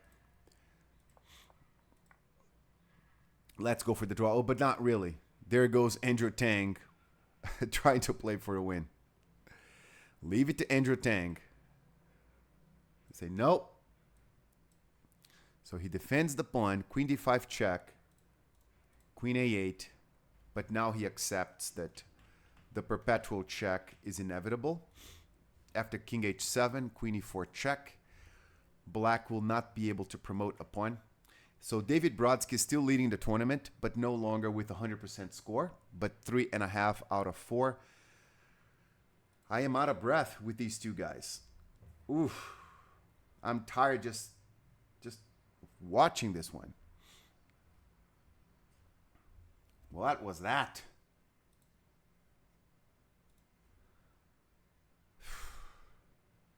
Wow. That game was so complex. After going over it, I feel like I need a massage or something.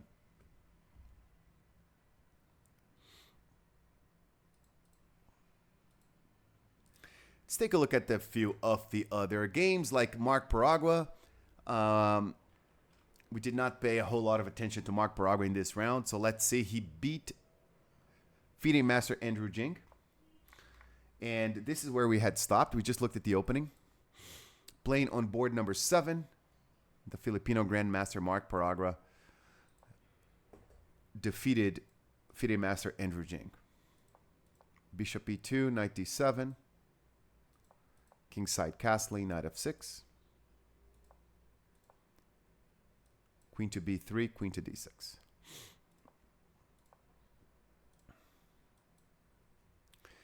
a6, black needs to take control of the b5 square. a4, knight e4. Later, pal Tad. Nice to have you here. Thanks for stopping by. Queen to d8, rook fd1. The d4 pawn needs to be protected. Rook b8, knight e5. Knight c6 is a threat. The rook is hanging on b8. Queen d6 defends against it. And now the pawn goes to f4.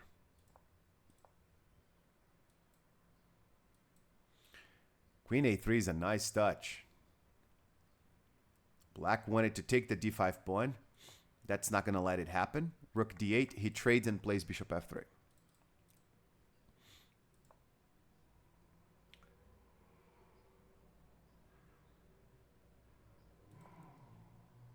Bishop f8. Pawn to a5. Rook d8. knight c4. Bishop d7, rook ac1, bishop e8, b3. So this is White's dream in these positions. It's like, let me keep the 1 pawn advantage, even though it's a double pawn, and try to make something happen out of it. But like White's goal is just like, don't let him get the pawn back. And he was successful at that. And Marc Paragua is a very strong endgame player. He plays rook b1. He's thinking about possibly playing b4, b5. But rook c8 stops that idea because the knight would hang. Rook c1, rook c7, g3. Takes, king g7, king f2. Black is in waiting mode at this point, so Paragua feels free to improve his king. He feels the king is going to be safe in the middle of the board. And now that he has protected the knight with the king, he can continue with his b4, b5 plan. Very, very nice.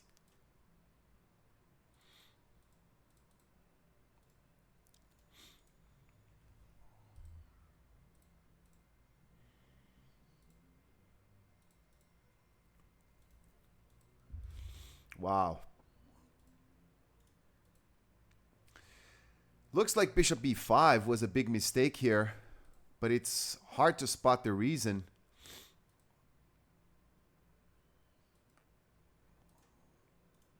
Black should have played a weighty move like king g7 and just let White keep improving the position. Black is down a clear pawn at this point, but it's a pawn. It's not necessarily a win yet. Crazy reason why bishop b5 doesn't work. After knight takes b5, a takes b5, Paragua finds the excellent knight e5. This is the move of the game, not knight a3. Not knight a3, because then rook takes c1, rook takes c1, bishop takes b4, and bishop takes a5, and black is fine now. But by playing knight e5, if the rooks are traded, and this pawn is captured, now he's going to play a6, a takes b7, and rook c8. B takes a6 runs into knight c6 with a fork, rook to c8, pins the knight, but knight e7 check is a discovered check that wins the exchange and the game for sure.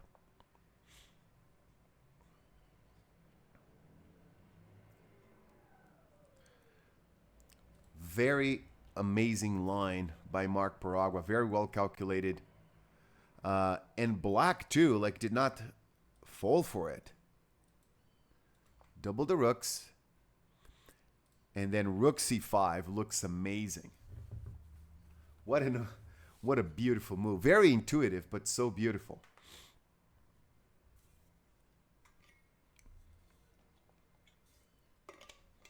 Beautiful question, Renga. And you can feel free to ask me those types of questions about chess improvement. I will address that question in a moment.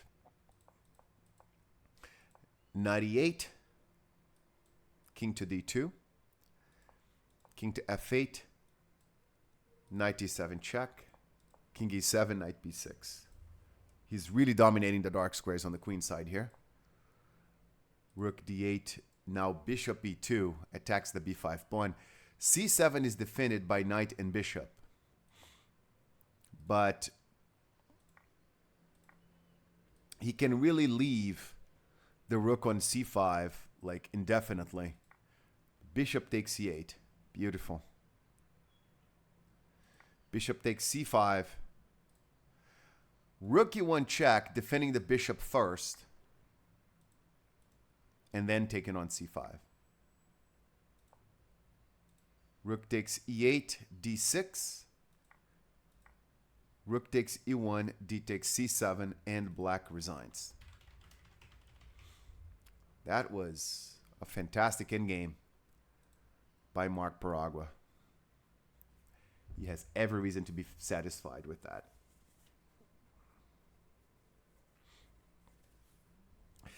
Well, you're not wrong, Rengo, but that's not even a random question. That's just an amazing question. But I would say this. There is there are pros and cons to everything in this life, and the fact that we have more information available to us than anywhere else in chess history or human history for that matter. So there are many advantages, mostly advantages really, but that's not to say there aren't some pitfalls as well. And there is one huge pitfall that I see so many people making a mistake on that area. That's almost I have a sense like there's an addiction in chess right now with the engines. There's a chess addiction going around where it's just so tempting to look at a diagram, and after you stare at it for a little bit and you don't know what the best move is, you know you can just press a button and boom, Genie pops up and gives you the best move possible that a human being even cannot find, not even Magnus Carlsen. And so that's so incredibly tempting.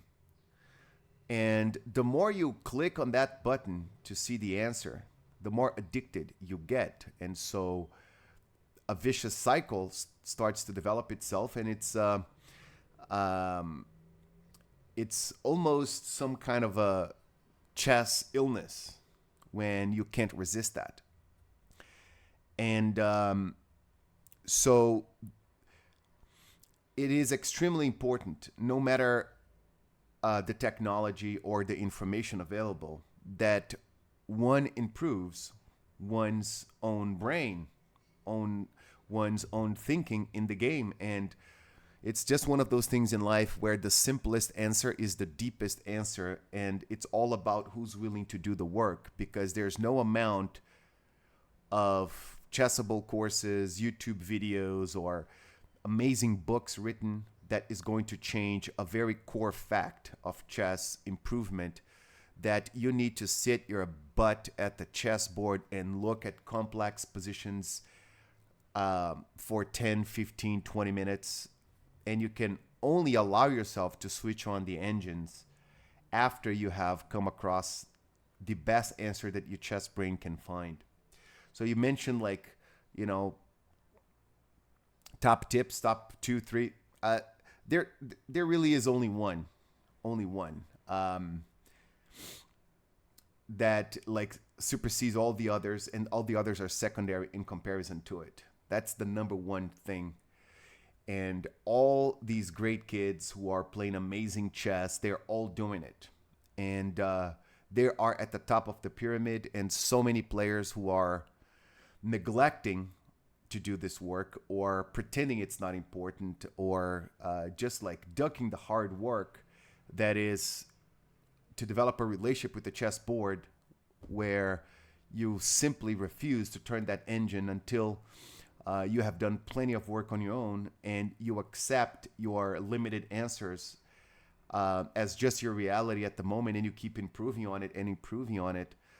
That's by far and wide the number one thing. The engines have become most people's enemies. And, we see it on a broadcast like this, and we see amazing players. But these players we're watching, anytime you get a FIDE title, CM and above, and you're 2200 FIDE and above, that means you're at the top of the pyramid.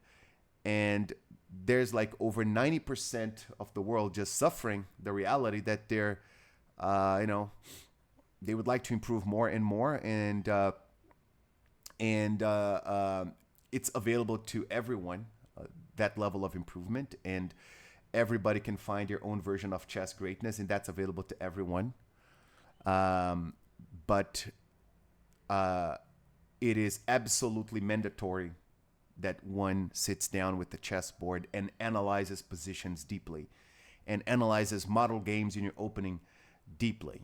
And forget about the engines, forget about social media, and just almost like you're a monk meditating, develop a relationship with the chessboard and spend hours and hours looking at it. When it's go time, when it's tournament time, those who have done analysis work and real analysis work, they will have a huge advantage of those who have just memorized things.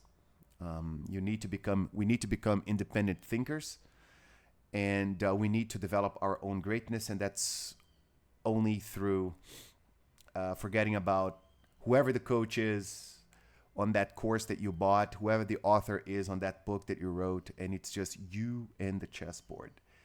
And you spend lots and lots and lots of time with it. If you do that, then you can study the courses too, and watch the videos too, and read the books too, and hire the coaches too. And it's going to be awesome. It's just going to be more allies in your development. But the number one thing is us and that chessboard and time spent with it. I think that's a good way to wrap up round number 2. That's round number 4.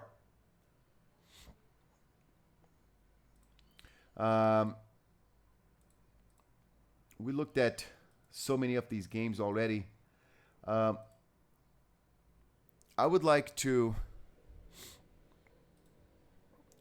see one more. Peteni's win against Michael Song, IM versus IM battle on board number 9. My pleasure, Renga. We had G5, Bishop G3, Knight H5. Black's taking risks in the opening. Knight takes G3 and pawn to H5, but that's a good position. Pawn to F5, E takes F5. Michael Song played the opening very well here.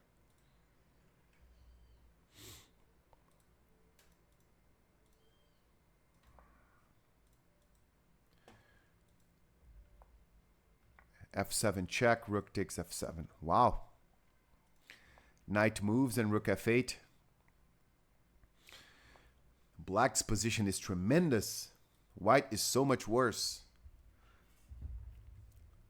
Tremendous bishop, tremendous knight, very weak pawn. This light squared bishop attacks nothing. These knights are not going anywhere. This is just a huge advantage for black, a huge one.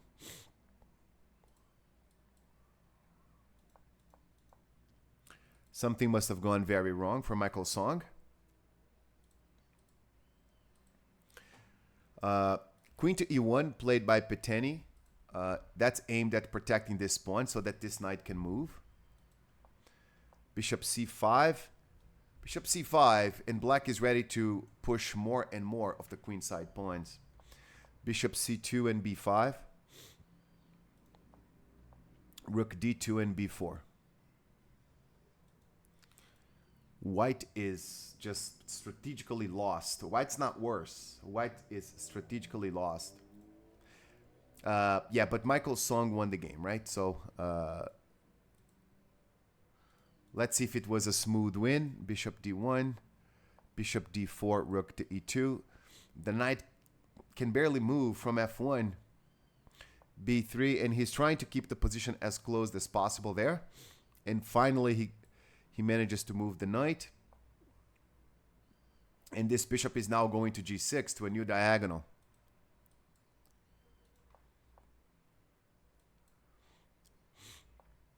King to C1, bishop to G6. Fantastic play by Michael Song here. Knight to B1, pawn to E4. Rook takes F5, rook takes F5, D takes C4. It's so hard to think of something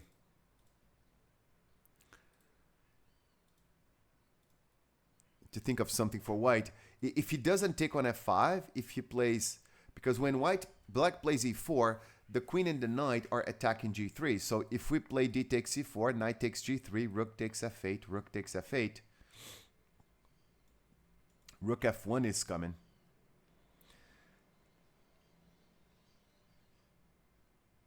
The rook is hanging, and white is lost. Rook takes F5, rook takes F5, D takes C4.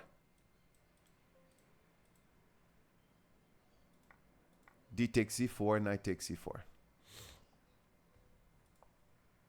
Queen to E6, knight C3.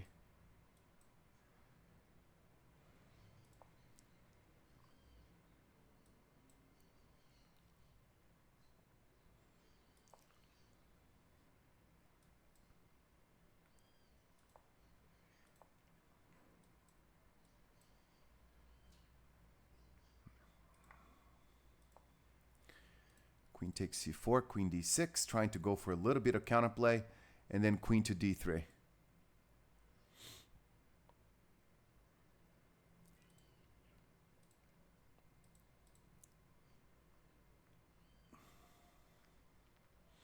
If the queens are traded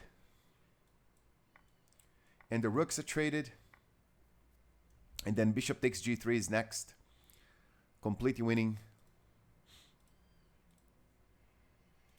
Completely winning for black, but white played queen takes C6 instead. But after rook D8, finally black gets the last piece involved, and that's just over. Rook takes E5 and checkmate. The game ended in a checkmate for Michael Song in a very, very impressive win. Wow.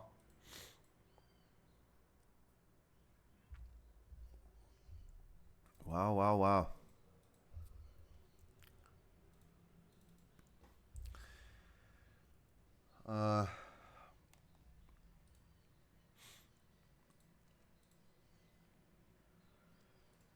Taking a look at the other ones.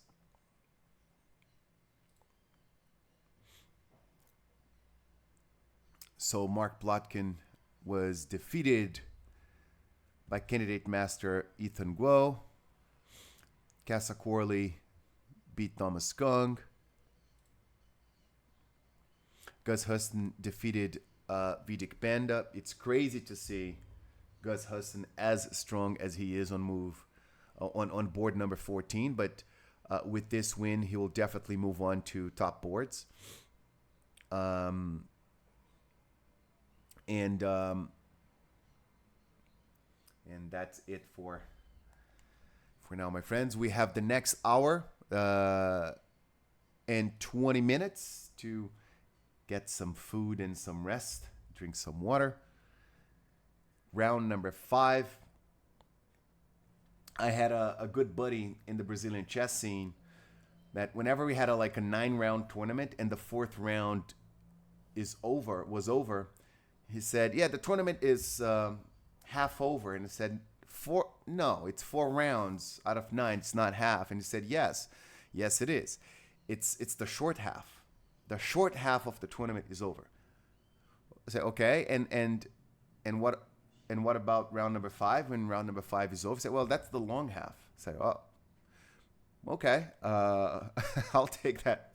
I'll believe that. I'll believe that math of yours. And funnily enough, I took that to heart so much that, so okay, 4 rounds out of 9, like the short half of the tournament is now over. And we will have round number 5 starting in 1 hour and 20 minutes at 6 p.m. Eastern Time, 3 p.m. Pacific Time. And I'm excited for the next round. David Brodsky is leading the tournament on his own with 3.5 points out of 4. But it's still anybody's tournament, basically. Out of the top guys, everybody's playing well. Andrew Tang, David Brodsky, Liam Putnam, Rahul Srivatshav. Everybody's got chances there. Wojtek Plot, Oliver Barboza, Maxim Novik, Mikola Bortnik. Everybody has chances. It's all going to depend on the level of energy that they put into their game in the last few rounds. And let's see who the players are who are really interested in winning the tournament and who the ones are that are, this is hard. My opponents are strong. Let's get some quick draws. And, it's very easy to get complacent when you start to get tired and the opposition is very stiff. So that's when finding that extra gear really counts, and that's when we see who the real tough guys are. I'll see you guys then in 1 hour and 20 minutes. See you guys.